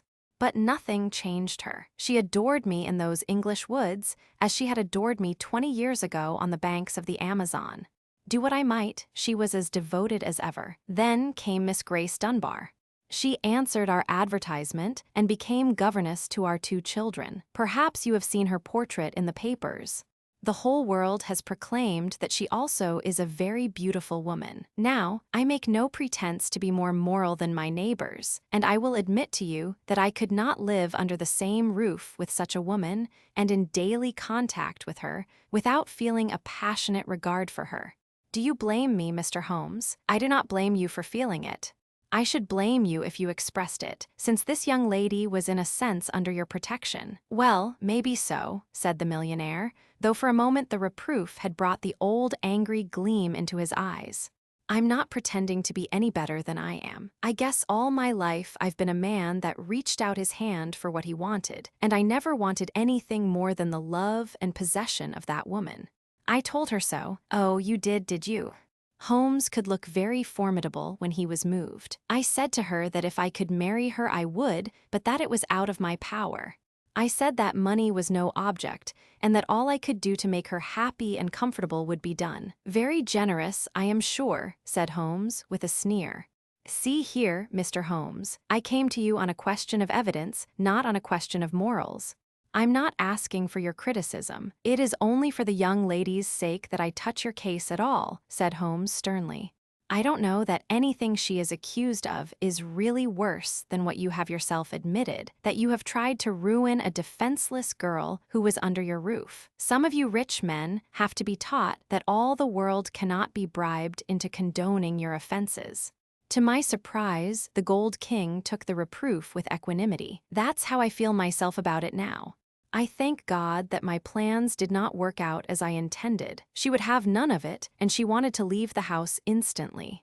Why did she not? Well, in the first place, others were dependent upon her, and it was no light matter for her to let them all down by sacrificing her living. When I had sworn, as I did, that she should never be molested again, she consented to remain. But there was another reason. She knew the influence she had over me and that it was stronger than any other influence in the world. She wanted to use it for good. How? Well, she knew something of my affairs. They are large, Mr. Holmes, large beyond the belief of an ordinary man. I can make or break, and it is usually break. It wasn't individuals only. It was communities, cities, even nations. Business is a hard game, and the weak go to the wall. I played the game for all it was worth. I never squealed myself, and I never cared if the other fellow squealed, but she saw it different. I guess she was right. She believed and said that a fortune for one man that was more than he needed should not be built on 10,000 ruined men who were left without the means of life. That was how she saw it, and I guess she could see past the dollars to something that was more lasting. She found that I listened to what she said, and she believed she was serving the world by influencing my actions. So she stayed, and then this came along. Can you throw any light upon that? The Gold King paused for a minute or more, his head sunk in his hands, lost in deep thought. It's very black against her. I can't deny that, and women lead an inward life and may do things beyond the judgment of a man. At first I was so rattled and taken aback that I was ready to think she had been led away in some extraordinary fashion that was clean against her usual nature. One explanation came into my head. I give it to you, Mr. Holmes, for what it is worth. There is no doubt that my wife was bitterly jealous. There is a soul jealousy that can be as frantic as anybody jealousy, and though my wife had no cause, and I think she understood this, for the latter, she was aware that this English girl exerted an influence upon my mind and my acts that she herself never had. It was an influence for good, but that did not mend the matter. She was crazy with hatred, and the heat of the Amazon was always in her blood. She might have planned to murder Miss Dunbar, or we will say to threaten her with a gun, and so frighten her into leaving us. Then there might have been a scuffle, and the gun gone off and shot the woman who held it. That possibility had already occurred to me, said Holmes. Indeed, it is the only obvious alternative to deliberate murder, but she utterly denies it. Well, that is not final, is it? One can understand that a woman placed in so awful a position might hurry home still in her bewilderment holding the revolver. She might even throw it down among her clothes, hardly knowing what she was doing, and when it was found, she might try to lie her way out by a total denial, since all explanation was impossible. What is against such a supposition? Miss Dunbar herself, well, perhaps. Holmes looked at his watch. I have no doubt we can get the necessary permits this morning and reach Winchester by the evening train. When I have seen this young lady, it is very possible that I may be of more use to you in the matter, though I cannot promise that my conclusions will necessarily be such as you desire. There was some delay in the official pass, and instead of reaching Winchester that day, we went down to Thor Place, the Hampshire estate of Mr. Neil Gibson. He did not accompany us himself, but we had the address of Sergeant Coventry, of the local police, who had first examined into the affair. He was a tall, thin, cadaverous man, with a secretive and mysterious manner, which conveyed the idea that he knew or suspected a very great deal more than he dared say. He had a trick, too, of suddenly sinking his voice to a whisper, as if he had come upon something of vital importance, though the information was usually commonplace enough. Behind these tricks of manner, he soon showed himself to be a decent, honest fellow who was not too proud to admit that he was out of his depth and would welcome any help. Anyhow, I'd rather have you than Scotland Yard, Mr. Holmes, said he. If the Yard gets called into a case, then the local loses all credit for success and may be blamed for failure. Now you play straight, so I've heard. I need not appear in the matter at all, said Holmes, to the evident relief of our melancholy acquaintance. If I can clear it up, I don't ask to have my name mentioned. Well, it's very handsome of you, I am sure. And your friend, Dr. Watson, can be trusted, I know. Now, Mr. Holmes, as we walk down to the place, there is one question I should like to ask you. I'd breathe it to no soul but you. He looked round as though he hardly dare utter the words. Don't you think there might be a case against Mr. Neil Gibson himself? I have been considering that. You've not seen Miss Dunbar. She is a wonderful fine woman in every way. He may well have wished his wife out of the road, and these Americans are readier with pistols than our folk are.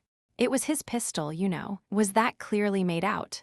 Yes, sir, it was one of a pair that he had. One of a pair, where is the others? Well, the gentleman has a lot of firearms of one sort and another. We never quite matched that particular pistol, but the box was made for two. If it was one of a pair, you should surely be able to match it. Well, we have them all laid out at the house, if you would care to look them over. Later, perhaps, I think we will walk down together and have a look at the scene of the tragedy. This conversation had taken place in the little front room of Sergeant Coventry's humble cottage, which served as the local police station. A walk of half a mile or so across a windswept heath, all gold and bronze with the fading ferns, brought us to a side gate opening into the grounds of the Thorplace estate.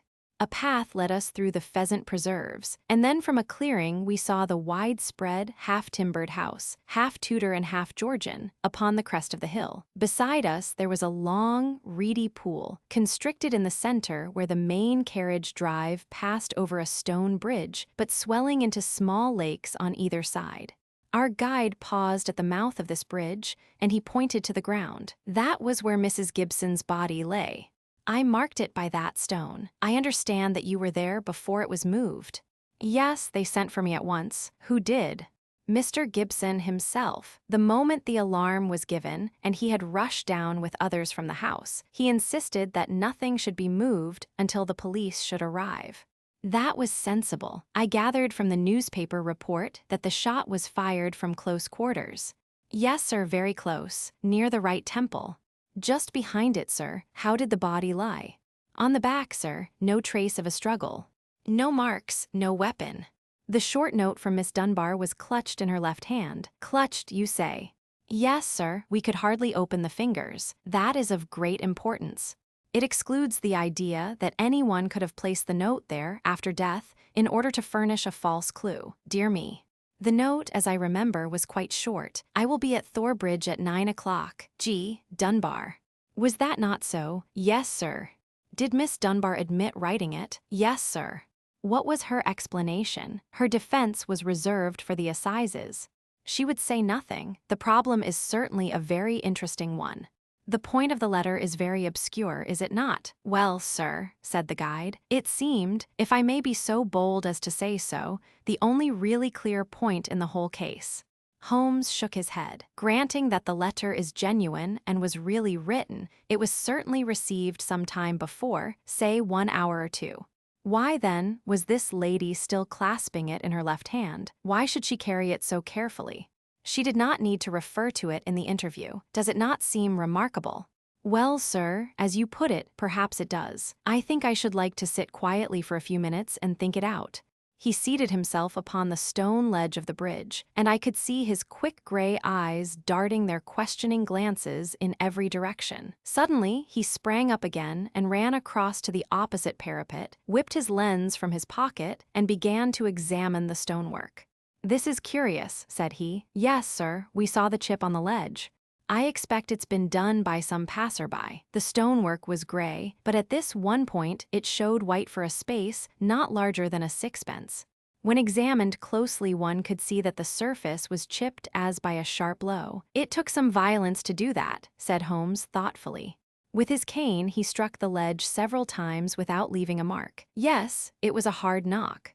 In a curious place, too. It was not from above but from below, for you see that it is on the lower edge of the parapet. But it is at least 15 feet from the body. Yes, it is 15 feet from the body. It may have nothing to do with the matter, but it is a point worth noting. I do not think that we have anything more to learn here. There were no footsteps, you say. The ground was iron hard, sir. There were no traces at all. Then we can go. We will go up to the house first and look over these weapons of which you speak. Then we shall get on to Winchester, for I should desire to see Miss Dunbar before we go farther. Mr. Neil Gibson had not returned from town, but we saw in the house the neurotic Mr. Bates, who had called upon us in the morning. He showed us with a sinister relish the formidable array of firearms of various shapes and sizes which his employer had accumulated in the course of an adventurous life. Mr. Gibson has his enemies, as anyone would expect who knew him and his methods, said he. He sleeps with a loaded revolver in the drawer beside his bed. He is a man of violence, sir, and there are times when all of us are afraid of him. I am sure that the poor lady who has passed was often terrified. Did you ever witness physical violence towards her? No, I cannot say that. But I have heard words which were nearly as bad, words of cold, cutting contempt, even before the servants. Our millionaire does not seem to shine in private life, remarked Holmes, as we made our way to the station. Well, Watson, we have come on a good many facts, some of them new ones, and yet I seem some way from my conclusion. In spite of the very evident dislike which Mr. Bates has to his employer, I gather from him that when the alarm came, he was undoubtedly in his library. Dinner was over at 8:30, and all was normal up to then. It is true that the alarm was somewhat late in the evening, but the tragedy certainly occurred about the hour named in the note. There is no evidence at all that Mr. Gibson had been out of doors since his return from town at 5 o'clock. On the other hand, Miss Dunbar, as I understand it, admits that she had made an appointment to meet Mrs. Gibson at the bridge. Beyond this, she would say nothing, as her lawyer had advised her to reserve her defense. We have several very vital questions to ask that young lady, and my mind will not be easy until we have seen her. I must confess that the case would seem to me to be very black against her, if it were not for one thing. And what is that, Holmes? The finding of the pistol in her wardrobe. Dear me, Holmes, I cried. That seemed to me to be the most damning incident of all. Not so, Watson. It had struck me even at my first perfunctory reading as very strange, and now that I am in closer touch with the case, it is my only firm ground for hope. We must look for consistency. Where there is a want of it, we must suspect deception. I hardly follow you. Well now, Watson, suppose for a moment that we visualize you in the character of a woman who, in a cold, premeditated fashion, is about to get rid of a rival. You have planned it. A note has been written. The victim has come. You have your weapon. The crime is done. It has been workmanlike and complete. Do you tell me that after carrying out so crafty a crime you would now ruin your reputation as a criminal by forgetting to fling your weapon into those adjacent reed beds which would forever cover it, but you must needs carry it carefully home and put it in your own wardrobe, the very first place that would be searched? Your best friends would hardly call you a schemer, Watson, and yet I could not picture you doing anything so crude as that. In the excitement of the moment? No, Watson, I will not admit that it is possible.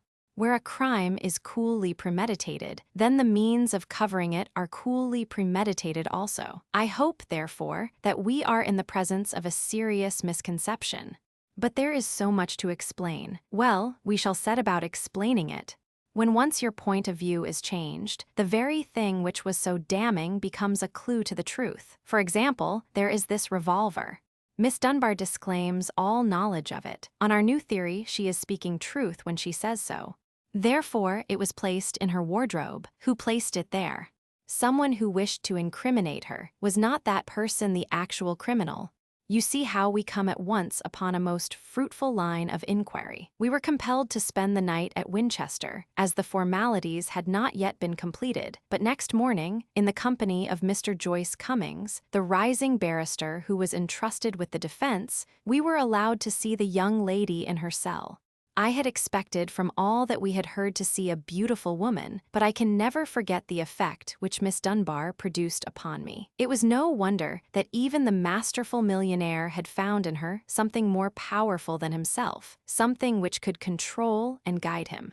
One felt, too, as one looked at that strong, clear-cut, and yet sensitive face, that even should she be capable of some impetuous deed, nonetheless there was an innate nobility of character which would make her influence always for the good. She was a brunette, tall, with a noble figure and commanding presence, but her dark eyes had in them the appealing, helpless expression of the hunted creature who feels the nets around it, but can see no way out from the toils. Now, as she realized the presence and the help of my famous friend, there came a touch of color in her wan cheeks, and a light of hope began to glimmer in the glance which she turned upon us. Perhaps Mr. Neil Gibson has told you something of what occurred between us, she asked in a low, agitated voice. Yes, Holmes answered. You need not pain yourself by entering into that part of the story. After seeing you, I am prepared to accept Mr. Gibson's statement both as to the influence which you had over him and as to the innocence of your relations with him. But why was the whole situation not brought out in court?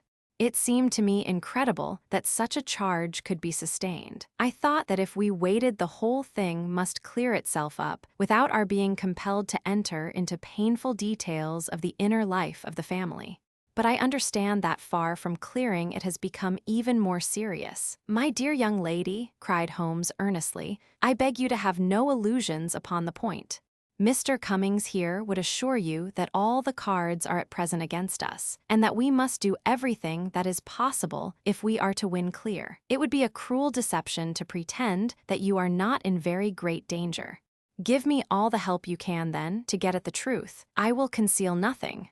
Tell us, then, of your true relations with Mr. Gibson's wife. She hated me, Mr. Holmes. She hated me with all the fervor of her tropical nature. She was a woman who would do nothing by halves, and the measure of her love for her husband was the measure also of her hatred for me. It is probable that she misunderstood our relations. I would not wish to wrong her, but she loved so vividly in a physical sense that she could hardly understand the mental, and even spiritual, tie which held her husband to me, or imagine that it was only my desire to influence his power to good ends which kept me under his roof. I can see now that I was wrong. Nothing could justify me in remaining where I was a cause of unhappiness, and yet it is certain that the unhappiness would have remained even if I had left the house. Now, Miss Dunbar, said Holmes, I beg you to tell us exactly what occurred that evening. I can tell you the truth so far as I know it, Mr. Holmes, but I am in a position to prove nothing, and there are points, the most vital points, which I can neither explain nor can I imagine any explanation. If you will find the facts, perhaps others may find the explanation. With regard, then, to my presence at Thorbridge that night, I received a note from Mrs. Gibson in the morning. It lay on the table of the schoolroom, and it may have been left there by her own hand. It implored me to see her there after dinner, said she had something important to say to me, and asked me to leave an answer on the sundial in the garden, as she desired no one to be in our confidence.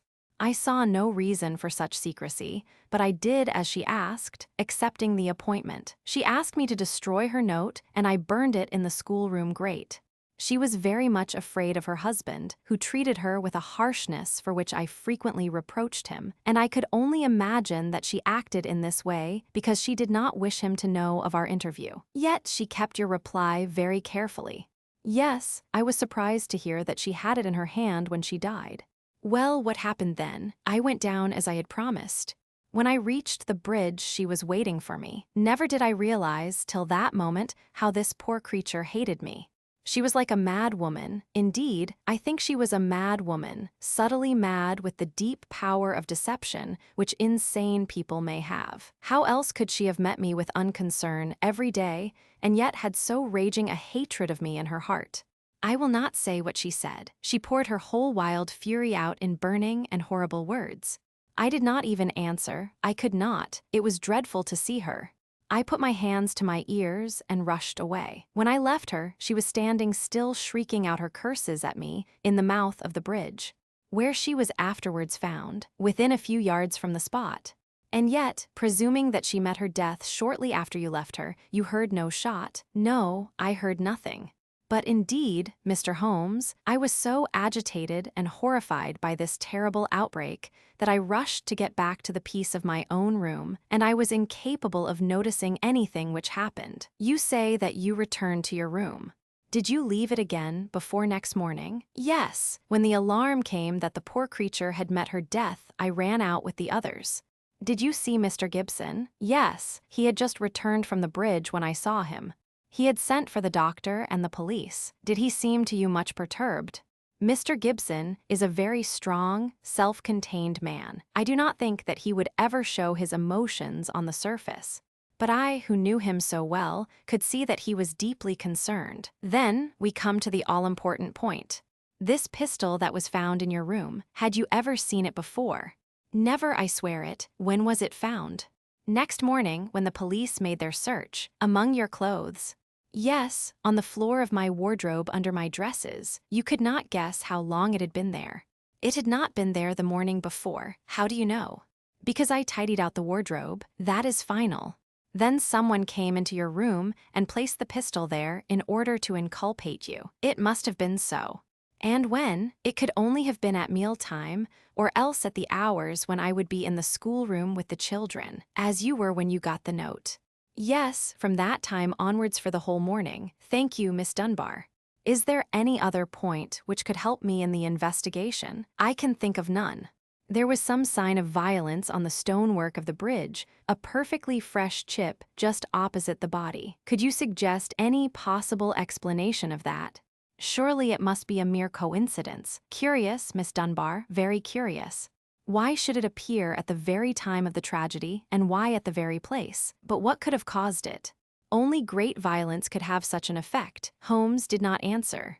His pale, eager face had suddenly assumed that tense, far-away expression which I had learned to associate with the supreme manifestations of his genius. So evident was the crisis in his mind that none of us dared to speak, and we sat, barrister, prisoner, and myself, watching him in a concentrated and absorbed silence. Suddenly he sprang from his chair, vibrating with nervous energy and the pressing need for action. "Come, Watson, come," he cried. "What is it, Mr. Holmes?" "Never mind, my dear lady. You will hear from me, Mr. Cummings. With the help of the God of justice, I will give you a case which will make England ring. You will get news by tomorrow, Miss Dunbar, and meanwhile, take my assurance that the clouds are lifting, and that I have every hope that the light of truth is breaking through." It was not a long journey from Winchester to Thor Place, but it was long to me in my impatience, while for Holmes it was evident that it seemed endless. For, in his nervous restlessness, he could not sit still, but paced the carriage or drummed with his long, sensitive fingers upon the cushions beside him. "Watson," said he, "I have some recollection that you go armed upon these excursions of ours." It was as well for him that I did so, for he took little care for his own safety when his mind was once absorbed by a problem, so that more than once my revolver had been a good friend in need. I reminded him of the fact. Yes, I am a little absent-minded in such matters. "But have you your revolver on you?" I produced it from my hip pocket, a short, handy, but very serviceable little weapon. He undid the catch, shook out the cartridges, and examined it with care. "It's heavy, remarkably heavy," said he. "Yes, it is a solid bit of work." He mused over it for a minute. "Do you know, Watson," said he, "I believe your revolver is going to have a very intimate connection with the mystery which we are investigating." "My dear Holmes, you are joking." "No, Watson, I am very serious. There is a test before us. If the test comes off, all will be clear, and the test will depend upon the conduct of this little weapon. One cartridge out, now we will replace the other 5 and put on the safety catch. So, that increases the weight and makes it a better reproduction." I had no glimmer of what was in his mind, nor did he enlighten me, but sat lost in thought until we pulled up in the little Hampshire station. We secured a ramshackle trap, and in a quarter of an hour were at the house of our confidential friend, the sergeant. "A clue, Mr. Holmes. What is it?" "It all depends upon the behavior of Dr. Watson's revolver," said my friend. "Here it is. Now, officer, can you give me 10 yards of string?" The village shop provided a ball of stout twine.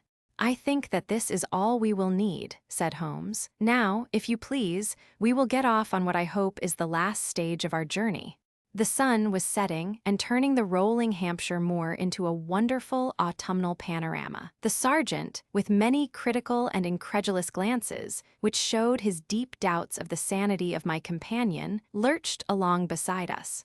As we approached the scene of the crime, I could see that my friend, under all his habitual coolness, was in truth deeply agitated. "Yes," he said, in answer to my remark, "you have seen me miss my mark before, Watson. I have an instinct for such things, and yet it has sometimes played me false. It seemed a certainty when first it flashed across my mind in the cell at Winchester. But one drawback of an active mind is that one can always conceive alternative explanations which would make our scent a false one. And yet, well, Watson, we can but try." As he walked, he had firmly tied one end of the string to the handle of the revolver. We had now reached the scene of the tragedy. With great care, he marked out under the guidance of the policeman the exact spot where the body had been stretched. He then hunted among the heather and the ferns until he found a considerable stone. This he secured to the other end of his line of string, and he hung it over the parapet of the bridge so that it swung clear above the water.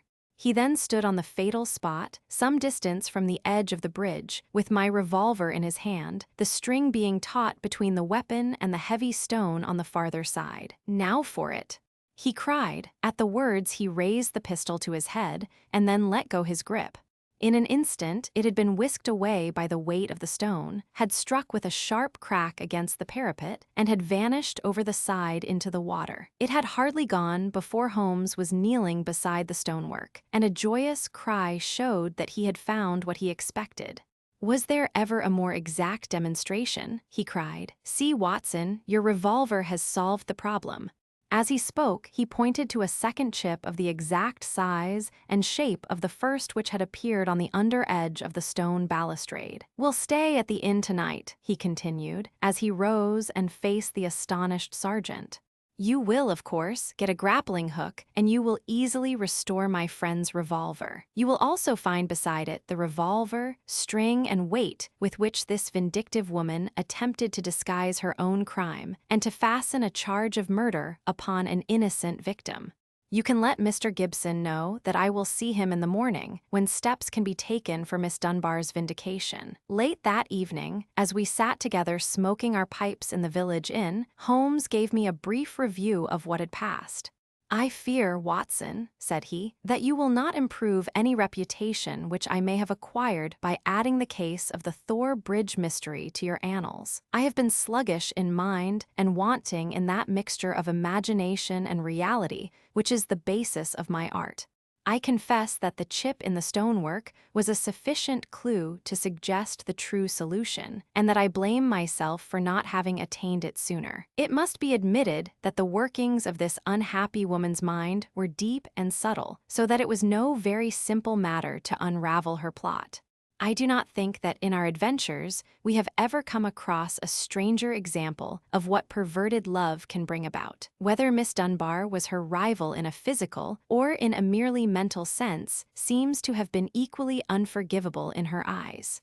No doubt she blamed this innocent lady for all those harsh dealings and unkind words with which her husband tried to repel her too demonstrative affection. Her first resolution was to end her own life. Her second was to do it in such a way as to involve her victim in a fate which was worse far than any sudden death could be. We can follow the various steps quite clearly, and they show a remarkable subtlety of mind. A note was extracted very cleverly from Miss Dunbar, which would make it appear that she had chosen the scene of the crime. In her anxiety that it should be discovered, she somewhat overdid it, by holding it in her hand to the last. This alone should have excited my suspicions earlier than it did. Then she took one of her husband's revolvers. There was, as you saw, an arsenal in the house, and kept it for her own use. A similar one she concealed that morning in Miss Dunbar's wardrobe after discharging one barrel, which she could easily do in the woods without attracting attention. She then went down to the bridge where she had contrived this exceedingly ingenious method for getting rid of her weapon. When Miss Dunbar appeared, she used her last breath in pouring out her hatred, and then, when she was out of hearing, carried out her terrible purpose. Every link is now in its place, and the chain is complete. The papers may ask why the mirror was not dragged in the first instance, but it is easy to be wise after the event, and in any case the expanse of a reed-filled lake is no easy matter to drag unless you have a clear perception of what you are looking for and where. Well, Watson, we have helped a remarkable woman and also a formidable man. Should they in the future join their forces, as seems not unlikely, the financial world may find that Mr. Neil Gibson has learned something in that schoolroom of sorrow where our earthly lessons are taught. Chapter 8: The Adventure of the Creeping Man.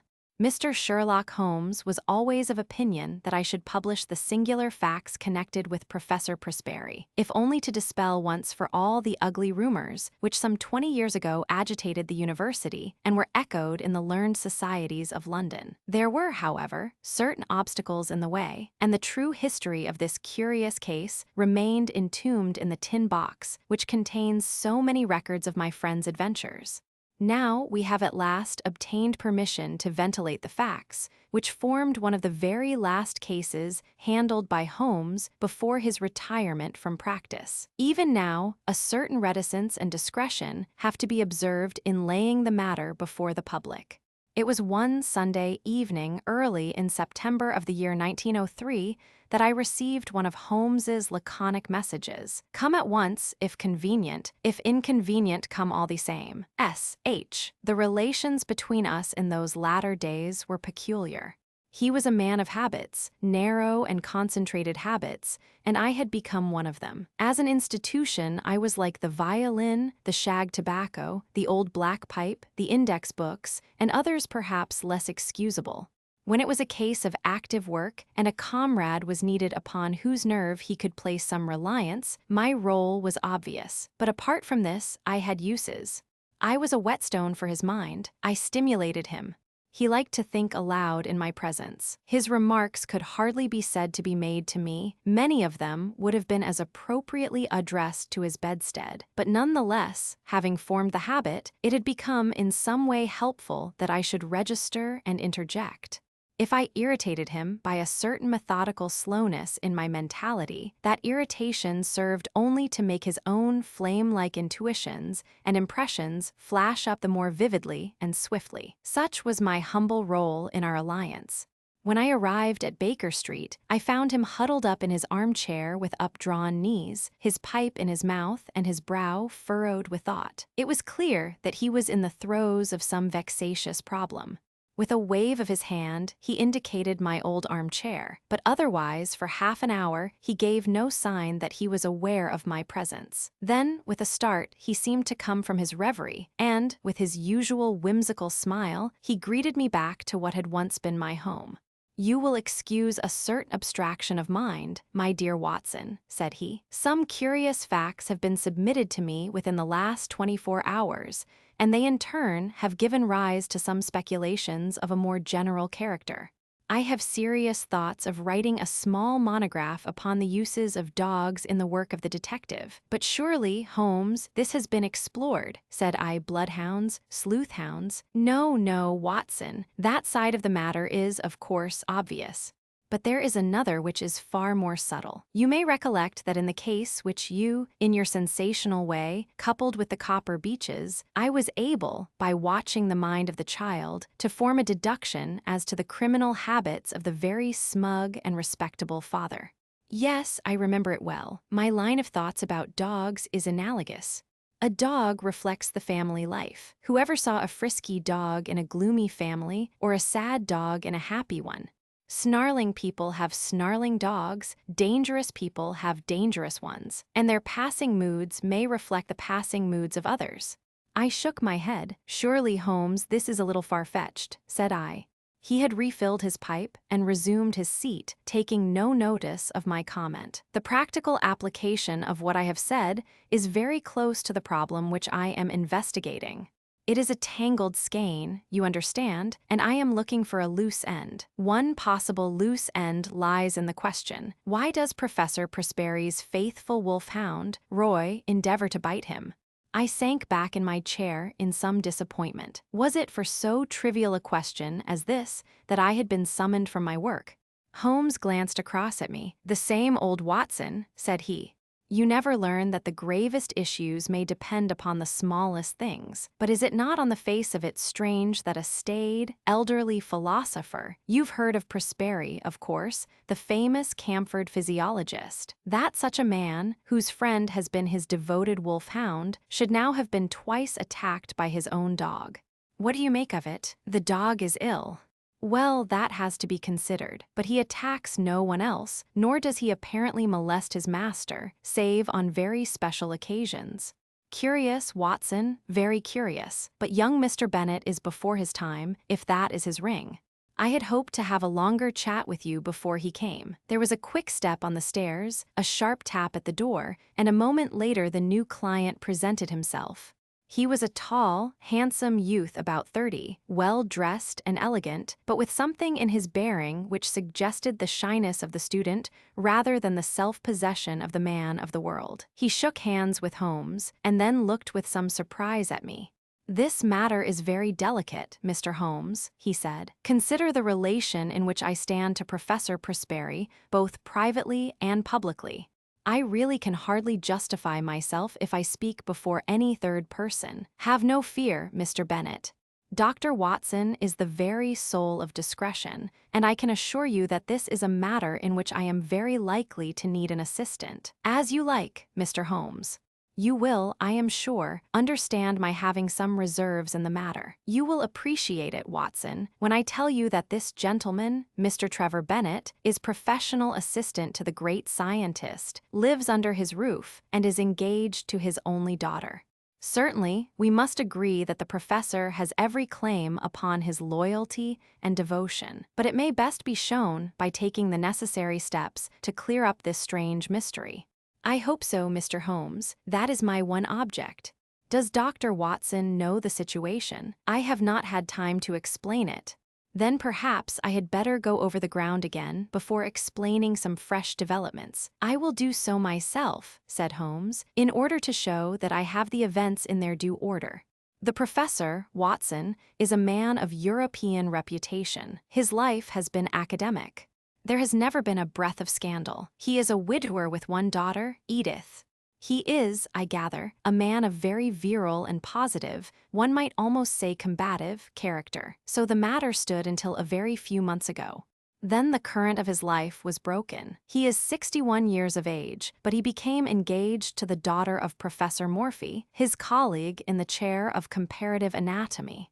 It was not, as I understand, the reasoned courting of an elderly man, but rather the passionate frenzy of youth, for no one could have shown himself a more devoted lover. The lady, Alice Morphy, was a very perfect girl both in mind and body, so that there was every excuse for the professor's infatuation. Nonetheless, it did not meet with full approval in his own family. We thought it rather excessive, said our visitor. Exactly, excessive and a little violent and unnatural. Professor Prosperi was rich, however, and there was no objection upon the part of the father. The daughter, however, had other views, and there were already several candidates for her hand, who, if they were less eligible from a worldly point of view, were at least more of an age. The girl seemed to like the professor, in spite of his eccentricities. It was only age which stood in the way. About this time, a little mystery suddenly clouded the normal routine of the professor's life. He did what he had never done before. He left home and gave no indication where he was going. He was away a fortnight and returned looking rather travel-worn. He made no allusion to where he had been, although he was usually the frankest of men. It chanced, however, that our client here, Mr. Bennet, received a letter from a fellow student in Prague, who said that he was glad to have seen Professor Prosperi there, although he had not been able to talk to him. Only in this way did his own household learn where he had been. Now comes the point. From that time onwards, a curious change came over the professor. He became furtive and sly. Those around him had always the feeling that he was not the man that they had known, but that he was under some shadow which had darkened his higher qualities. His intellect was not affected. His lectures were as brilliant as ever, but always there was something new, something sinister and unexpected. His daughter, who was devoted to him, tried again and again to resume the old relations and to penetrate this mask which her father seemed to have put on. You, sir, as I understand, did the same, but all was in vain.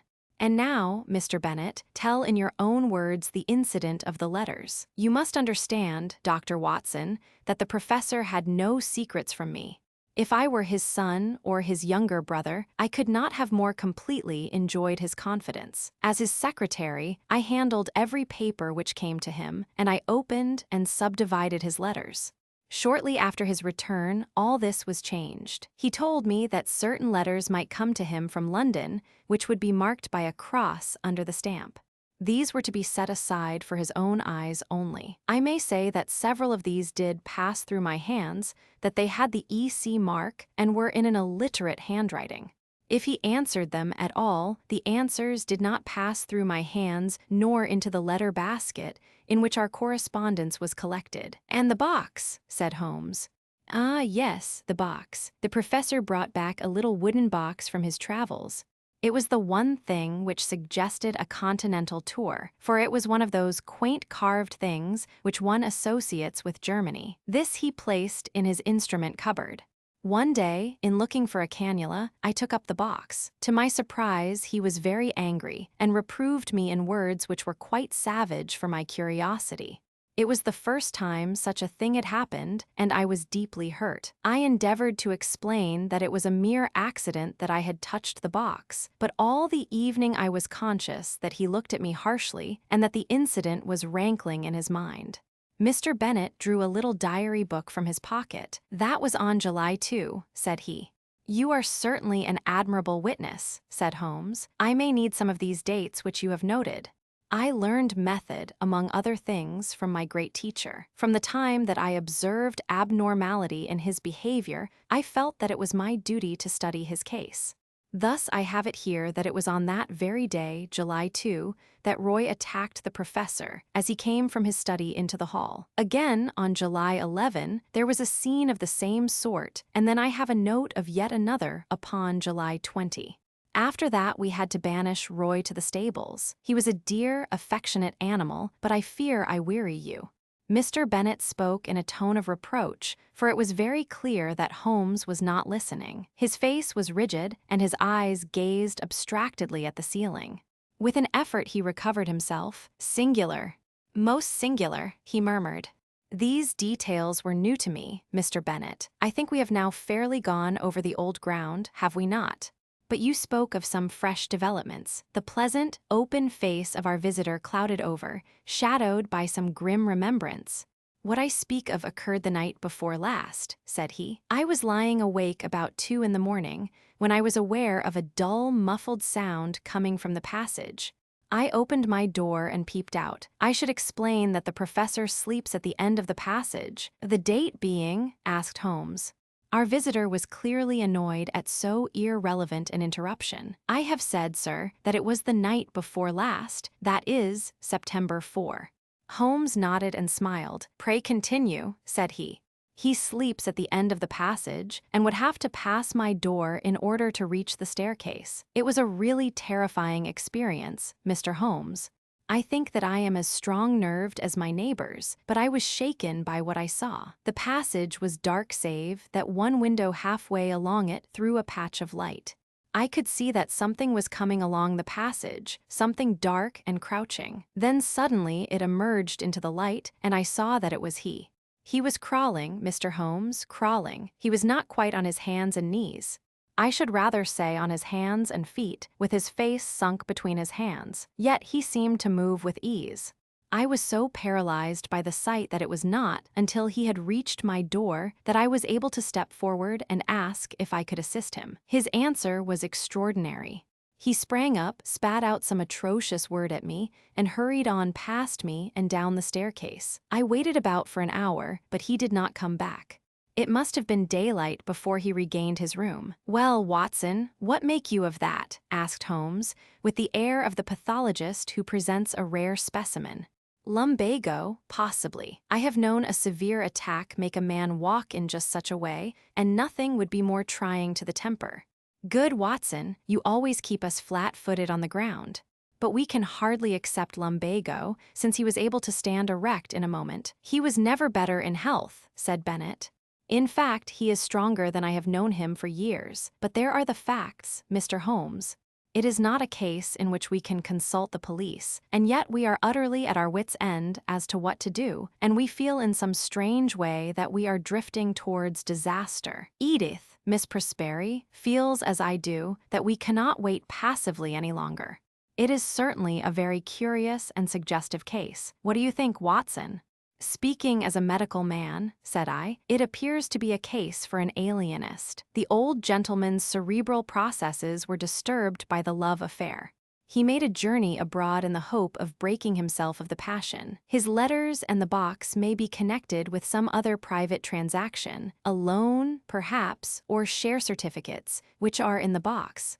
And the wolfhound no doubt disapproved of the financial bargain. No, Watson, there is more in it than this. Now, I can only suggest. What Sherlock Holmes was about to suggest will never be known, for at this moment the door opened, and a young lady was shown into the room. As she appeared, Mr. Bennet sprang up with a cry and ran forward with his hands out to meet those which she had herself outstretched. "Edith, dear, nothing the matter, I hope. I felt I must follow you. Oh, Jack, I have been so dreadfully frightened. It is awful to be there alone. Mr. Holmes, this is the young lady I spoke of. This is my fiancée." We were gradually coming to that conclusion, were we not, Watson? Holmes answered, with a smile, "I take it, Miss Presberry, that there is some fresh development in the case, and that you thought we should know." Our new visitor, a bright, handsome girl of a conventional English type, smiled back at Holmes as she seated herself beside Mr. Bennet. "When I found Mr. Bennet had left his hotel, I thought I should probably find him here. Of course, he had told me that he would consult you, but oh, Mr. Holmes, can you do nothing for my poor father? I have hopes, Miss Presberry, but the case is still obscure. Perhaps what you have to say may throw some fresh light upon it." "It was last night, Mr. Holmes. He had been very strange all day. I am sure that there are times when he has no recollection of what he does. He lives as in a strange dream. Yesterday was such a day. It was not my father with whom I lived. His outward shell was there, but it was not really he. Tell me what happened." "I was awakened in the night by the dog barking most furiously. Poor Roy, he is chained now near the stable. I may say that I always sleep with my door locked, for, as Mr. Bennet will tell you, we all have a feeling of impending danger. My room is on the second floor.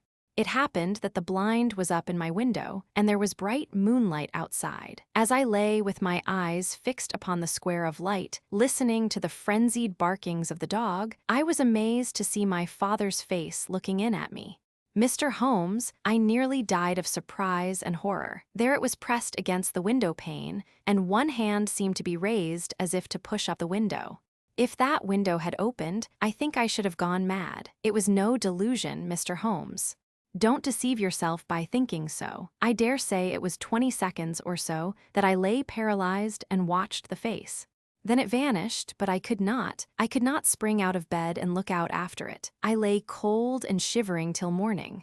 At breakfast he was sharp and fierce in manner, and made no allusion to the adventure of the night. Neither did I, but I gave an excuse for coming to town, and here I am." Holmes looked thoroughly surprised at Miss Presberry's narrative. "My dear young lady, you say that your room is on the second floor. Is there a long ladder in the garden?" "No, Mr. Holmes, that is the amazing part of it. There is no possible way of reaching the window, and yet he was there. The date being September 5, said Holmes. "That certainly complicates matters." It was the young lady's turn to look surprised. "This is the second time that you have alluded to the date, Mr. Holmes," said Bennet. "Is it possible that it has any bearing upon the case?" "It is possible, very possible, and yet I have not my full material at present. Possibly you are thinking of the connection between insanity and phases of the moon." "No, I assure you, it was quite a different line of thought." "Possibly you can leave your notebook with me, and I will check the dates. Now I think, Watson, that our line of action is perfectly clear. This young lady has informed us, and I have the greatest confidence in her intuition, that her father remembers little or nothing which occurs upon certain dates. We will therefore call upon him as if he had given us an appointment upon such a date.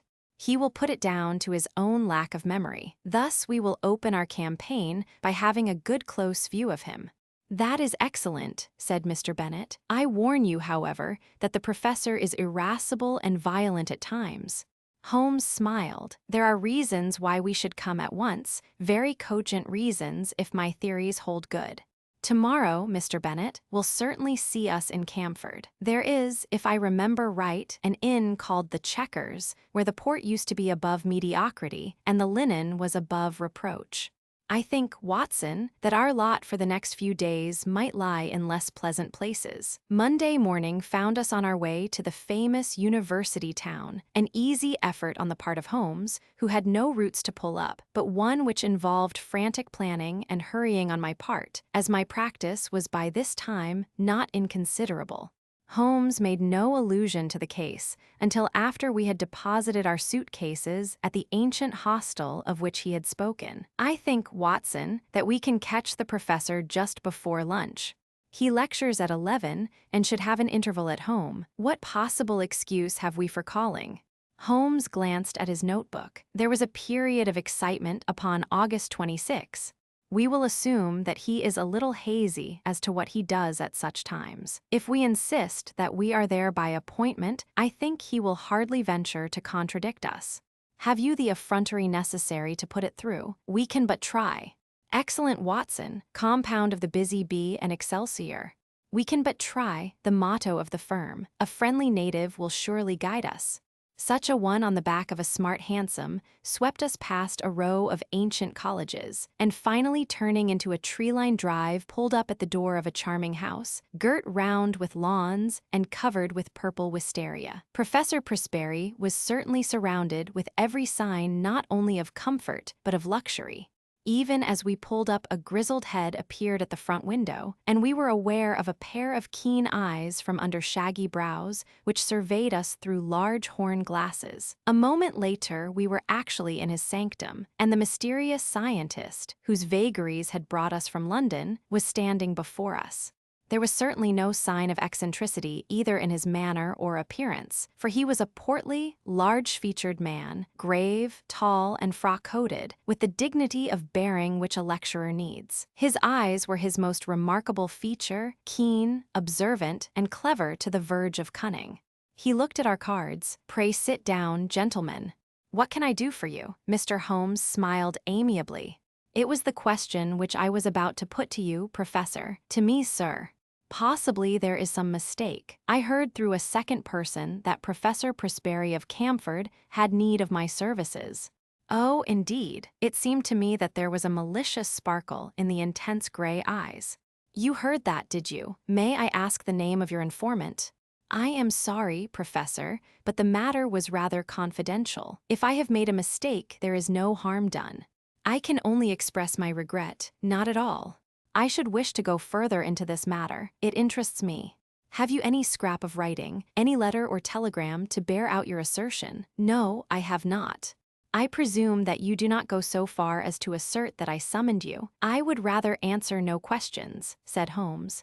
"No, I dare say not," said the professor, with asperity. "However, that particular one can be answered very easily without your aid."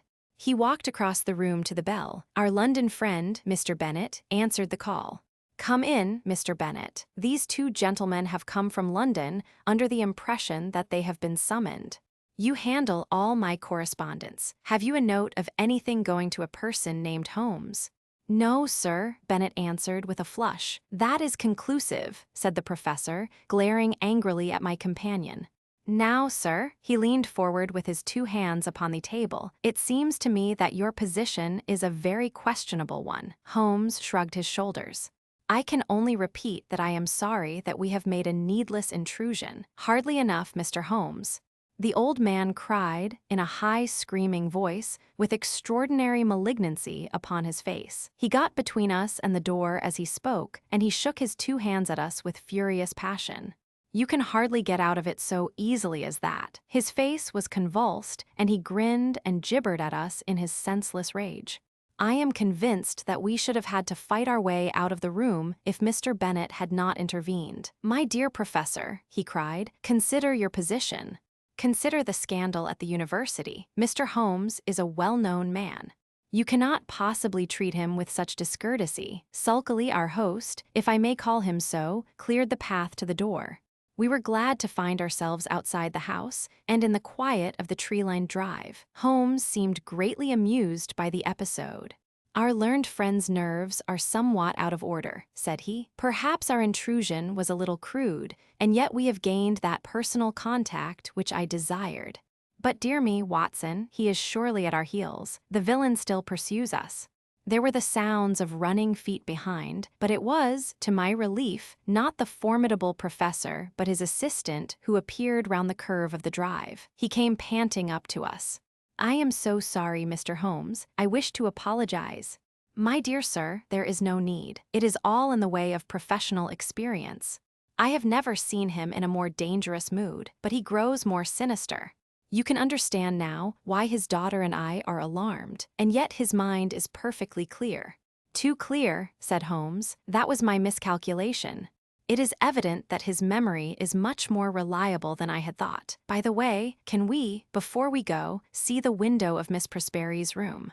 Mr. Bennet pushed his way through some shrubs, and we had a view of the side of the house. "It is there. The second on the left. Dear me, it seems hardly accessible.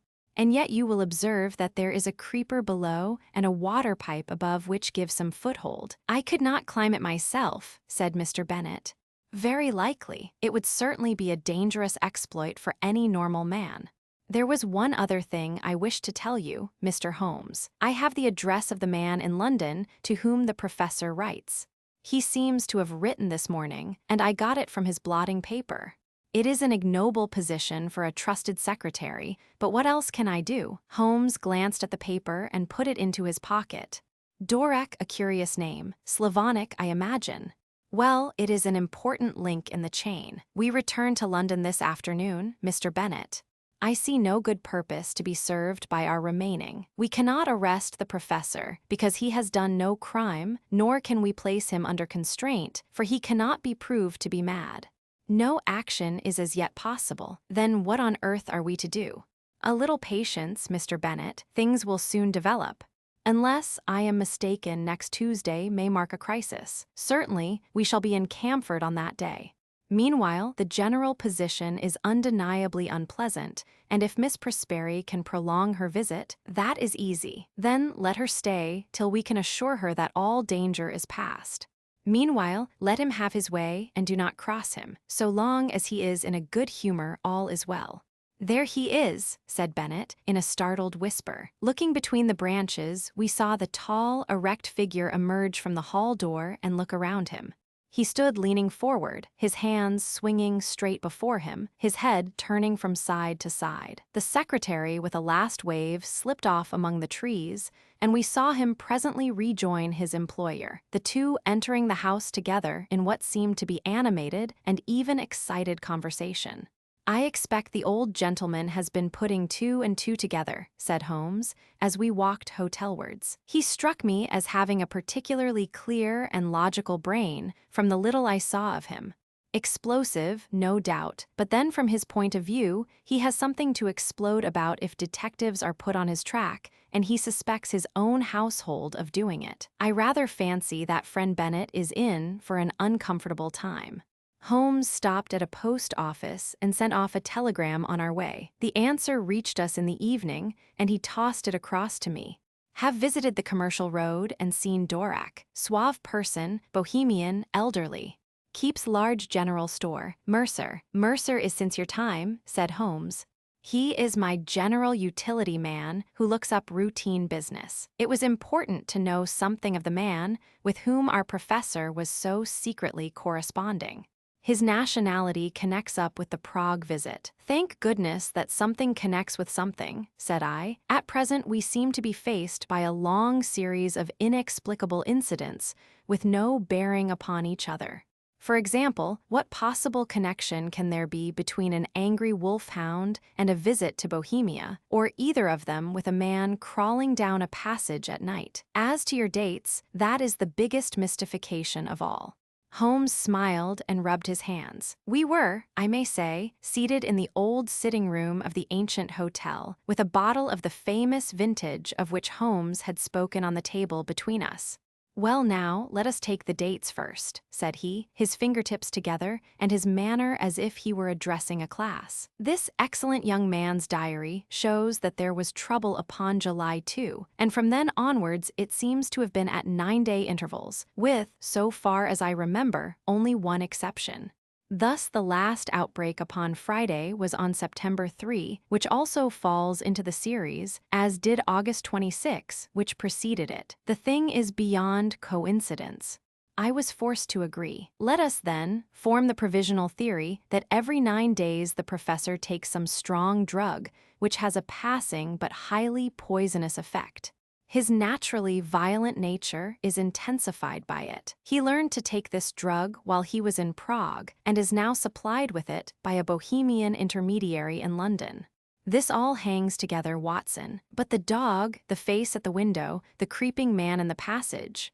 Well, we have made a beginning. I should not expect any fresh developments until next Tuesday. In the meantime, we can only keep in touch with friend Bennet and enjoy the amenities of this charming town. In the morning, Mr. Bennet slipped round to bring us the latest report. As Holmes had imagined, times had not been easy with him. Without exactly accusing him of being responsible for our presence, the professor had been very rough and rude in his speech, and evidently felt some strong grievance. This morning he was quite himself again, however, and had delivered his usual brilliant lecture to a crowded class. "Apart from his queer fits," said Bennet, "he has actually more energy and vitality than I can ever remember, nor was his brain ever clearer. But it's not he, it's never the man whom we have known. I don't think you have anything to fear now for a week at least," Holmes answered. "I am a busy man, and Dr. Watson has his patients to attend to. Let us agree that we meet here at this hour next Tuesday, and I shall be surprised if before we leave you again we are not able to explain, even if we cannot perhaps put an end to, your troubles. Meanwhile, keep us posted in what occurs." I saw nothing of my friend for the next few days, but on the following Monday evening I had a short note asking me to meet him next day at the train. From what he told me as we traveled up to Camford all was well, the peace of the professor's house had been unruffled, and his own conduct perfectly normal. This also was the report which was given us by Mr. Bennet himself when he called upon us that evening at our old quarters in the Chequers. He heard from his London correspondent today. There was a letter and there was a small packet, each with the cross under the stamp, which warned me not to touch them. There has been nothing else. That may prove quite enough, said Holmes grimly. Now, Mr. Bennet, we shall, I think, come to some conclusion tonight. If my deductions are correct, we should have an opportunity of bringing matters to a head. In order to do so, it is necessary to hold the professor under observation. I would suggest, therefore, that you remain awake and on the lookout. Should you hear him pass your door, do not interrupt him, but follow him as discreetly as you can. Dr. Watson and I will not be far off. By the way, where is the key of that little box of which you spoke? Upon his watch chain. I fancy our researches must lie in that direction. At the worst, the lock should not be very formidable. Have you any other able-bodied man on the premises? There is the coachman, Macphail. Where does he sleep? Over the stables? We might possibly want him. Well, we can do no more until we see how things develop. Goodbye, but I expect that we shall see you before morning. It was nearly midnight before we took our station among some bushes immediately opposite the hall door of the professor.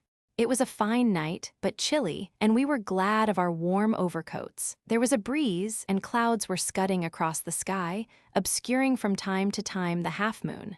It would have been a dismal vigil were it not for the expectation and excitement which carried us along, and the assurance of my comrade that we had probably reached the end of the strange sequence of events which had engaged our attention. If the cycle of 9 days holds good, then we shall have the professor at his worst tonight, said Holmes. The fact that these strange symptoms began after his visit to Prague, that he is in secret correspondence with a Bohemian dealer in London, who presumably represents someone in Prague, and that he received a packet from him this very day, all point in one direction. What he takes, and why he takes it are still beyond our ken, but that it emanates in some way from Prague is clear enough. He takes it under definite directions which regulate this 9th-day system, which was the first point which attracted my attention, but his symptoms are most remarkable. Did you observe his knuckles? I had to confess that I did not. Thick and horny in a way which is quite new in my experience. Always look at the hands first, Watson. Then cuffs, trouser knees, and boots. Very curious knuckles which can only be explained by the mode of progression observed by. Holmes paused, and suddenly clapped his hand to his forehead. Oh, Watson, Watson, what a fool I have been. It seems incredible, and yet it must be true. All points in one direction. How could I miss seeing the connection of ideas? Those knuckles, how could I have passed those knuckles? And the dog? And the ivy. It's surely time that I disappeared into that little farm of my dreams.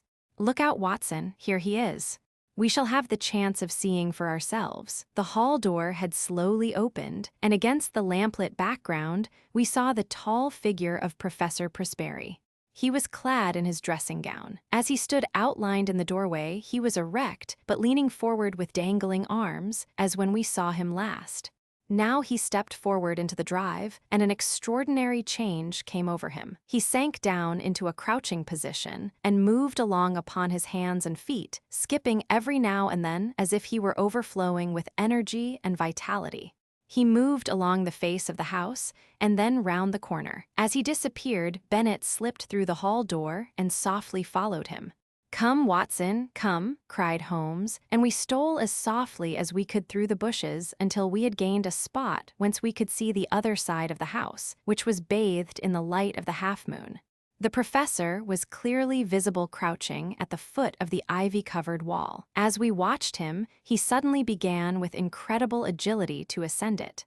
From branch to branch he sprang, sure of foot and firm of grasp, climbing apparently in mere joy at his own powers, with no definite object in view. With his dressing gown flapping on each side of him, he looked like some huge bat glued against the side of his own house, a great square dark patch upon the moonlit wall. Presently he tired of this amusement, and, dropping from branch to branch, he squatted down into the old attitude and moved towards the stables, creeping along in the same strange way as before. The wolfhound was out now, barking furiously, and more excited than ever when it actually caught sight of its master.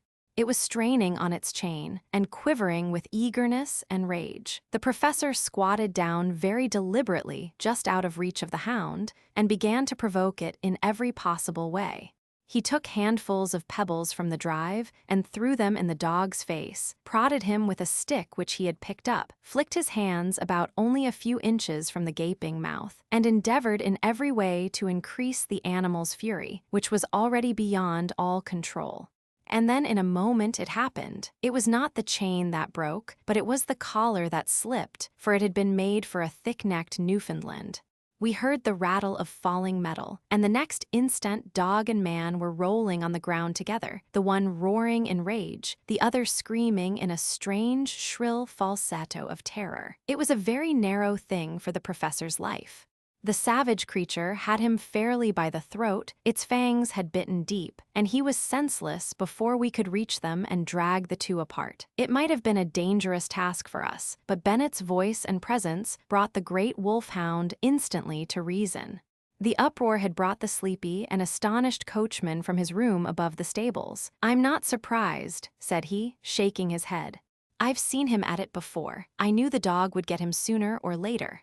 The hound was secured, and together we carried the professor up to his room, where Bennet, who had a medical degree, helped me to dress his torn throat. The sharp teeth had passed dangerously near the carotid artery, and the hemorrhage was serious.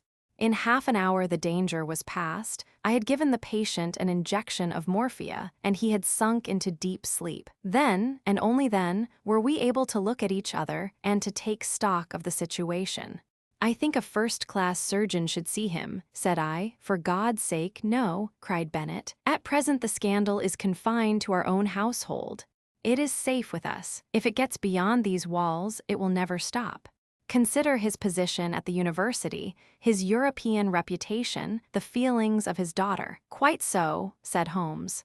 "I think it may be quite possible to keep the matter to ourselves, and also to prevent its recurrence now that we have a free hand. The key from the watch chain, Mr. Bennet. Macville will guard the patient and let us know if there is any change. Let us see what we can find in the professor's mysterious box."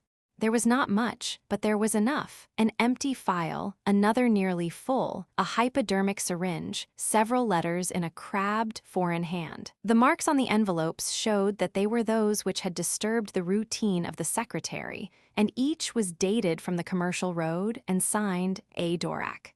They were mere invoices to say that a fresh bottle was being sent to Professor Prosperi, or receipts to acknowledge money. There was one other envelope, however, in a more educated hand and bearing the Austrian stamp with the postmark of Prague. "Here we have our material," cried Holmes as he tore out the enclosure. "Honored colleague," it ran, "since your esteemed visit I have thought much of your case, and though in your circumstances there are some special reasons for the treatment, I would none the less enjoin caution, as my results have shown that it is not without danger of a kind. It is possible that the serum of anthropoid would have been better. I have, as I explained to you, used black-faced langur because a specimen was accessible. Langur is, of course, a crawler and climber, while anthropoid walks erect and is in all ways nearer. I beg you to take every possible precaution that there be no premature revelation of the process. I have one other client in England, and Dvorak is my agent for both. Weekly reports will oblige. Yours with high esteem, H. Lowenstein. Lowenstein." The name brought back to me the memory of some snippet from a newspaper which spoke of an obscure scientist who was striving in some unknown way for the secret of rejuvenescence and the elixir of life. Lowenstein of Prague. Lowenstein with the wondrous strength-giving serum, tabooed by the profession because he refused to reveal its source. In a few words, I said what I remembered. Bennett had taken a manual of zoology from the shelves. "Langur," he read, "the great black-faced monkey of the Himalayan slopes, biggest and most human of climbing monkeys." Many details are added. Well, thanks to you, Mr. Holmes, it is very clear that we have traced the evil to its source. "The real source," said Holmes, "lies, of course, in that untimely love affair which gave our impetuous professor the idea that he could only gain his wish by turning himself into a younger man. When one tries to rise above nature, one is liable to fall below it.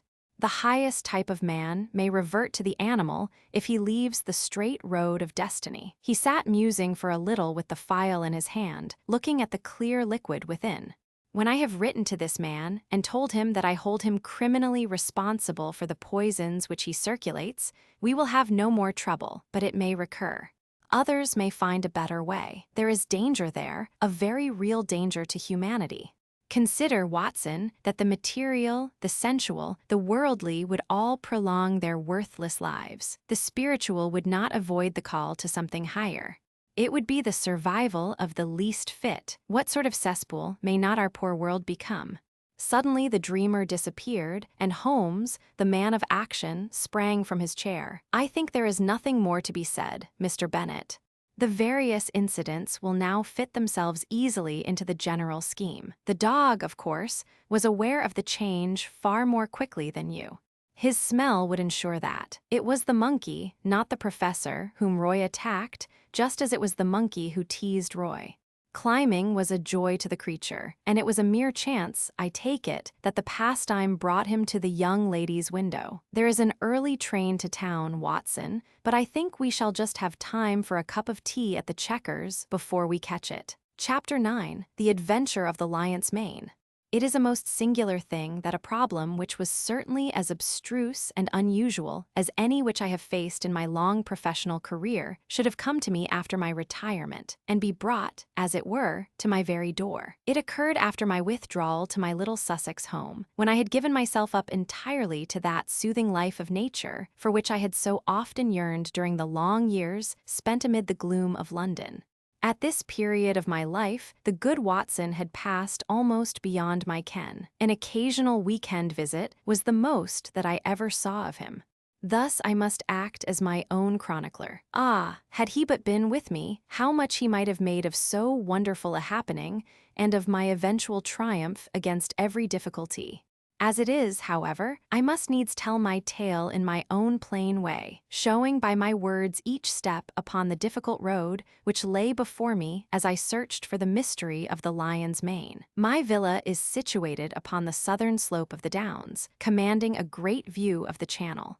At this point, the coastline is entirely of chalk cliffs, which can only be descended by a single, long, tortuous path, which is steep and slippery. At the bottom of the path lie 100 yards of pebbles and shingle, even when the tide is at full. Here and there, however, there are curves and hollows which make splendid swimming pools filled afresh with each flow. This admirable beach extends for some miles in each direction, save only at one point where the little cove and village of Fulworth break the line. My house is lonely. I, my old housekeeper, and my bees have the estate all to ourselves. Half a mile off, however, is Harold Stackhurst's well-known coaching establishment. The Gables, quite a large place, which contains some score of young fellows preparing for various professions, with a staff of several masters. Stackhurst himself was a well-known rowing blue in his day, and an excellent all-round scholar. He and I were always friendly from the day I came to the coast, and he was the one man who was on such terms with me that we could drop in on each other in the evenings without an invitation. Towards the end of July, 1907, there was a severe gale, the wind blowing up channel, heaping the seas to the base of the cliffs, and leaving a lagoon at the turn of the tide. On the morning of which I speak the wind had abated, and all nature was newly washed and fresh. It was impossible to work upon so delightful a day, and I strolled out before breakfast to enjoy the exquisite air. I walked along the cliff path which led to the steep descent to the beach. As I walked, I heard a shout behind me, and there was Harold Stackhurst waving his hand in cheery greeting. "What a morning, Mr. Holmes. I thought I should see you out. Going for a swim, I see." "At your old tricks again," he laughed, patting his bulging pocket. "Yes. Macpherson started early, and I expect I may find him there." Fitzroy Macpherson was the science master, a fine, upstanding young fellow whose life had been crippled by heart trouble following rheumatic fever. He was a natural athlete, however, and excelled in every game which did not throw too great a strain upon him. Summer and winter he went for his swim, and, as I am a swimmer myself, I have often joined him. At this moment, we saw the man himself. His head showed above the edge of the cliff where the path ends. Then his whole figure appeared at the top, staggering like a drunken man. The next instant he threw up his hands and, with a terrible cry, fell upon his face. Stackhurst and I rushed forward, it may have been 50 yards, and turned him on his back. He was obviously dying.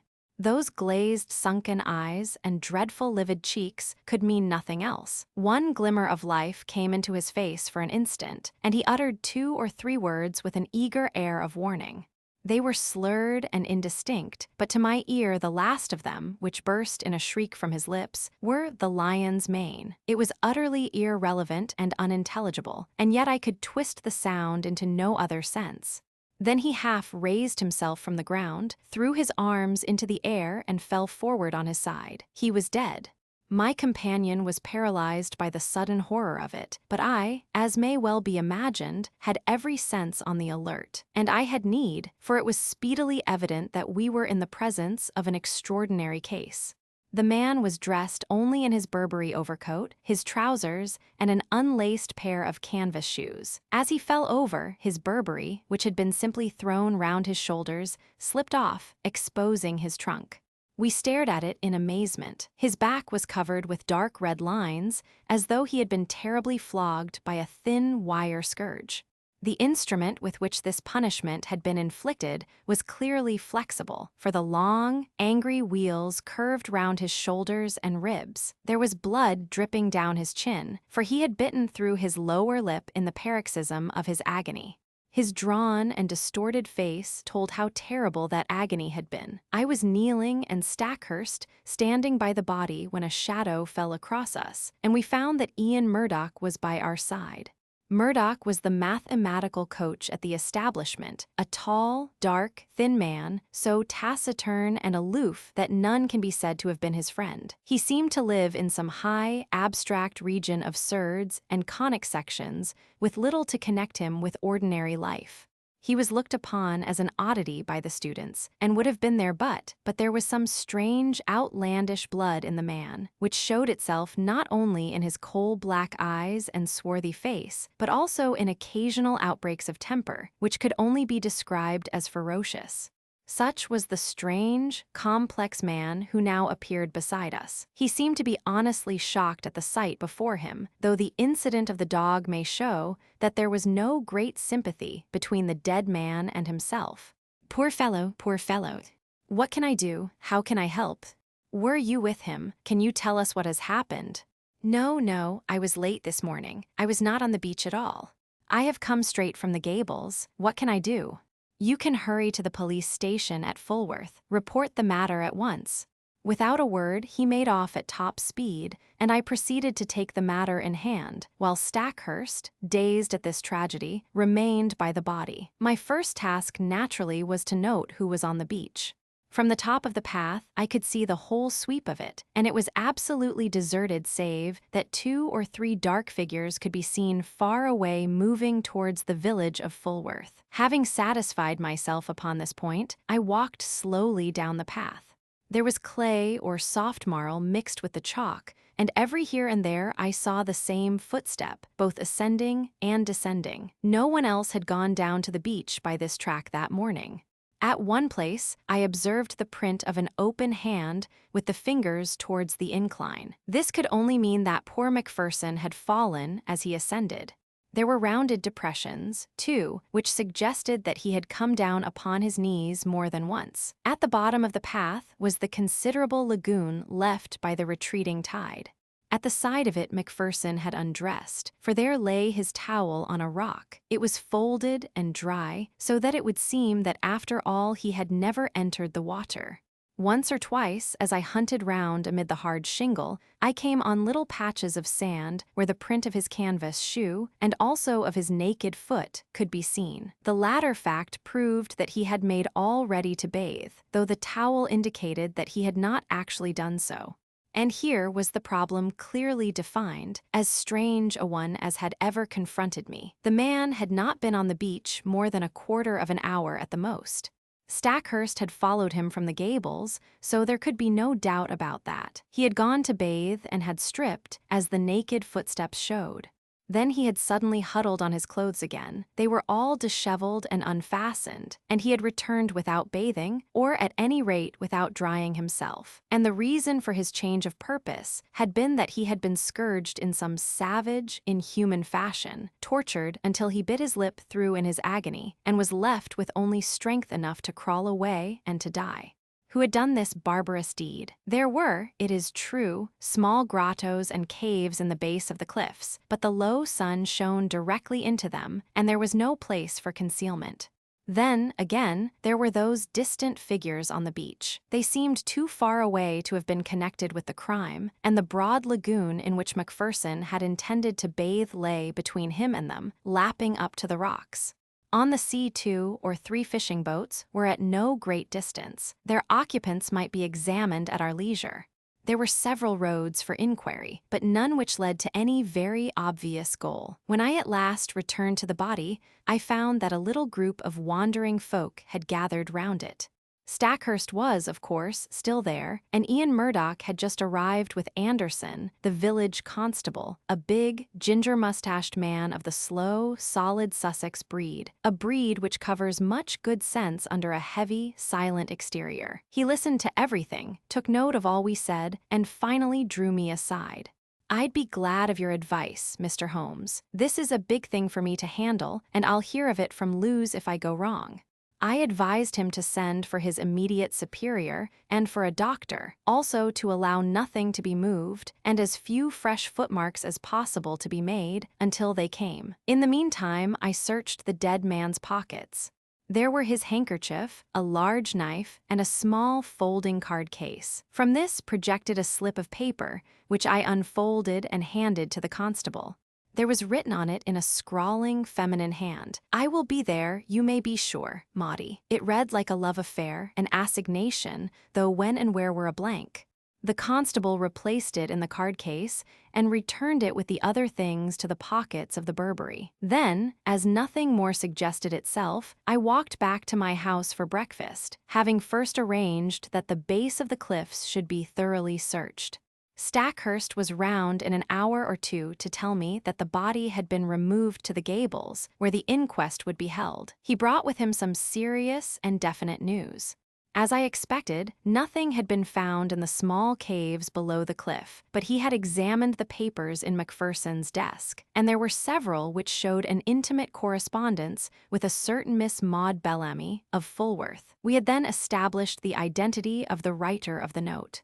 "The police have the letters," he explained. "I could not bring them. But there is no doubt that it was a serious love affair. I see no reason, however, to connect it with that horrible happening save, indeed, that the lady had made an appointment with him." "But hardly at a bathing pool which all of you were in the habit of using," I remarked. "It is mere chance," said he, "that several of the students were not with Macpherson." Was it mere chance? Stackhurst knit his brows in thought. "Ian Murdoch held them back," said he. "He would insist upon some algebraic demonstration before breakfast. Poor chap, he is dreadfully cut up about it all. And yet I gather that they were not friends. At one time they were not. But for a year or more, Murdoch has been as near to Macpherson as he ever could be to anyone. He is not of a very sympathetic disposition by nature." "So I understand. I seem to remember your telling me once about a quarrel over the ill usage of a dog.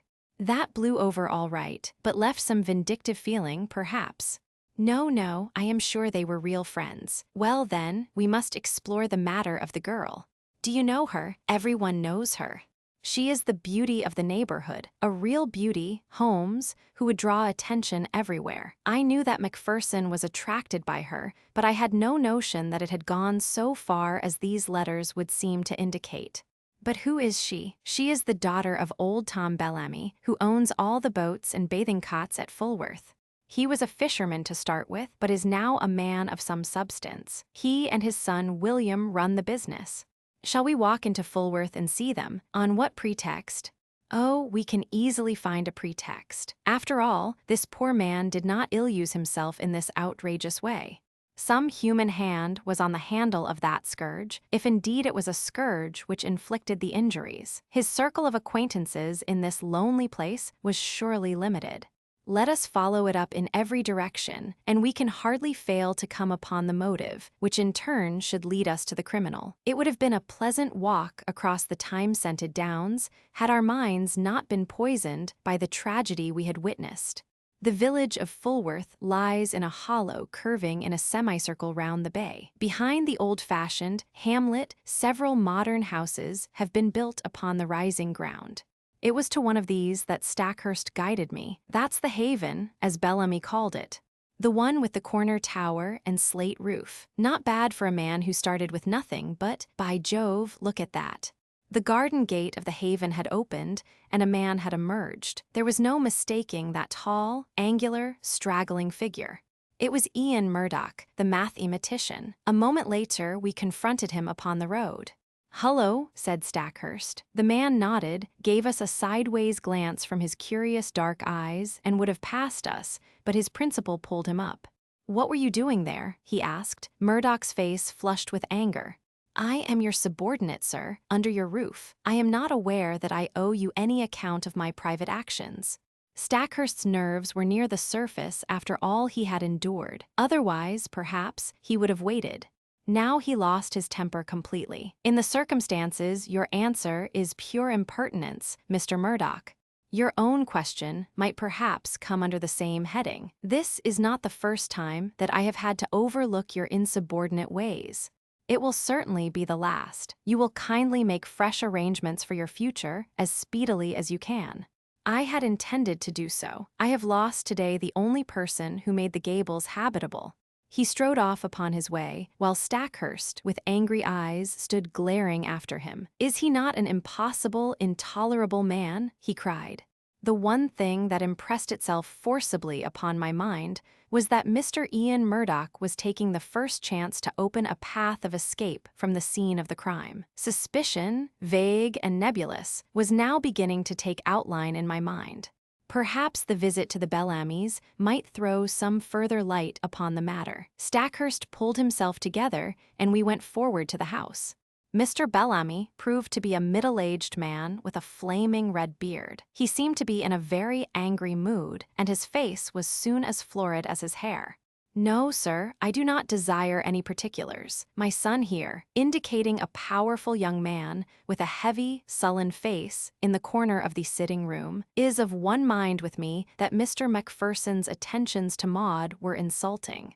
Yes, sir, the word marriage was never mentioned, and yet there were letters and meetings, and a great deal more of which neither of us could approve. She has no mother, and we are her only guardians.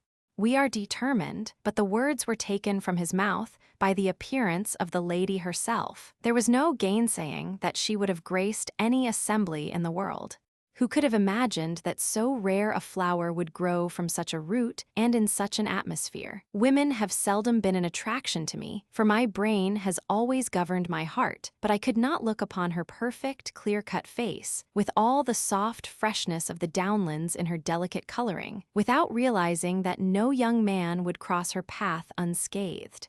Such was the girl who had pushed open the door and stood now, wide-eyed and intense, in front of Harold Stackhurst. "I know already that Fitzroy is dead," she said.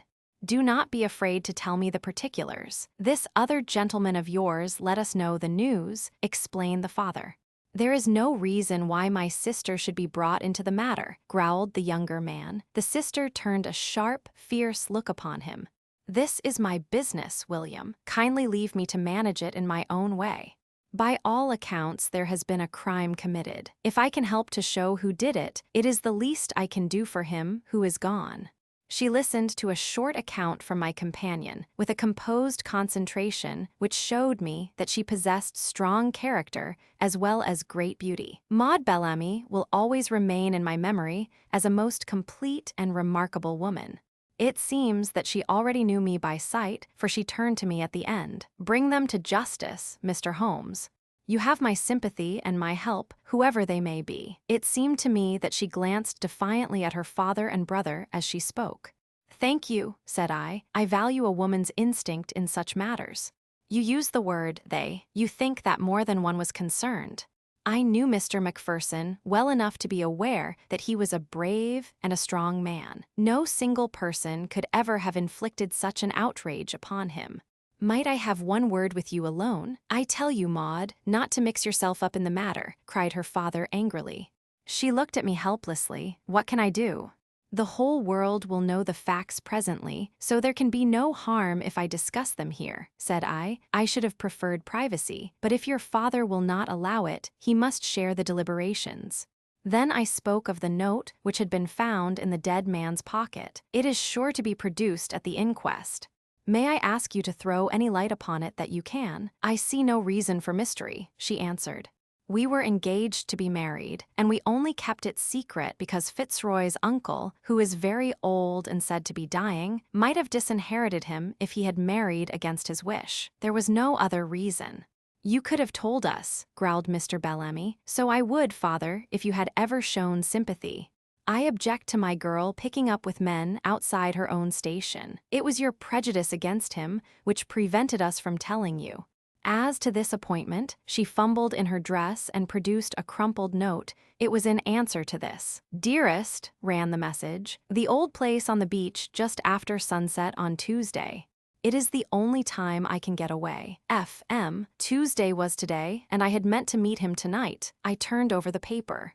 "This never came by post. How did you get it?" "I would rather not answer that question. It has really nothing to do with the matter which you are investigating. But anything which bears upon that I will most freely answer." She was as good as her word, but there was nothing which was helpful in our investigation. She had no reason to think that her fiancé had any hidden enemy, but she admitted that she had had several warm admirers. "May I ask if Mr. Ian Murdoch was one of them?" She blushed and seemed confused. "There was a time when I thought he was. But that was all changed when he understood the relations between Fitzroy and myself." Again, the shadow round this strange man seemed to me to be taking more definite shape. "His record must be examined. His rooms must be privately searched." Stackhurst was a willing collaborator, for in his mind also suspicions were forming. We returned from our visit to the Haven with the hope that one free end of this tangled skein was already in our hands. A week passed. The inquest had thrown no light upon the matter and had been adjourned for further evidence. Stackhurst had made discreet inquiry about his subordinate, and there had been a superficial search of his room, but without result. Personally, I had gone over the whole ground again, both physically and mentally, but with no new conclusions. In all my chronicles, the reader will find no case which brought me so completely to the limit of my powers. Even my imagination could conceive no solution to the mystery. And then there came the incident of the dog. It was my old housekeeper who heard of it first by that strange wireless by which such people collect the news of the countryside. "Sad story this, sir, about Mr. Macpherson's dog," said she one evening. I do not encourage such conversations, but the words arrested my attention. "What of Mr. Macpherson's dog?" "Dead, sir, died of grief for its master." "Who told you this?" "Why, sir, everyone is talking of it. It took on terrible, and has eaten nothing for a week. Then, today, 2 of the young gentlemen from the Gables found it dead, down on the beach, sir, at the very place where its master met his end." At the very place, the words stood out clear in my memory. Some dim perception that the matter was vital rose in my mind. That the dog should die was after the beautiful, faithful nature of dogs. But in the very place, why should this lonely beach be fatal to it? Was it possible that it also had been sacrificed to some revengeful feud? Was it possible? Yes, the perception was dim, but already something was building up in my mind. In a few minutes I was on my way to the Gables, where I found Stackhurst in his study. At my request he sent for Sudbury and Blount, the 2 students who had found the dog. "Yes, it lay on the very edge of the pool," said one of them. "It must have followed the trail of its dead master. I saw the faithful little creature, an Airedale terrier, laid out upon the mat in the hall. The body was stiff and rigid, the eyes projecting, and the limbs contorted. There was agony in every line of it. From the Gables, I walked down to the bathing pool. The sun had sunk, and the shadow of the great cliff lay black across the water, which glimmered dully like a sheet of lead. The place was deserted, and there was no sign of life save for 2 seabirds circling and screaming overhead. In the fading light, I could dimly make out the little dog's spoor upon the sand, round the very rock on which his master's towel had been laid. For a long time, I stood in deep meditation while the shadows grew darker around me. My mind was filled with racing thoughts. You have known what it was to be in a nightmare in which you feel that there is some all-important thing for which you search and which you know is there, though it remains forever just beyond your reach. That was how I felt that evening as I stood alone by that place of death. Then at last I turned and walked slowly homewards. I had just reached the top of the path when it came to me. Like a flash, I remembered the thing for which I had so eagerly and vainly grasped. You will know, or Watson has written in vain, that I hold a vast store of out-of-the-way knowledge, without scientific system, but very available for the needs of my work. My mind is like a crowded box room, with packets of all sorts stowed away therein, so many that I may well have but a vague perception of what was there. I had known that there was something which might bear upon this matter. It was still vague, but at least I knew how I could make it clear. It was monstrous, incredible, and yet it was always a possibility. I would test it to the full.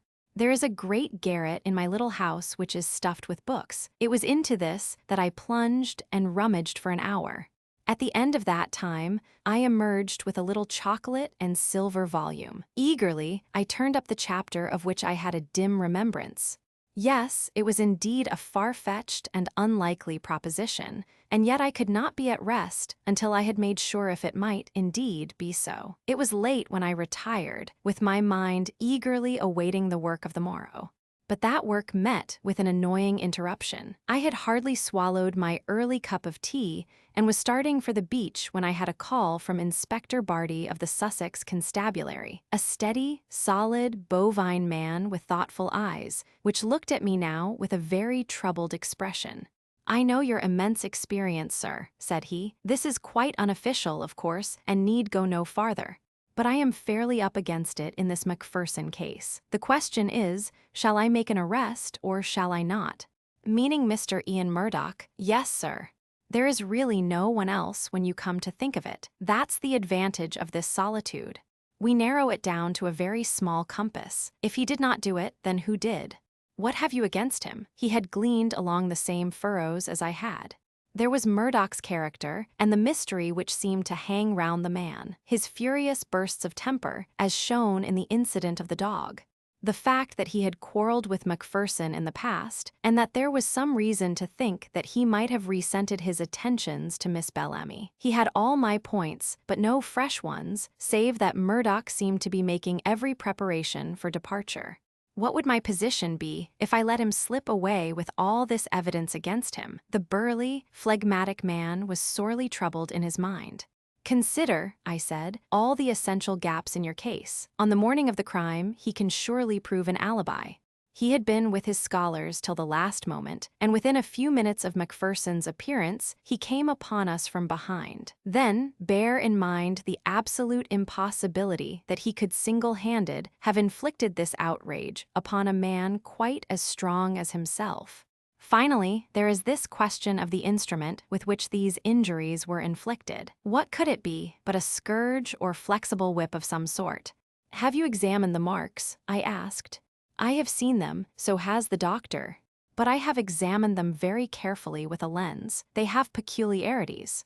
What are they, Mr. Holmes? I stepped to my bureau and brought out an enlarged photograph. This is my method in such cases, I explained. You certainly do things thoroughly, Mr. Holmes. I should hardly be what I am if I did not. Now let us consider this wheal, which extends round the right shoulder. Do you observe nothing remarkable? I can't say I do.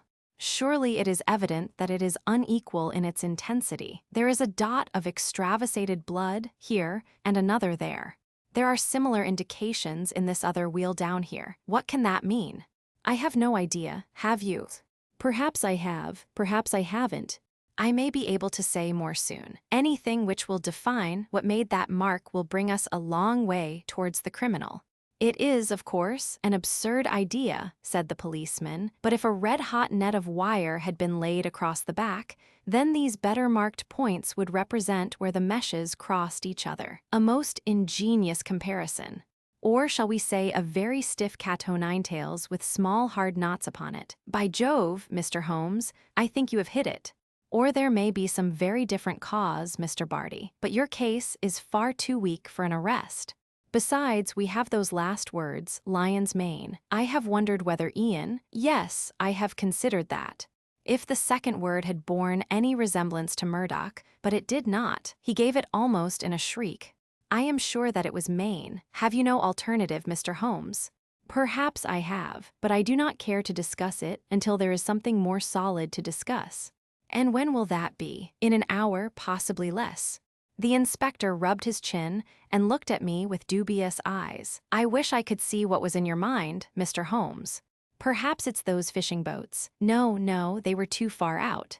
Well then, is it Bellamy and that big son of his? They were not too sweet upon Mr. Macpherson. Could they have done him a mischief? No, you won't draw me until I am ready, said I with a smile. Now, Inspector, we each have our own work to do. Perhaps if you were to meet me here at midday. So far we had got when there came the tremendous interruption which was the beginning of the end. My outer door was flung open, there were blundering footsteps in the passage, and Ian Murdoch staggered into the room, pallid, disheveled, his clothes in wild disorder, clawing with his bony hands at the furniture to hold himself erect. Brandy, he gasped, and fell groaning upon the sofa. He was not alone. Behind him came Stackhurst, hatless and panting, almost as distrait as his companion. Yes, Brandy, he cried. The man is at his last gasp. It was all I could do to bring him here. He fainted twice upon the way. Half a tumbler of the raw spirit brought about a wondrous change. He pushed himself up on one arm and swung his coat from off his shoulders. For God's sake! Soil opium morphia, he cried. Anything to ease this infernal agony. The inspector and I cried out at the sight. There, crisscrossed upon the man's naked shoulder, was the same strange reticulated pattern of red, inflamed lines which had been the death mark of Fitzroy Macpherson. The pain was evidently terrible and was more than local, for the sufferer's breathing would stop for a time, his face would turn black, and then with loud gasps he would clap his hand to his heart, while his brow dropped beads of sweat. At any moment he might die. More and more brandy was poured down his throat, each fresh dose bringing him back to life. Pads of cotton wool soaked in salad oil seemed to take the agony from the strange wounds. At last, his head fell heavily upon the cushion. Exhausted nature had taken refuge in its last storehouse of vitality. It was half asleep and half faint, but at least it was ease from pain. To question him had been impossible, but the moment we were assured of his condition, Stackhurst turned upon me. "My God!" he cried. "What is it, Holmes? What is it? Where did you find him? Down on the beach." Exactly where poor Macpherson met his end. If this man's heart had been weak as Macpherson's was, he would not be here now. More than once I thought he was gone as I brought him up. It was too far to the gables, so I made for you. Did you see him on the beach? I was walking on the cliff when I heard his cry. He was at the edge of the water, reeling about like a drunken man. I ran down, threw some clothes about him, and brought him up. For heaven's sake, Holmes, use all the powers you have and spare no pains to lift the curse from this place, for life is becoming unendurable. Can you, with all your worldwide reputation, do nothing for us? I think I can, Stackhurst. Come with me now. And you, Inspector, come along. We will see if we cannot deliver this murderer into your hands. Leaving the unconscious man in the charge of my housekeeper, we all three went down to the deadly lagoon. On the shingle, there was piled a little heap of towels and clothes left by the stricken man. Slowly, I walked round the edge of the water, my comrades in Indian file behind me. Most of the pool was quite shallow, but under the cliff where the beach was hollowed out, it was 4 or 5 feet deep. It was to this part that a swimmer would naturally go, for it formed a beautiful pellucid green pool as clear as crystal. A line of rocks lay above it at the base of the cliff, and along this I led the way, peering eagerly into the depths beneath me. I had reached the deepest and stillest pool when my eyes caught that for which they were searching, and I burst into a shout of triumph. "Cyania!" I cried, "Cyania!" Behold the lion's mane. The strange object at which I pointed did indeed look like a tangled mass torn from the mane of a lion. It lay upon a rocky shelf some 3 feet under the water, a curious, waving, vibrating, hairy creature with streaks of silver among its yellow tresses. It pulsated with a slow, heavy dilation and contraction. It has done mischief enough. Its day is over. I cried, "Help me, Stackhurst. Let us end the murderer forever." There was a big boulder just above the ledge, and we pushed it until it fell with a tremendous splash into the water. When the ripples had cleared, we saw that it had settled upon the ledge below. One flapping edge of yellow membrane showed that our victim was beneath it. A thick, oily scum oozed out from below the stone and stained the water round, rising slowly to the surface. "Well, this gets me," cried the inspector. "What was it, Mr. Holmes? I'm born and bred in these parts, but I never saw such a thing." "It don't belong to Sussex." "Just as well for Sussex," I remarked. "It may have been the southwest gale that brought it up. Come back to my house, both of you, and I will give you the terrible experience of one who has good reason to remember his own meeting with the same peril of the seas." When we reached my study, we found that Murdoch was so far recovered that he could sit up. He was dazed in mind, and every now and then was shaken by a paroxysm of pain. In broken words, he explained that he had no notion what had occurred to him, save that terrific pangs had suddenly shot through him, and that it had taken all his fortitude to reach the bank. "Here is a book," I said, taking up the little volume, which first brought light into what might have been forever dark. "It is out of doors, by the famous observer J.G. Wood. Wood himself very nearly perished from contact with this vile creature, so he wrote with a very full knowledge. Cyania capillata is the miscreant's full name, and he can be as dangerous to life as, and far more painful than, the bite of the cobra. Let me briefly give this extract. If the bather should see a loose, roundish mass of tawny membranes and fibers, something like very large handfuls of lion's mane and silver paper, let him beware, for this is the fearful stinger, Cyania capillata. Could our sinister acquaintance be more clearly described? He goes on to tell his own encounter with one when swimming off the coast of Kent. He found that the creature radiated almost invisible filaments to the distance of 50 feet, and that anyone within that circumference from the deadly center was in danger of death. Even at a distance, the effect upon Wood was almost fatal. The multitudinous threads caused light scarlet lines upon the skin, which on closer examination resolved into minute dots or pustules, each dot charged as it were with a red-hot needle making its way through the nerves. The local pain was, as he explains, the least part of the exquisite torment. Pangs shot through the chest, causing me to fall as if struck by a bullet. The pulsation would cease, and then the heart would give 6 or 7 leaps as if it would force its way through the chest. It nearly killed him, although he had only been exposed to it in the disturbed ocean and not in the narrow, calm waters of a bathing pool. He says that he could hardly recognize himself afterwards, so white, wrinkled, and shriveled was his face. He gulped down brandy, a whole bottleful, and it seems to have saved his life. There is the book, Inspector. I leave it with you, and you cannot doubt that it contains a full explanation of the tragedy of poor Macpherson, and incidentally exonerates me, remarked Ian Murdoch with a wry smile. I do not blame you, Inspector, nor you, Mr. Holmes, for your suspicions were natural. I feel that on the very eve of my arrest, I have only cleared myself by sharing the fate of my poor friend. No, Mr. Murdoch, I was already upon the track, and had I been out as early as I intended, I might well have saved you from this terrific experience.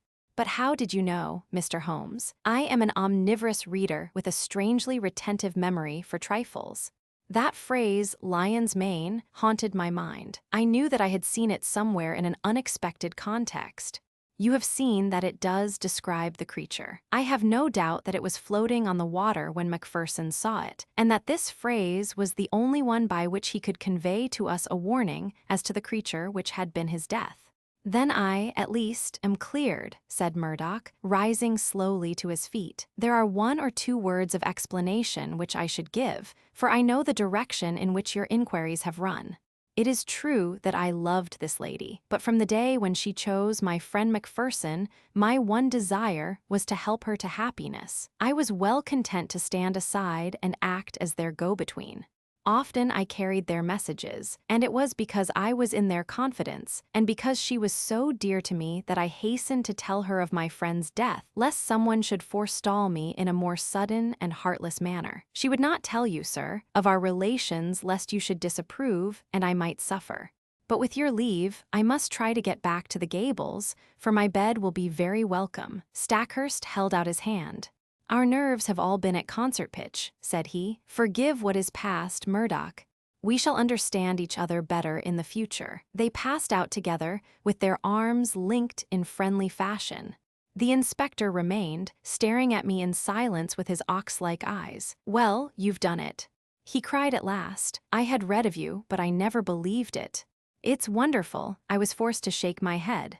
To accept such praise was to lower one's own standards. I was slow at the outset, culpably slow. Had the body been found in the water, I could hardly have missed it. It was the towel which misled me. The poor fellow had never thought to dry himself, and so I in turn was led to believe that he had never been in the water. Why, then, should the attack of any water creature suggest itself to me? That was where I went astray. Well, Inspector, I often ventured to chaff you gentlemen of the police force, but Cyania Capillata very nearly avenged Scotland Yard. Chapter 10, The Adventure of the Veiled Lodger.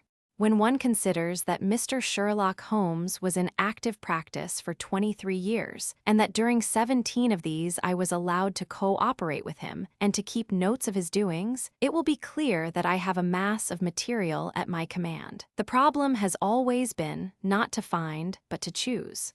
There is the long row of yearbooks which fill a shelf, and there are the dispatch cases filled with documents, a perfect quarry for the student, not only of crime, but of the social and official scandals of the late Victorian era. Concerning these latter, I may say that the writers of agonized letters, who beg that the honor of their families or the reputation of famous forbears may not be touched, have nothing to fear.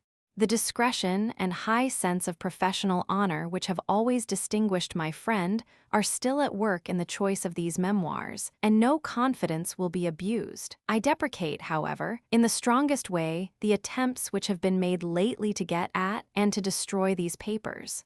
The source of these outrages is known, and if they are repeated, I have Mr. Holmes's authority for saying that the whole story concerning the politician, the lighthouse, and the trained cormorant will be given to the public. There is at least one reader who will understand. It is not reasonable to suppose that every one of these cases gave Holmes the opportunity of showing those curious gifts of instinct and observation which I have endeavored to set forth in these memoirs. Sometimes he had with much effort to pick the fruit, sometimes it fell easily into his lap.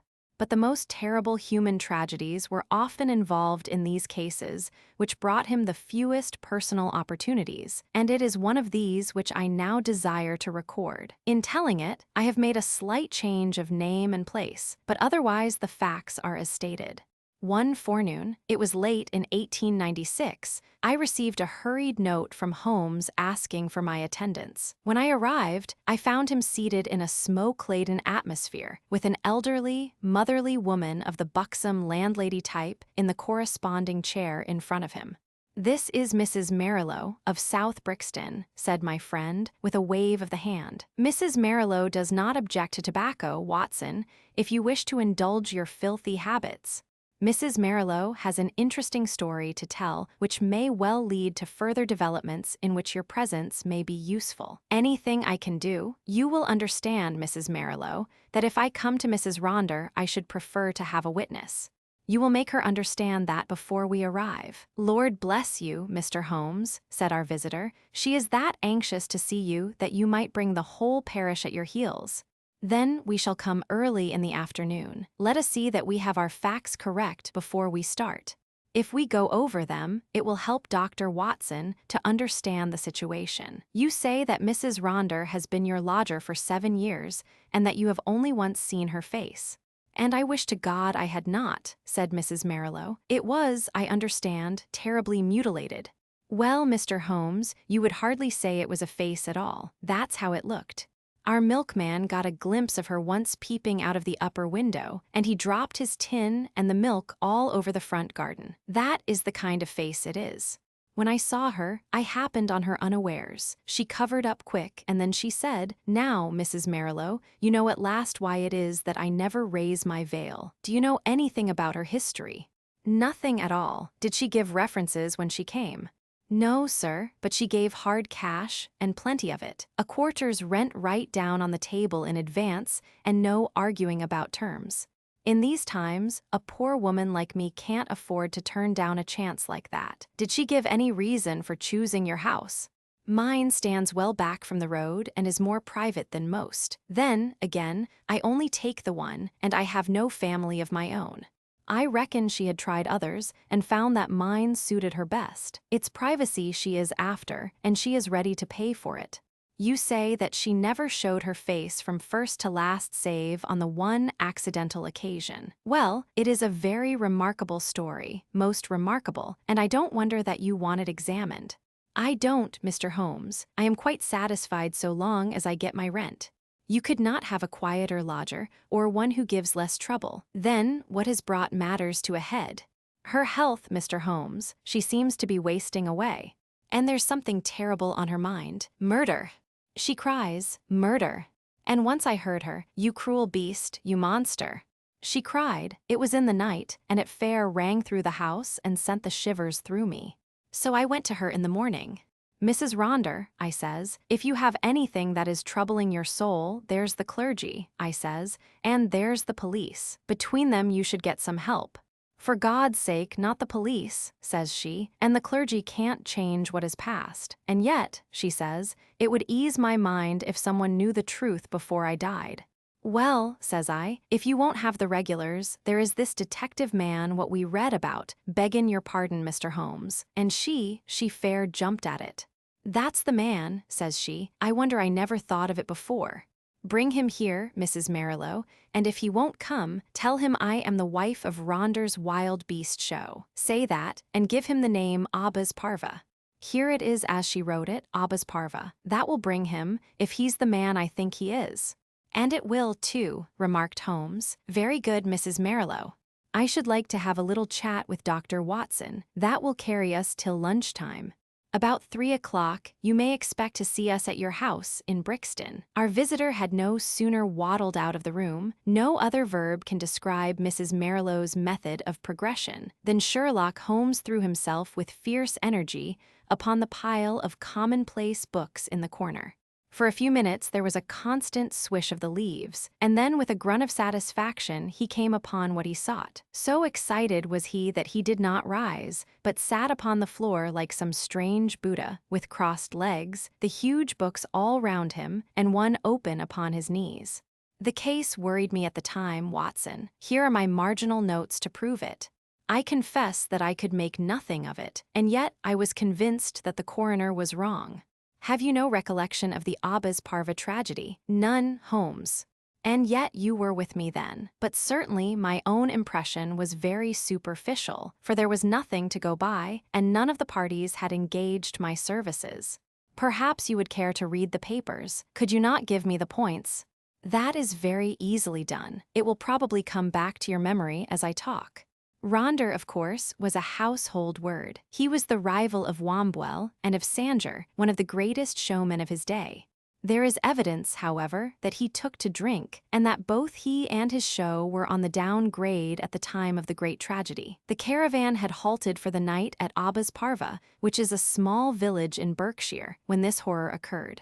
They were on their way to Wimbledon, traveling by road, and they were simply camping and not exhibiting, as the place is so small a one that it would not have paid them to open. They had among their exhibits a very fine North African lion.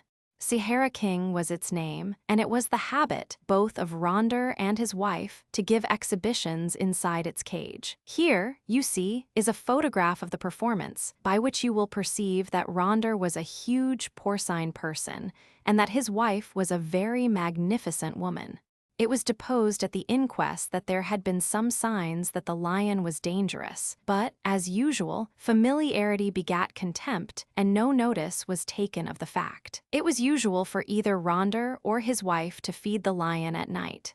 Sometimes one went, sometimes both, but they never allowed anyone else to do it, for they believed that so long as they were the food carriers he would regard them as benefactors and would never molest them. On this particular night, 7 years ago, they both went, and a very terrible happening followed, the details of which have never been made clear.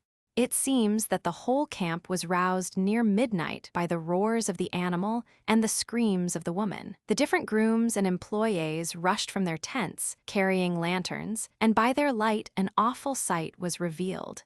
Ronder lay, with the back of his head crushed in and deep claw marks across his scalp, some 10 yards from the cage, which was open. Close to the door of the cage lay Mrs. Ronder, upon her back, with the creature squatting and snarling above her. It had torn her face in such a fashion that it was never thought that she could live. Several of the circus men, headed by Leonardo, the strong man, and Griggs, the clown, drove the creature off with poles, upon which it sprang back into the cage and was at once locked in. How it had got loose was a mystery. It was conjectured that the pair intended to enter the cage, but that when the door was loosed, the creature bounded out upon them. There was no other point of interest in the evidence, save that the woman in a delirium of agony kept screaming, "Coward! Coward!" as she was carried back to the van in which they lived. It was 6 months before she was fit to give evidence, but the inquest was duly held, with the obvious verdict of death from misadventure. What alternative could be conceived? Said I. You may well say so. And yet there were 1 or 2 points which worried young Edmonds, of the Berkshire Constabulary. A smart lad that. He was sent later to Allahabad. That was how I came into the matter, for he dropped in and smoked a pipe or 2 over it. A thin, yellow-haired man. Exactly. I was sure you would pick up the trail presently, but what worried him? Well, we were both worried. It was so deucedly difficult to reconstruct the affair. Look at it from the lion's point of view. He is liberated. What does he do? He takes half a dozen bounds forward, which brings him to Ronder. Ronder turns to fly, the claw marks were on the back of his head, but the lion strikes him down. Then, instead of bounding on and escaping, he returns to the woman, who was close to the cage, and he knocks her over and chews her face up.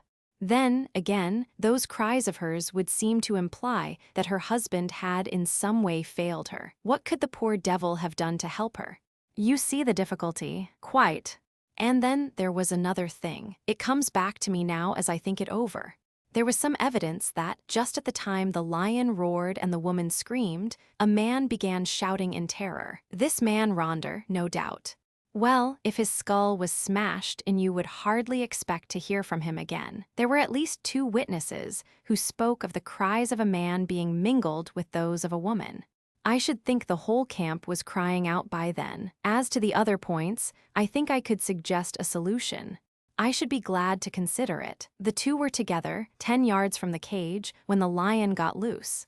The man turned and was struck down. The woman conceived the idea of getting into the cage and shutting the door.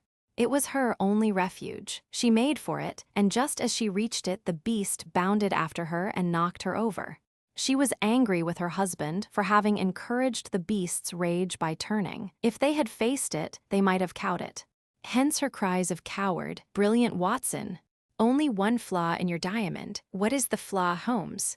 If they were both 10 paces from the cage, how came the beast to get loose? Is it possible that they had some enemy who loosed it? And why should it attack them savagely when it was in the habit of playing with them and doing tricks with them inside the cage? Possibly the same enemy had done something to enrage it. Holmes looked thoughtful and remained in silence for some moments. Well, Watson, there is this to be said for your theory. Ronder was a man of many enemies. Edmonds told me that in his cups he was horrible. A huge bully of a man, he cursed and slashed at everyone who came in his way. I expect those cries about a monster, of which our visitor has spoken, were nocturnal reminiscences of the dear departed. However, our speculations are futile until we have all the facts. There is a cold partridge on the sideboard, Watson, and a bottle of Montrachet. Let us renew our energies before we make a fresh call upon them. When our hansom deposited us at the house of Mrs. Marilow, we found that plump lady blocking up the open door of her humble but retired abode.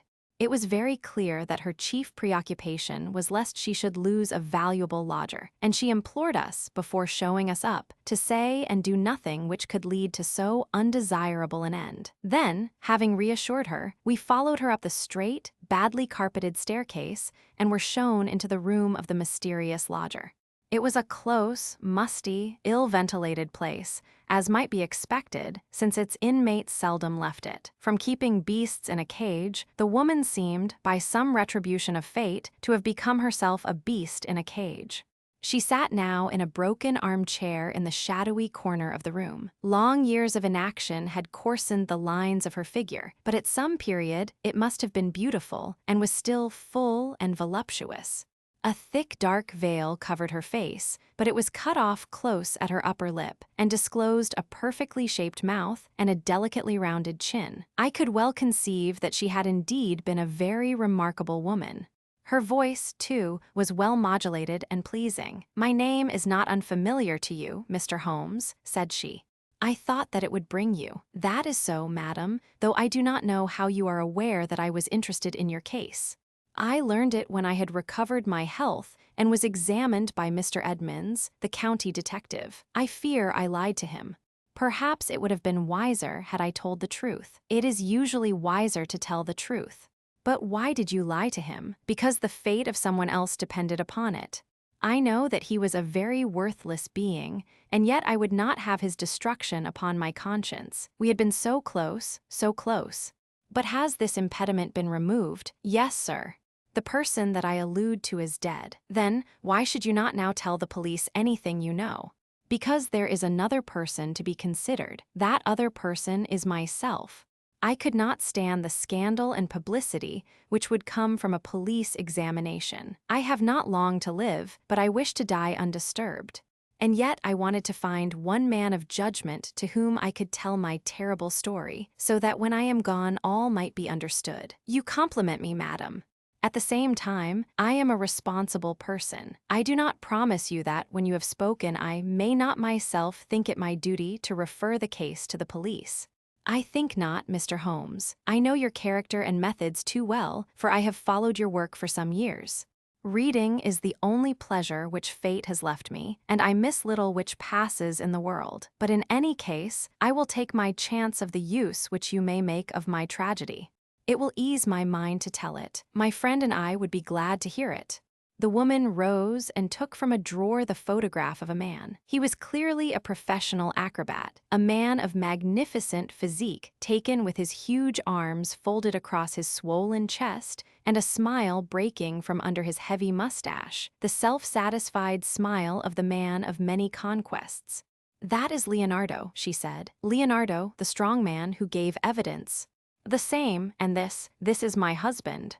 It was a dreadful face, a human pig, or rather a human wild boar, for it was formidable in its bestiality. One could imagine that vile mouth champing and foaming in its rage, and one could conceive those small, vicious eyes darting pure malignancy as they looked forth upon the world, ruffian, bully, beast. It was all written on that heavy-jowled face.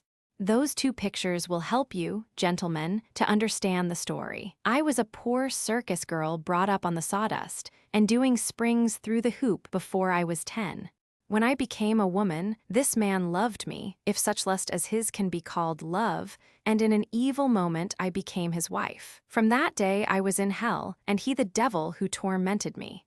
There was no one in the show who did not know of his treatment. He deserted me for others.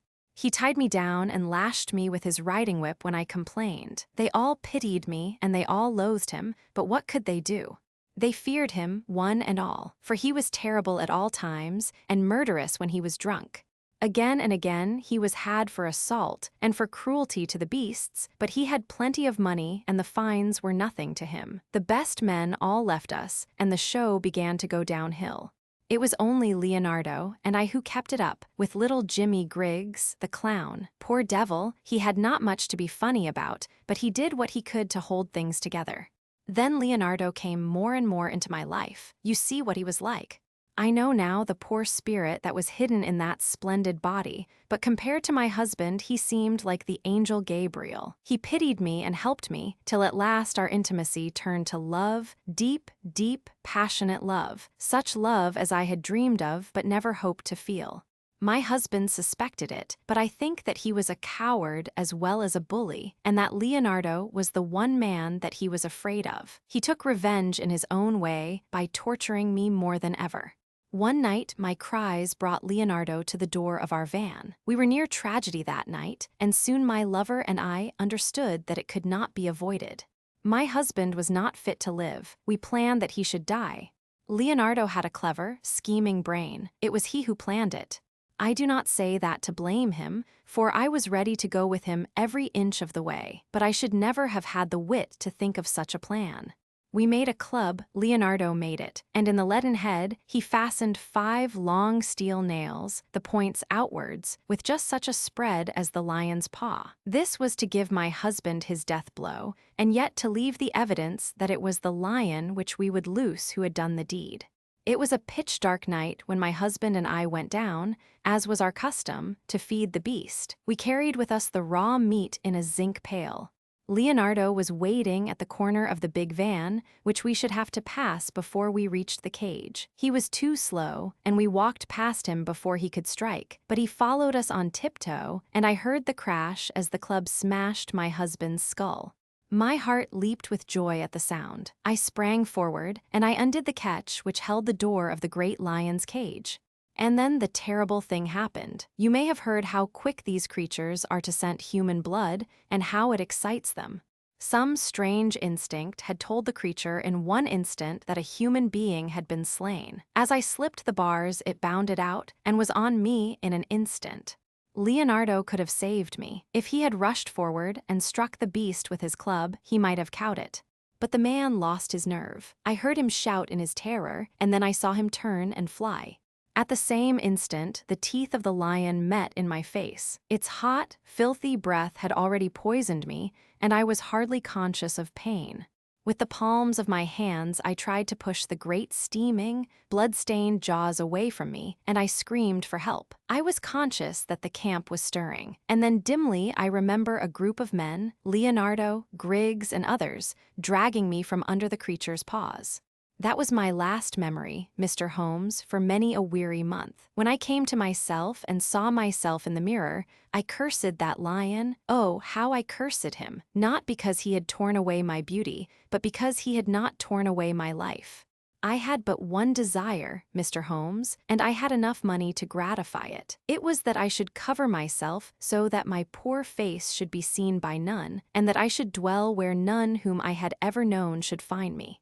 That was all that was left to me to do, and that is what I have done. A poor, wounded beast that has crawled into its hole to die, that is the end of Eugenia Ronder.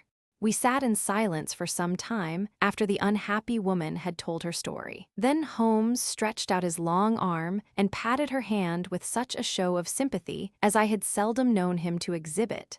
"Poor girl," he said. "Poor girl, the ways of fate are indeed hard to understand. If there is not some compensation hereafter, then the world is a cruel jest. But what of this man Leonardo?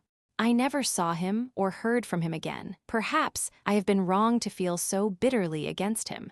He might as soon have loved one of the freaks whom we carried round the country as the thing which the lion had left. But a woman's love is not so easily set aside.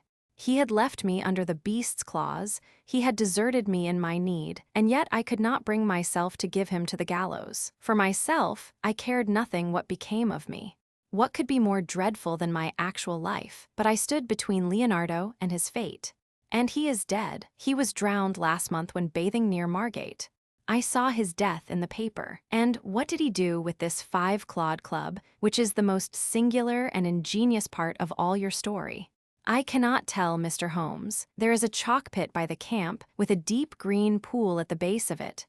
Perhaps in the depths of that pool. Well, it is of little consequence now. The case is closed. Yes, said the woman, the case is closed. We had risen to go, but there was something in the woman's voice which arrested Holmes's attention. He turned swiftly upon her. Your life is not your own, he said. Keep your hands off it. What use is it to anyone? How can you tell? The example of patient suffering is in itself the most precious of all lessons to an impatient world. The woman's answer was a terrible one. She raised her veil and stepped forward into the light. I wonder if you would bear it, she said. It was horrible.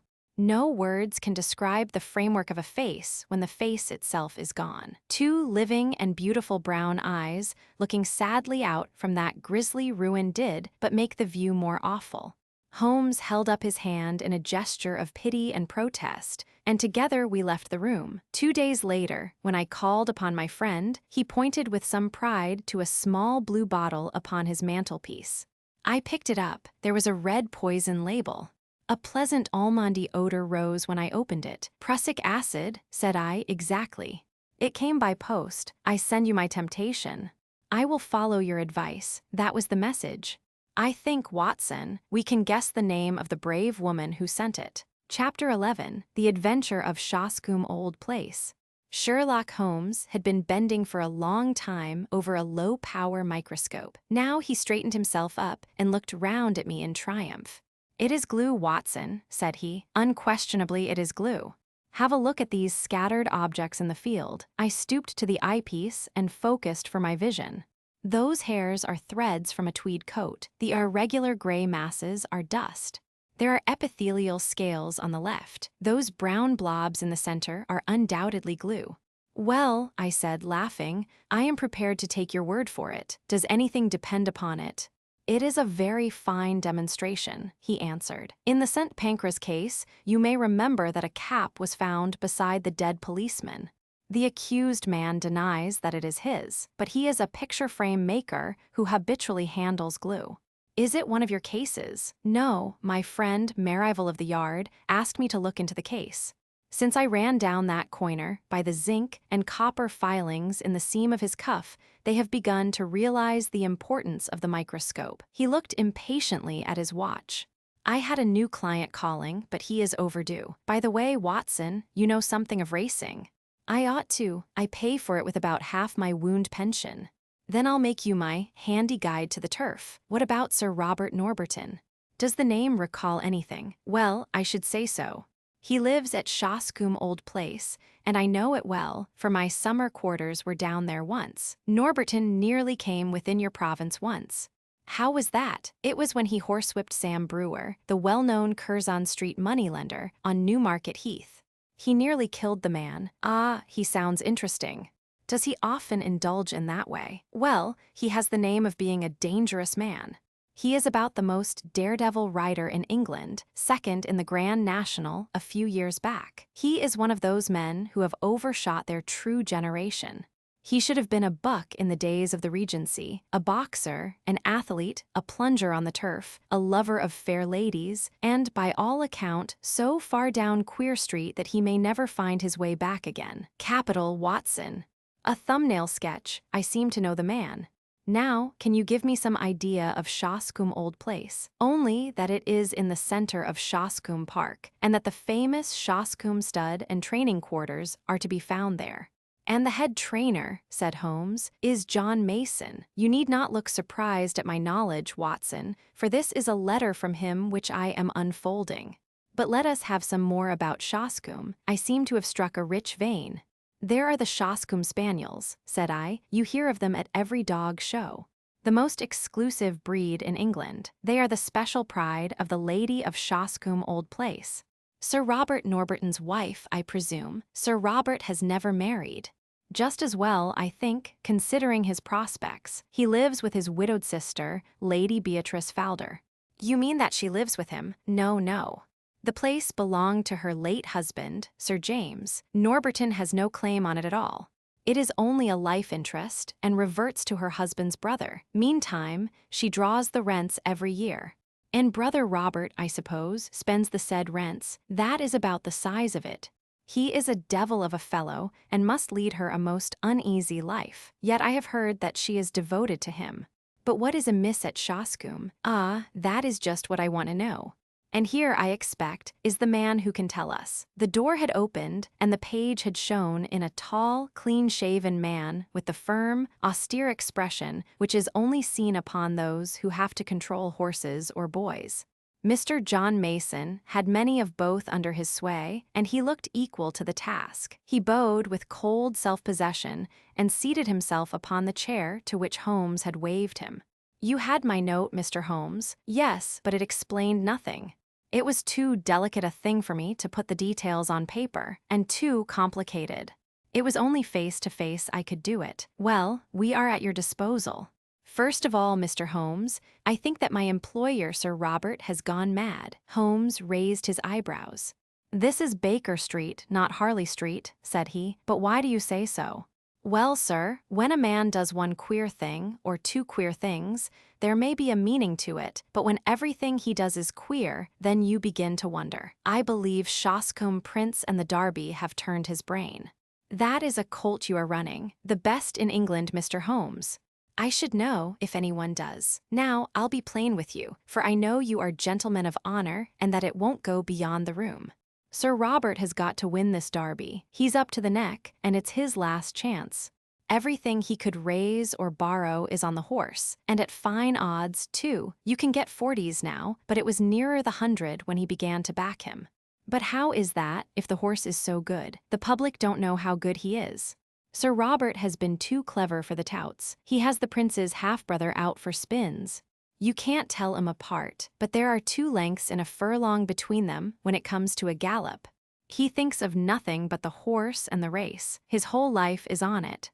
He's holding off the Jews till then. If the prince fails him, he is done. It seems a rather desperate gamble, but where does the madness come in? Well, first of all, you have only to look at him. I don't believe he sleeps at night. He is down at the stables at all hours. His eyes are wild. It has all been too much for his nerves. Then there is his conduct to Lady Beatrice. Ah, what is that? They have always been the best of friends. They had the same tastes, the 2 of them, and she loved the horses as much as he did. Every day at the same hour she would drive down to see them, and above all, she loved the prince. He would prick up his ears when he heard the wheels on the gravel, and he would trot out each morning to the carriage to get his lump of sugar. But that's all over now. Why? Well, she seems to have lost all interest in the horses. For a week now, she has driven past the stables with never so much as good morning. You think there has been a quarrel. And a bitter, savage, spiteful quarrel at that. Why else would he give away her pet spaniel that she loved as if he were her child? He gave it a few days ago to old Barnes. What keeps the Green Dragon 3 miles off at Crendal? That certainly did seem strange. Of course, with her weak heart and dropsy, one couldn't expect that she could get about with him, but he spent 2 hours every evening in her room. He might well do what he could, for she has been a rare good friend to him. But that's all over too. He never goes near her. And she takes it to heart. She is brooding and sulky and drinking. Mr. Holmes, drinking like a fish. Did she drink before this estrangement? Well, she took her glass, but now it is often a whole bottle of an evening. So Stevens, the butler, told me. It's all changed, Mr. Holmes, and there is something damned rotten about it. But then, again, what is Master doing down at the old church crypt at night? And who is the man that meets him there? Holmes rubbed his hands. Go on, Mr. Mason. You get more and more interesting. It was the butler who saw him go. 12 o'clock at night and raining hard. So next night I was up at the house, and sure enough, Master was off again.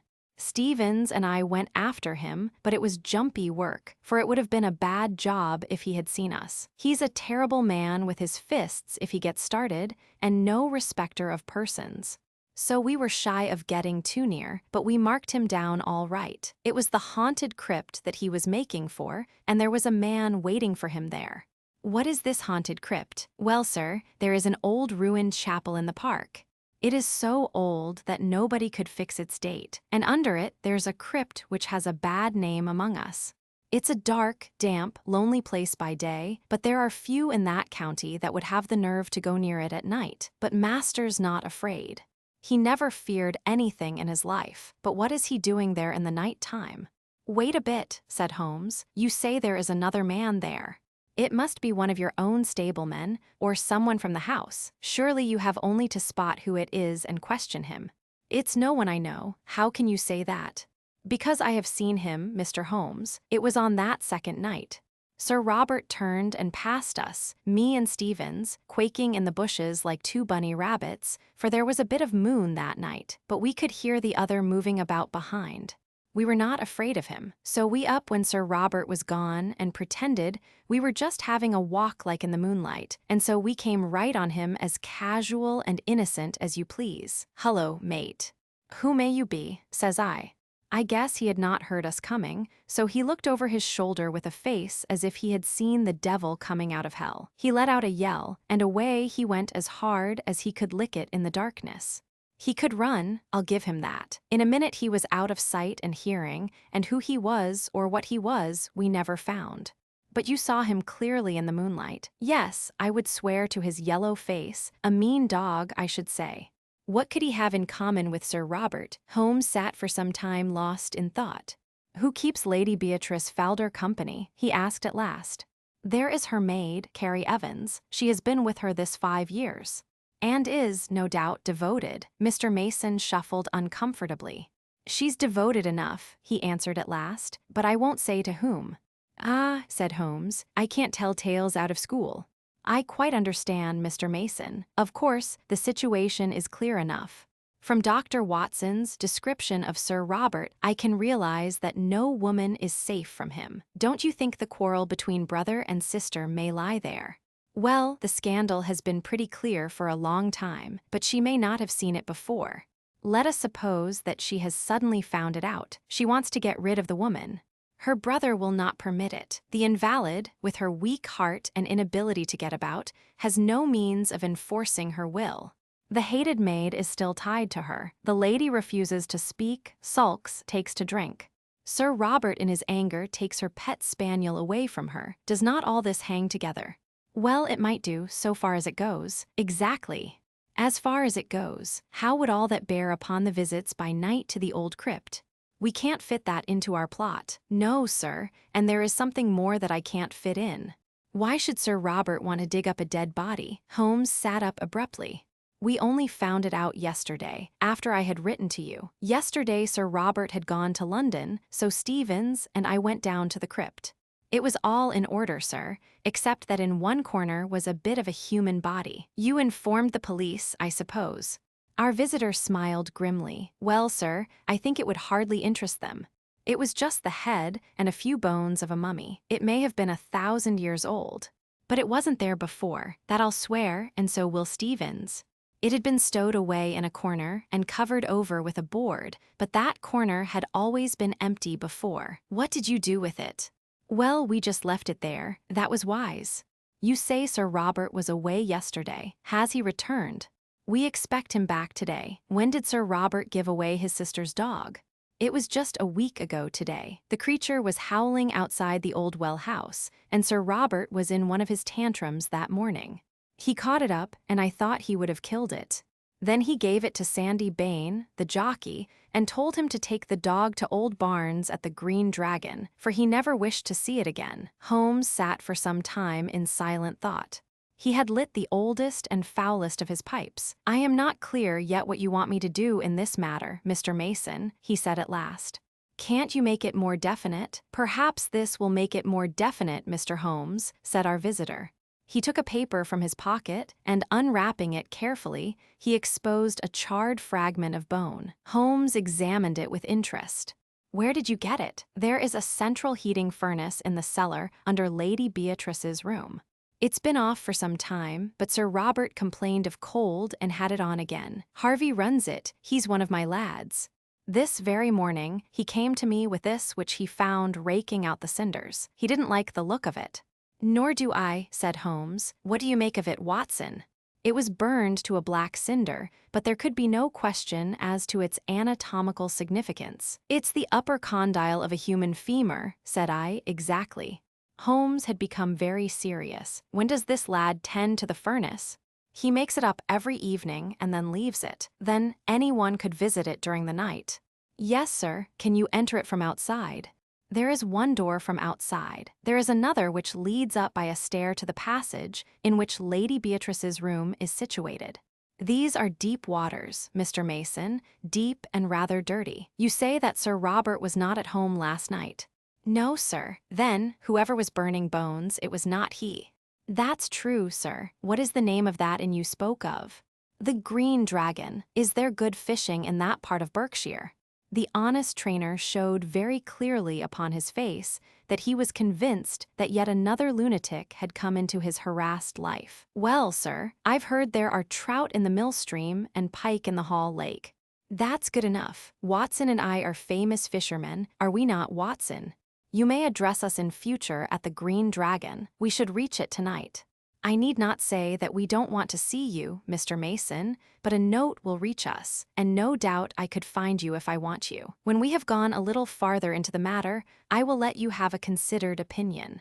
Thus it was that on a bright May evening Holmes and I found ourselves alone in a first-class carriage, and bound for the little halt-on-demand station of Shoscombe.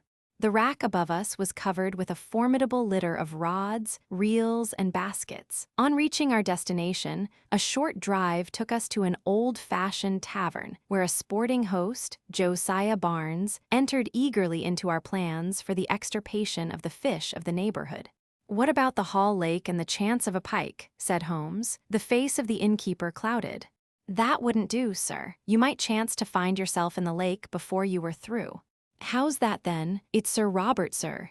He's terrible jealous of touts. If you two strangers were as near his training quarters as that he'd be after you as sure as fate. He ain't taking no chances, Sir Robert ain't. I've heard he has a horse entered for the Derby. Yes, and a good colt, too. He carries all our money for the race, and all Sir Robert's into the bargain. By the way, he looked at us with thoughtful eyes. I suppose you ain't on the turf yourselves. No, indeed. Just two weary Londoners who badly need some good Berkshire air. Well, you are in the right place for that. There is a deal of it lying about, but mind what I have told you about Sir Robert. He's the sort that strikes first and speaks afterwards. Keep clear of the park.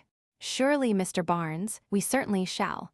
By the way, that was a most beautiful spaniel that was whining in the hall. I should say it was. That was the real Shoscombe breed. There ain't a better in England.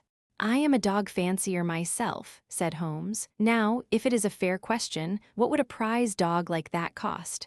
More than I could pay, sir. It was Sir Robert himself who gave me this one. That's why I have to keep it on a lead. It would be off to the hall in a jiffy if I gave it its head.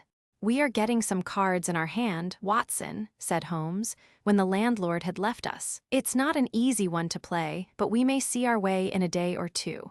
By the way, Sir Robert is still in London, I hear. We might, perhaps, enter the sacred domain tonight without fear of bodily assault. There are 1 or 2 points on which I should like reassurance. Have you any theory, Holmes? Only this, Watson, that something happened a week or so ago which has cut deep into the life of the Shoscombe household. What is that something? We can only guess at it from its effects. They seem to be of a curiously mixed character. But that should surely help us. It is only the colorless, uneventful case which is hopeless. Let us consider our data. The brother no longer visits the beloved invalid sister. He gives away her favorite dog, her dog Watson. Does that suggest nothing to you? Nothing but the brother's spite. Well, it might be so. Or, well, there is an alternative. Now to continue our review of the situation from the time that the quarrel, if there is a quarrel, began. The lady keeps her room, alters her habits, is not seen save when she drives out with her maid, refuses to stop at the stables to greet her favorite horse, and apparently takes to drink. That covers the case, does it not? Save for the business in the crypt. That is another line of thought. There are 2, and I beg you will not tangle them. Line A, which concerns Lady Beatrice, has a vaguely sinister flavor, has it not? I can make nothing of it. Well now, let us take up line B, which concerns Sir Robert. He is mad keen upon winning the Derby. He is in the hands of the Jews, and may at any moment be sold up, and his racing stables seized by his creditors. He is a daring and desperate man. He derives his income from his sister. His sister's maid is his willing tool. So far we seem to be on fairly safe ground, do we not? But the crypt… Ah, yes, the crypt. Let us suppose, Watson, it is merely a scandalous supposition, a hypothesis put forward for argument's sake, that Sir Robert has done away with his sister. My dear Holmes, it is out of the question. Very possibly, Watson. Sir Robert is a man of an honorable stock, but you do occasionally find a carrion crow among the eagles. Let us for a moment argue upon this supposition. He could not fly the country until he had realized his fortune, and that fortune could only be realized by bringing off this coup with Shoscombe Prince. Therefore, he has still to stand his ground. To do this, he would have to dispose of the body of his victim, and he would also have to find a substitute who would impersonate her. With the maid as his confidant, that would not be impossible. The woman's body might be conveyed to the crypt, which is a place so seldom visited, and it might be secretly destroyed at night in the furnace, leaving behind it such evidence as we have already seen. What say you to that, Watson? Well, it is all possible if you grant the original monstrous supposition. I think that there is a small experiment which we may try tomorrow, Watson, in order to throw some light on the matter. Meanwhile, if we mean to keep up our characters, I suggest that we have our host in for a glass of his own wine and hold some high converse upon eels and dace, which seems to be the straight road to his affections. We may chance to come upon some useful local gossip in the process. In the morning, Holmes discovered that we had come without our spoon bait for Jack, which absolved us from fishing for the day. About 11 o'clock, we started for a walk, and he obtained leave to take the black spaniel with us. "This is the place," said he, as we came to 2 high park gates with heraldic griffins towering above them.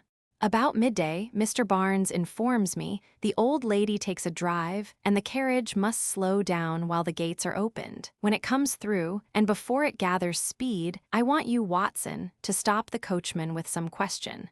Never mind me. I shall stand behind this holly bush and see what I can see.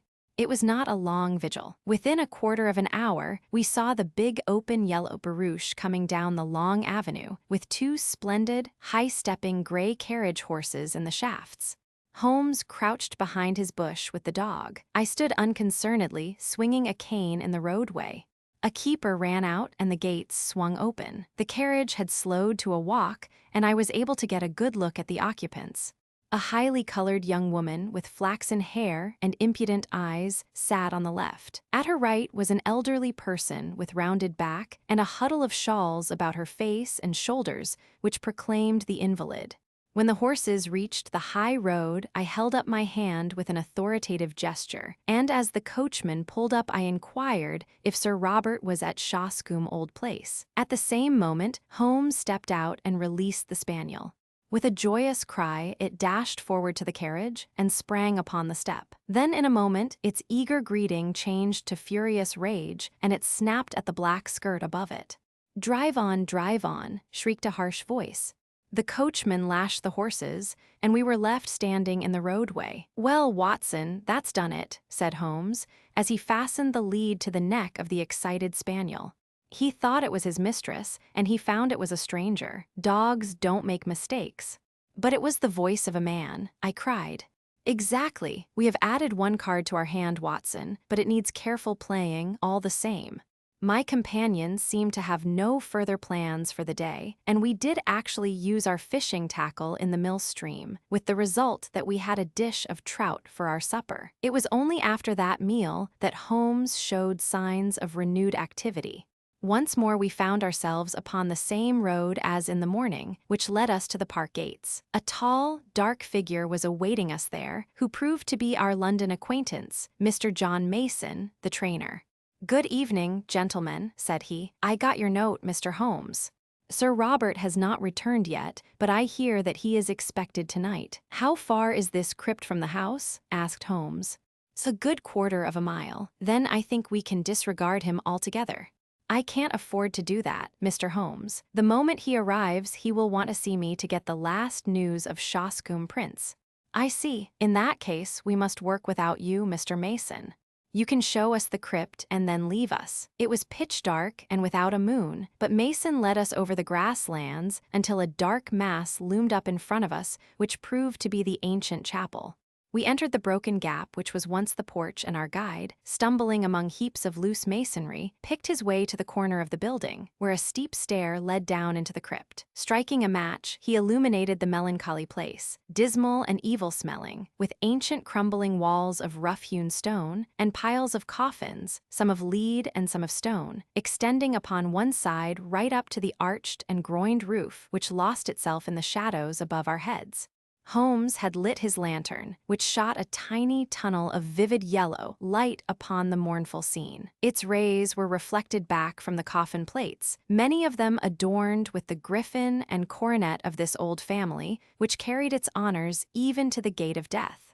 "You spoke of some bones, Mr. Mason. Could you show them before you go?" "They are here in this corner." The trainer strode across and then stood in silent surprise as our light was turned upon the place. "They are gone," said he. "So I expected," said Holmes, chuckling. "I fancy the ashes of them might even now be found in that oven which had already consumed a part." "But why in the world would anyone want to burn the bones of a man who has been dead 1,000 years?" asked John Mason. "That is what we are here to find out," said Holmes. "It may mean a long search, and we need not detain you. I fancy that we shall get our solution before morning." When John Mason had left us, Holmes set to work making a very careful examination of the graves, ranging from a very ancient one, which appeared to be Saxon, in the center, through a long line of Norman Hugos and Odos, until we reached the Sir William and Sir Denys Falder of the 18th century. It was an hour or more before Holmes came to a leaden coffin standing on end before the entrance to the vault. I heard his little cry of satisfaction and was aware from his hurried but purposeful movements that he had reached a goal. With his lens, he was eagerly examining the edges of the heavy lid. Then he drew from his pocket a short jimmy, a box opener, which he thrust into a chink, levering back the whole front, which seemed to be secured by only a couple of clamps. There was a rending, tearing sound as it gave way, but it had hardly hinged back and partly revealed the contents before we had an unforeseen interruption. Someone was walking in the chapel above. It was the firm, rapid step of one who came with a definite purpose and knew well the ground upon which he walked. A light streamed down the stairs, and an instant later the man who bore it was framed in the Gothic archway. He was a terrible figure, huge in stature and fierce in manner. A large stable lantern which he held in front of him shone upwards upon a strong, heavily mustached face and angry eyes, which glared round him into every recess of the vault, finally fixing themselves with a deadly stare upon my companion and myself. "Who the devil are you?" he thundered. "And what are you doing upon my property?" Then, as Holmes returned no answer, he took a couple of steps forward and raised a heavy stick which he carried. "Do you hear me?" he cried. "Who are you? What are you doing here?" His cudgel quivered in the air. But instead of shrinking, Holmes advanced to meet him. "I also have a question to ask you, Sir Robert," he said in his sternest tone. "Who is this, and what is it doing here?"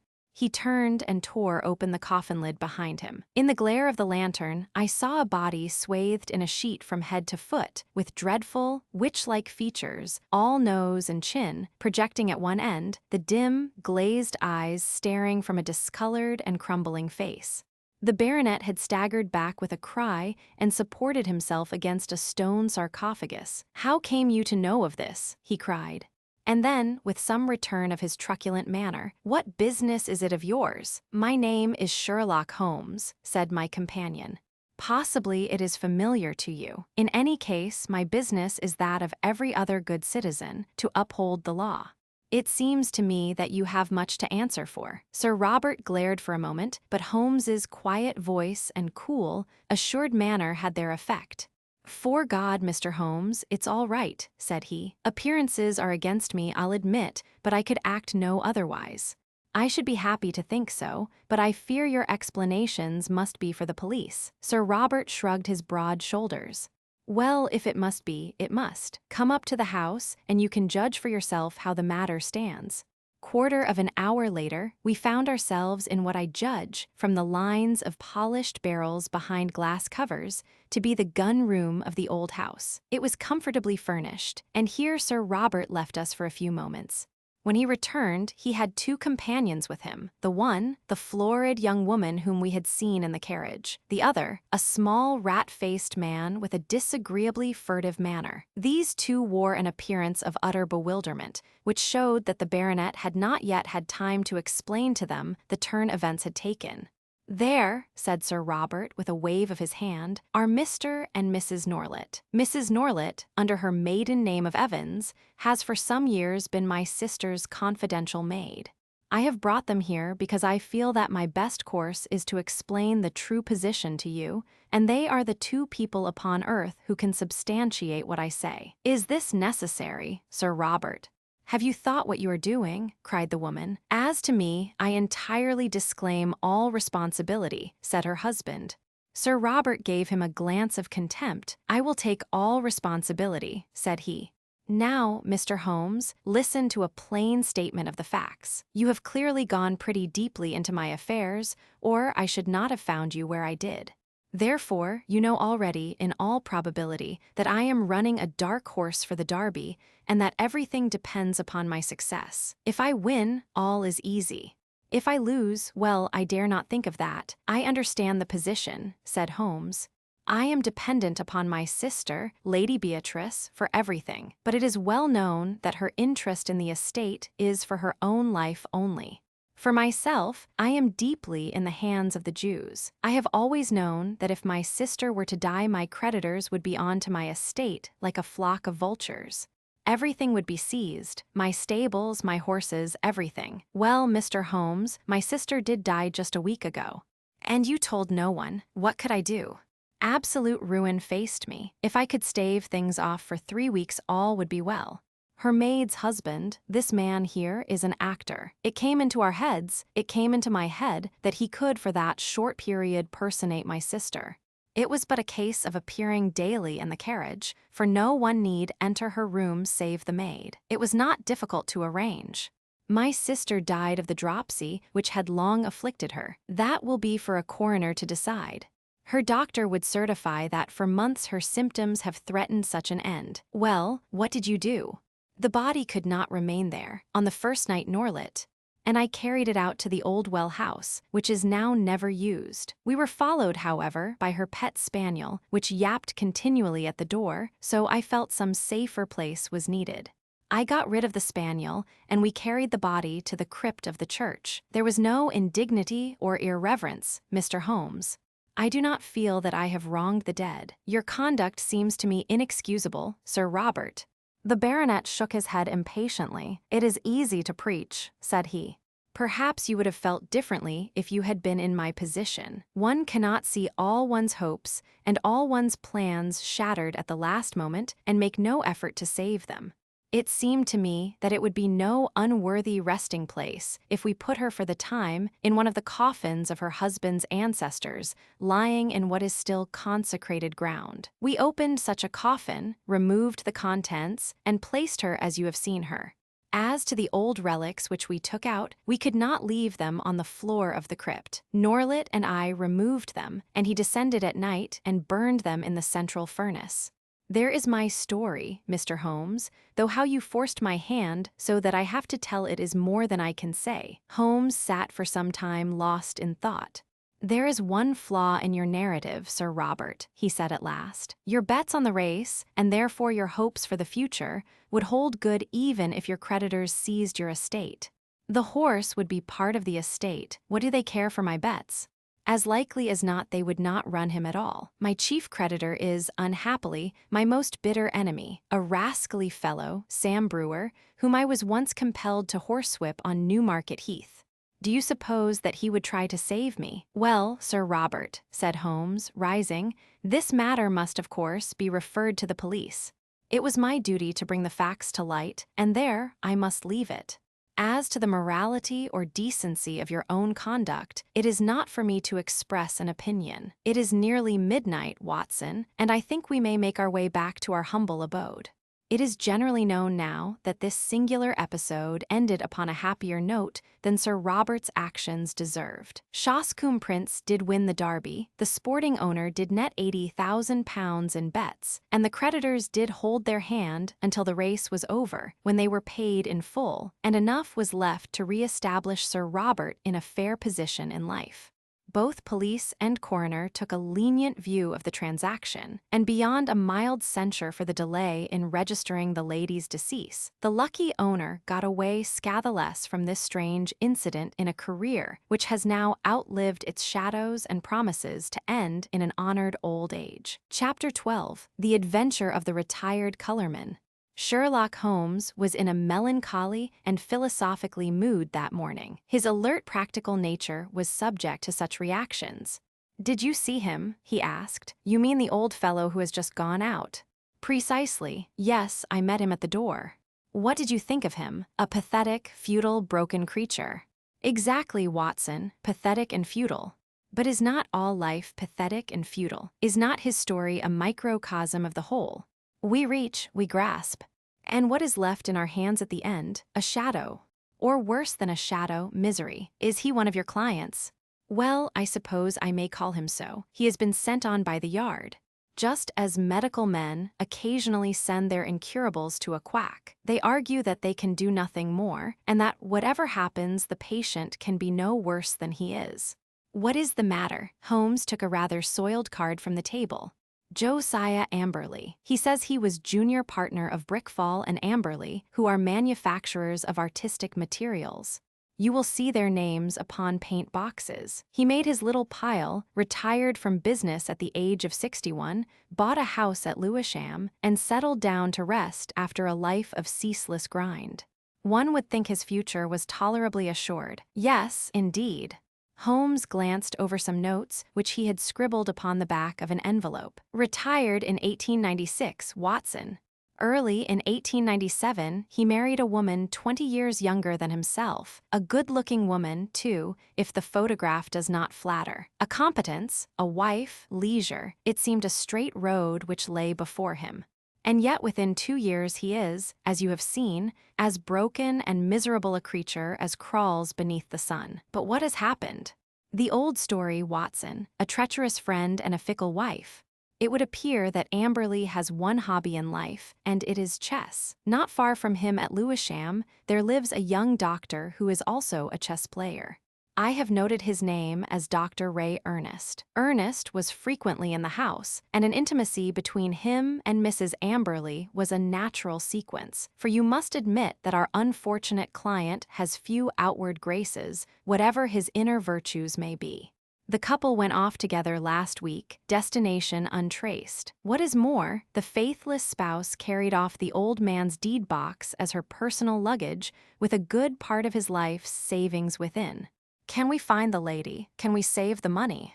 A commonplace problem so far as it has developed, and yet a vital one for Josiah Amberley. What will you do about it? Well, the immediate question, my dear Watson, happens to be, what will you do, if you will be good enough to understudy me? You know that I am preoccupied with this case of the 2 Coptic patriarchs, which should come to a head today. I really have not time to go out to Lewisham, and yet evidence taken on the spot has a special value. The old fellow was quite insistent that I should go, but I explained my difficulty. He is prepared to meet a representative. By all means, I answered. I confess I don't see that I can be of much service, but I am willing to do my best. And so it was that on a summer afternoon, I set forth to Lewisham, little dreaming that within a week the affair in which I was engaging would be the eager debate of all England. It was late that evening before I returned to Baker Street and gave an account of my mission. Holmes lay with his gaunt figure stretched in his deep chair, his pipe curling forth slow wreaths of acrid tobacco, while his eyelids drooped over his eyes so lazily that he might almost have been asleep were it not that at any halt or questionable passage of my narrative they half lifted, and 2 gray eyes, as bright and keen as rapiers, transfixed me with their searching glance. The Haven is the name of Mr. Josiah Amberley's house, I explained. I think it would interest you, Holmes. It is like some penurious patrician who has sunk into the company of his inferiors. You know that particular quarter, the monotonous brick streets, the weary suburban highways. Right in the middle of them, a little island of ancient culture and comfort, lies this old home, surrounded by a high sun-baked wall mottled with lichens and topped with moss, the sort of wall— "Cut out the poetry, Watson," said Holmes severely. "I note that it was a high brick wall." Exactly. I should not have known which was the Haven had I not asked a lounger who was smoking in the street. I have a reason for mentioning him. He was a tall, dark, heavily mustached, rather military-looking man. He nodded in answer to my inquiry and gave me a curiously questioning glance, which came back to my memory a little later. I had hardly entered the gateway before I saw Mr. Amberley coming down the drive.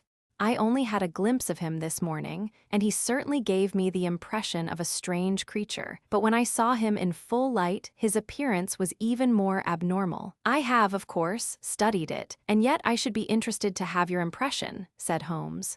He seemed to me like a man who was literally bowed down by care. His back was curved as though he carried a heavy burden. Yet he was not the weakling that I had at first imagined, for his shoulders and chest have the framework of a giant, though his figure tapers away into a pair of spindled legs. Left shoe wrinkled, right one smooth. I did not observe that. No, you wouldn't. I spotted his artificial limb, but proceed. I was struck by the snaky locks of grizzled hair which curled from under his old straw hat, and his face with its fierce, eager expression and the deeply lined features. "Very good, Watson." What did he say? He began pouring out the story of his grievances. We walked down the drive together, and of course I took a good look round. I have never seen a worse kept place. The garden was all running to seed, giving me an impression of wild neglect in which the plants had been allowed to find the way of nature rather than of art. How any decent woman could have tolerated such a state of things, I don't know. The house, too, was slatternly to the last degree, but the poor man seemed himself to be aware of it and to be trying to remedy it, for a great pot of green paint stood in the center of the hall, and he was carrying a thick brush in his left hand. He had been working on the woodwork. He took me into his dingy sanctum, and we had a long chat. "Of course, he was disappointed that you had not come yourself." "I hardly expected," he said, "that so humble an individual as myself, especially after my heavy financial loss, could obtain the complete attention of so famous a man as Mr. Sherlock Holmes." I assured him that the financial question did not arise. No, of course, it is art for art's sake with him, said he, but even on the artistic side of crime, he might have found something here to study. And human nature, Dr. Watson, the black ingratitude of it all. When did I ever refuse one of her requests? Was ever a woman so pampered? And that young man, he might have been my own son. He had the run of my house. And yet see how they have treated me. Oh, Dr. Watson, it is a dreadful, dreadful world. That was the burden of his song for an hour or more. He had, it seems, no suspicion of an intrigue. They lived alone save for a woman who comes in by the day and leaves every evening at 6. On that particular evening, old Amberley, wishing to give his wife a treat, had taken 2 upper circle seats at the Haymarket Theatre. At the last moment, she had complained of a headache and had refused to go. He had gone alone. There seemed to be no doubt about the fact, for he produced the unused ticket which he had taken for his wife. That is remarkable, most remarkable, said Holmes, whose interest in the case seemed to be rising. Pray continue, Watson. I find your narrative most arresting. Did you personally examine this ticket? You did not, perchance, take the number. It so happens that I did, I answered with some pride. It chanced to be my old school number, 31, and so it stuck in my head. Excellent, Watson. His seat, then, was either 30 or 32. Quite so, I answered with some mystification, and on B row. That is most satisfactory. What else did he tell you? He showed me his strong room, as he called it. It really is a strong room, like a bank, with iron door and shutter, burglar-proof, as he claimed. However, the woman seems to have had a duplicate key, and between them they had carried off some £7,000 worth of cash and securities. Securities? How could they dispose of those? He said that he had given the police a list and that he hoped they would be unsaleable. He had got back from the theatre about midnight and found the place plundered, the door and window open and the fugitives gone. There was no letter or message, nor has he heard a word since. He at once gave the alarm to the police. Holmes brooded for some minutes. You say he was painting. What was he painting? Well, he was painting the passage, but he had already painted the door and woodwork of this room I spoke of. Does it not strike you as a strange occupation in the circumstances? One must do something to ease an aching heart. That was his own explanation. It was eccentric, no doubt, but he is clearly an eccentric man. He tore up one of his wife's photographs in my presence, tore it up furiously in a tempest of passion. I never wish to see her damned face again, he shrieked. Anything more, Watson? Yes, one thing which struck me more than anything else. I had driven to the Blackheath station and had caught my train there, when just as it was starting I saw a man dart into the carriage next to my own. You know that I have a quick eye for faces, Holmes. It was undoubtedly the tall, dark man whom I had addressed in the street. I saw him once more at London Bridge, and then I lost him in the crowd. But I am convinced that he was following me, no doubt. No doubt, said Holmes. A tall, dark, heavily mustached man, you say, with great tinted sunglasses. Holmes, you are a wizard. I did not say so, but he had great tinted sunglasses. And a Masonic tie pin. Holmes. Quite simple, my dear Watson, but let us get down to what is practical. I must admit to you that the case, which seemed to me to be so absurdly simple as to be hardly worth my notice, is rapidly assuming a very different aspect. It is true that though in your mission you have missed everything of importance, yet even those things which have obtruded themselves upon your notice give rise to serious thought. What have I missed? Don't be hurt, my dear fellow. You know that I am quite impersonal. No one else would have done better. Some possibly not so well, but clearly you have missed some vital points. What is the opinion of the neighbors about this man Amberley and his wife? That surely is of importance. What of Dr. Ernest? Was he the gay Lothario one would expect? With your natural advantages, Watson, every lady is your helper and accomplice. What about the girl at the post office or the wife of the greengrocer? I can picture you whispering soft nothings with the young lady at the Blue Anchor and receiving hard somethings in exchange. All this you have left undone. It can still be done. It has been done. Thanks to the telephone and the help of the yard, I can usually get my essentials without leaving this room. As a matter of fact, my information confirms the man's story. He has the local repute of being a miser as well as a harsh and exacting husband. That he had a large sum of money in that strong room of his is certain. So also is it that young Dr. Ernest, an unmarried man, played chess with Amberley and probably played the fool with his wife. All this seems plain sailing, and one would think that there was no more to be said. And yet, where lies the difficulty? In my imagination, perhaps. Well, leave it there, Watson. Let us escape from this weary workaday world by the side door of music. Karina sings tonight at the Albert Hall, and we still have time to dress, dine, and enjoy. In the morning, I was up betimes, but some toast crumbs and 2 empty eggshells told me that my companion was earlier still. I found a scribbled note upon the table. Dear Watson, there are 1 or 2 points of contact which I should wish to establish with Mr. Josiah Amberley. When I have done so, we can dismiss the case, or not. I would only ask you to be on hand about 3 o'clock, as I conceive it possible that I may want you. S.H. I saw nothing of Holmes all day, but at the hour named he returned, grave, preoccupied, and aloof. At such times, it was wiser to leave him to himself. Has Amberley been here yet? No. I am expecting him. He was not disappointed, for presently the old fellow arrived with a very worried and puzzled expression upon his austere face. I've had a telegram, Mr. Holmes. I can make nothing of it. He handed it over, and Holmes read it aloud. Come at once without fail. Can give you information as to your recent loss. Elman, the vicarage. Dispatched at 2:10 from Little Turlington, said Holmes. Little Turlington is in Essex, I believe, not far from Frinton. Well, of course you will start at once. This is evidently from a responsible person, the vicar of the place. Where's my Crockford? Yes, here we have him. J.C. Elman, M.A., living of Mossmore cum Little Purlington. Look up the trains, Watson. There is one at 5:20 from Liverpool Street. Excellent. You had best go with him, Watson. He may need help or advice. Clearly, we have come to a crisis in this affair, but our client seemed by no means eager to start. It's perfectly absurd, Mr. Holmes, he said. What can this man possibly know of what has occurred? It is waste of time and money. He would not have telegraphed to you if he did not know something.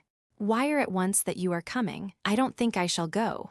Holmes assumed his sternest aspect. It would make the worst possible impression both on the police and upon myself, Mr. Amberley, if when so obvious a clue arose you should refuse to follow it up. We should feel that you were not really in earnest in this investigation. Our client seemed horrified at the suggestion. Why, of course I shall go if you look at it in that way, said he. On the face of it, it seems absurd to suppose that this parson knows anything, but if you think— I do think, said Holmes with emphasis, and so we were launched upon our journey. Holmes took me aside before we left the room and gave me one word of counsel, which showed that he considered the matter to be of importance. Whatever you do, see that he really does go, said he. Should he break away or return, get to the nearest telephone exchange and send the single word bolted. I will arrange here that it shall reach me wherever I am. Little Purlington is not an easy place to reach, for it is on a branch line. My remembrance of the journey is not a pleasant one, for the weather was hot, the train slow, and my companion sullen and silent, hardly talking at all, save to make an occasional sardonic remark as to the futility of our proceedings. When we at last reached the little station, it was a 2-mile drive before we came to the vicarage, where a big, solemn, rather pompous clergyman received us in his study. Our telegram lay before him. Well, gentlemen, he asked, what can I do for you? We came, I explained, in answer to your wire. My wire? I sent no wire. I mean the wire which you sent to Mr. Josiah Amberley about his wife and his money. If this is a joke, sir, it is a very questionable one, said the vicar angrily. I have never heard of the gentleman you name, and I have not sent a wire to anyone. Our client and I looked at each other in amazement. Perhaps there is some mistake, said I. Are there perhaps 2 vicarages? Here is the wire itself, signed Elman, and dated from the vicarage. There is only one vicarage, sir, and only one vicar, and this wire is a scandalous forgery, the origin of which shall certainly be investigated by the police. Meanwhile, I can see no possible object in prolonging this interview. So Mr. Amberley and I found ourselves on the roadside in what seemed to me to be the most primitive village in England. We made for the telegraph office, but it was already closed. There was a telephone, however, at the little railway arms, and by it I got into touch with Holmes, who shared in our amazement at the result of our journey. "Most singular," said the distant voice. "Most remarkable. I much fear, my dear Watson, that there is no return train tonight. I have unwittingly condemned you to the horrors of a country inn. However, there is always nature. Watson, nature, and Josiah Amberley, you can be in close commune with both." I heard his dry chuckle as he turned away. It was soon apparent to me that my companion's reputation as a miser was not undeserved. He had grumbled at the expense of the journey, had insisted upon traveling third class, and was now clamorous in his objections to the hotel bill. Next morning, when we did at last arrive in London, it was hard to say which of us was in the worse humor. "You had best take Baker Street as we pass," said I. "Mr. Holmes may have some fresh instructions." "If they are not worth more than the last ones, they are not of much use," said Amberley, with a malevolent scowl. None the less, he kept me company. I had already warned Holmes by telegram of the hour of our arrival, but we found a message waiting that he was at Lewisham and would expect us there. That was a surprise, but an even greater one was to find that he was not alone in the sitting room of our client. A stern-looking, impassive man sat beside him, a dark man with gray-tinted glasses and a large Masonic pin projecting from his tie. "This is my friend Mr. Barker," said Holmes. "He has been interesting himself also in your business, Mr. Josiah Amberley, though we have been working independently. But we both have the same question to ask you." Mr. Amberley sat down heavily. He sensed impending danger. I read it in his straining eyes and his twitching features. "What is the question, Mr. Holmes?" "Only this: what did you do with the bodies?" The man sprang to his feet with a hoarse scream. He clawed into the air with his bony hands. His mouth was open, and for the instant he looked like some horrible bird of prey. In a flash we got a glimpse of the real Josiah Amberley, a misshapen demon with a soul as distorted as his body. As he fell back into his chair, he clapped his hand to his lips as if to stifle a cough. Holmes sprang at his throat like a tiger and twisted his face towards the ground. A white pellet fell from between his gasping lips.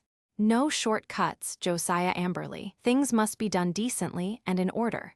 "What about it, Barker?" "I have a cab at the door," said our taciturn companion. "It is only a few hundred yards to the station. We will go together." "You can stay here, Watson. I shall be back within half an hour." The old Colourman had the strength of a lion in that great trunk of his, but he was helpless in the hands of the two experienced manhandlers. Wriggling and twisting, he was dragged to the waiting cab, and I was left to my solitary vigil in the illumined house. In less time than he had named, however, Holmes was back, in company with a smart young police inspector. "I've left Barker to look after the formalities," said Holmes. "You had not met Barker, Watson. He is my hated rival upon the Surrey shore." When you said a tall, dark man, it was not difficult for me to complete the picture. "He has several good cases to his credit, has he not, Inspector?" "He has certainly interfered several times," the inspector answered with reserve. "His methods are irregular, no doubt like my own. The irregulars are useful sometimes, you know. You, for example, with your compulsory warning about whatever he said being used against him, could never have bluffed this rascal into what is virtually a confession." "Perhaps not, but we get there all the same, Mr. Holmes. Don't imagine that we had not formed our own views of this case, and that we would not have laid our hands on our man. You will excuse us for feeling sore when you jump in with methods which we cannot use, and so rob us of the credit. There shall be no such robbery, Mackinnon. I assure you that I efface myself from now onwards, and as to Barker, he has done nothing save what I told him." The inspector seemed considerably relieved. "That is very handsome of you, Mr. Holmes. Praise or blame can matter little to you, but it is very different to us when the newspapers begin to ask questions." "Quite so. But they are pretty sure to ask questions anyhow, so it would be as well to have answers. What will you say, for example, when the intelligent and enterprising reporter asks you what the exact points were which aroused your suspicion and finally gave you a certain conviction as to the real facts? The inspector looked puzzled. "We don't seem to have got any real facts yet, Mr. Holmes. You say that the prisoner, in the presence of 3 witnesses, practically confessed, by trying to commit suicide, that he had murdered his wife and her lover. What other facts have you? Have you arranged for a search? There are 3 constables on their way. Then you will soon get the clearest fact of all. The bodies cannot be far away. Try the cellars and the garden. It should not take long to dig up the likely places. This house is older than the water pipes. There must be a disused well somewhere. Try your luck there, but how did you know of it and how was it done?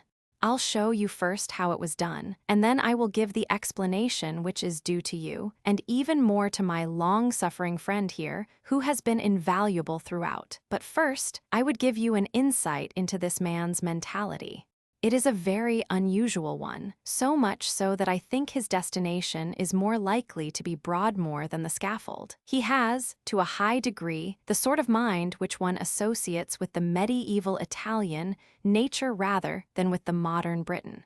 He was a miserable miser who made his wife so wretched by his niggardly ways that she was a ready prey for any adventurer. Such a one came upon the scene in the person of this chess-playing doctor. Amberley excelled at chess, one Mark Watson of a scheming mind. Like all misers, he was a jealous man, and his jealousy became a frantic mania. Rightly or wrongly, he suspected an intrigue. He determined to have his revenge, and he planned it with diabolical cleverness. Come here, Holmes led us along the passage with as much certainty as if he had lived in the house, and halted at the open door of the strong room. "Pooh, what an awful smell of paint," cried the inspector. "That was our first clue," said Holmes. "You can thank Dr. Watson's observation for that, though he failed to draw the inference. It set my foot upon the trail. Why should this man at such a time be filling his house with strong odors? Obviously, to cover some other smell which he wished to conceal, some guilty smell which would suggest suspicions. Then came the idea of a room such as you see here with iron door and shutter, a hermetically sealed room. Put those 2 facts together, and whither do they lead? I could only determine that by examining the house myself. I was already certain that the case was serious, for I had examined the box office chart at the Haymarket Theatre, another of Dr. Watson's bullseyes, and ascertained that neither B30 nor 32 of the upper circle had been occupied that night. Therefore, Amberley had not been to the theatre, and his alibi fell to the ground. He made a bad slip when he allowed my astute friend to notice the number of the seat taken for his wife. The question now arose how I might be able to examine the house. I sent an agent to the most impossible village I could think of, and summoned my man to it at such an hour that he could not possibly get back. To prevent any miscarriage, Dr. Watson accompanied him. The good vicar's name I took, of course, out of my Crockford. Do I make it all clear to you? "It is masterly," said the inspector, in an awed voice. There being no fear of interruption, I proceeded to burgle the house. Burglary has always been an alternative profession, had I cared to adopt it, and I have little doubt that I should have come to the front. Observe what I found. You see the gas pipe along the skirting here? Very good. It rises in the angle of the wall, and there is a tap here in the corner. The pipe runs out into the strong room, as you can see, and ends in that plaster rose in the center of the ceiling, where it is concealed by the ornamentation. That end is wide open. At any moment, by turning the outside tap, the room could be flooded with gas.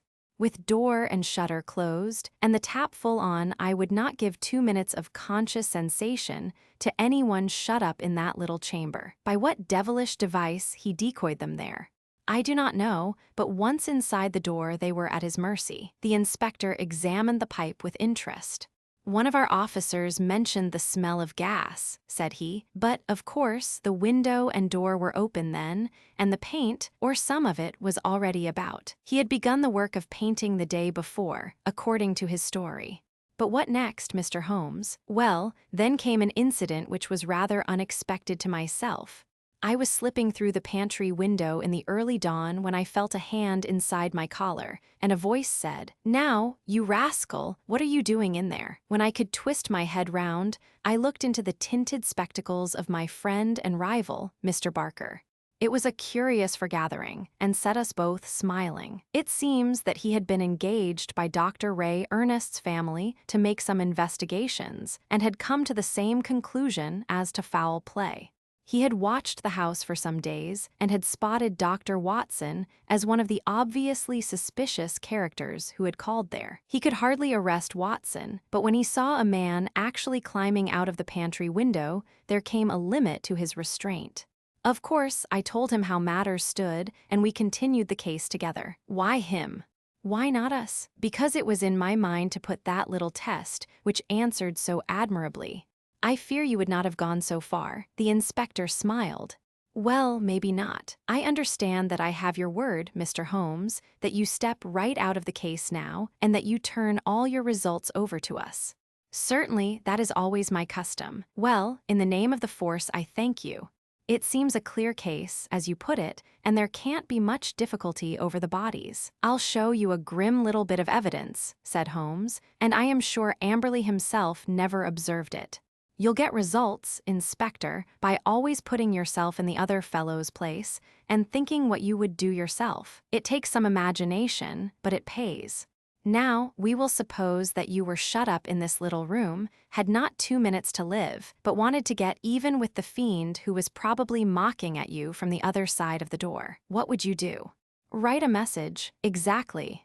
You would like to tell people how you died. No use writing on paper. That would be seen. If you wrote on the wall, some eye might rest upon it. Now look here, just above the skirting is scribbled with a purple indelible pencil. Oui, that's all. What do you make of that? Well, it's only a foot above the ground. The poor devil was on the floor and dying when he wrote it. He lost his senses before he could finish. He was writing, "We were murdered." That's how I read it. If you find an indelible pencil on the body, we'll look out for it, you may be sure, but those securities. Clearly there was no robbery at all, and yet he did possess those bonds. We verified that. You may be sure he has them hidden in a safe place. When the whole elopement had passed into history, he would suddenly discover them and announce that the guilty couple had relented and sent back the plunder or had dropped it on the way. You certainly seem to have met every difficulty, said the inspector. Of course, he was bound to call us in, but why he should have gone to you I can't understand. Pure swank. Holmes answered. He felt so clever and so sure of himself that he imagined no one could touch him. He could say to any suspicious neighbor, "Look at the steps I have taken. I have consulted not only the police, but even Sherlock Holmes." The inspector laughed. "We must forgive you your even, Mr. Holmes," said he. "It's as workmanlike a job as I can remember." A couple of days later, my friend tossed across to me a copy of the bi-weekly North Surrey Observer. Under a series of flaming headlines, which began with the Haven Horror and ended with Brilliant Police Investigation, there was a packed column of print which gave the first consecutive account of the affair. The concluding paragraph is typical of the whole. Well, Mac Kinnon is a good fellow," said Holmes with a tolerant smile. "You can file it in our archives, Watson. Someday the true story may be told. The end."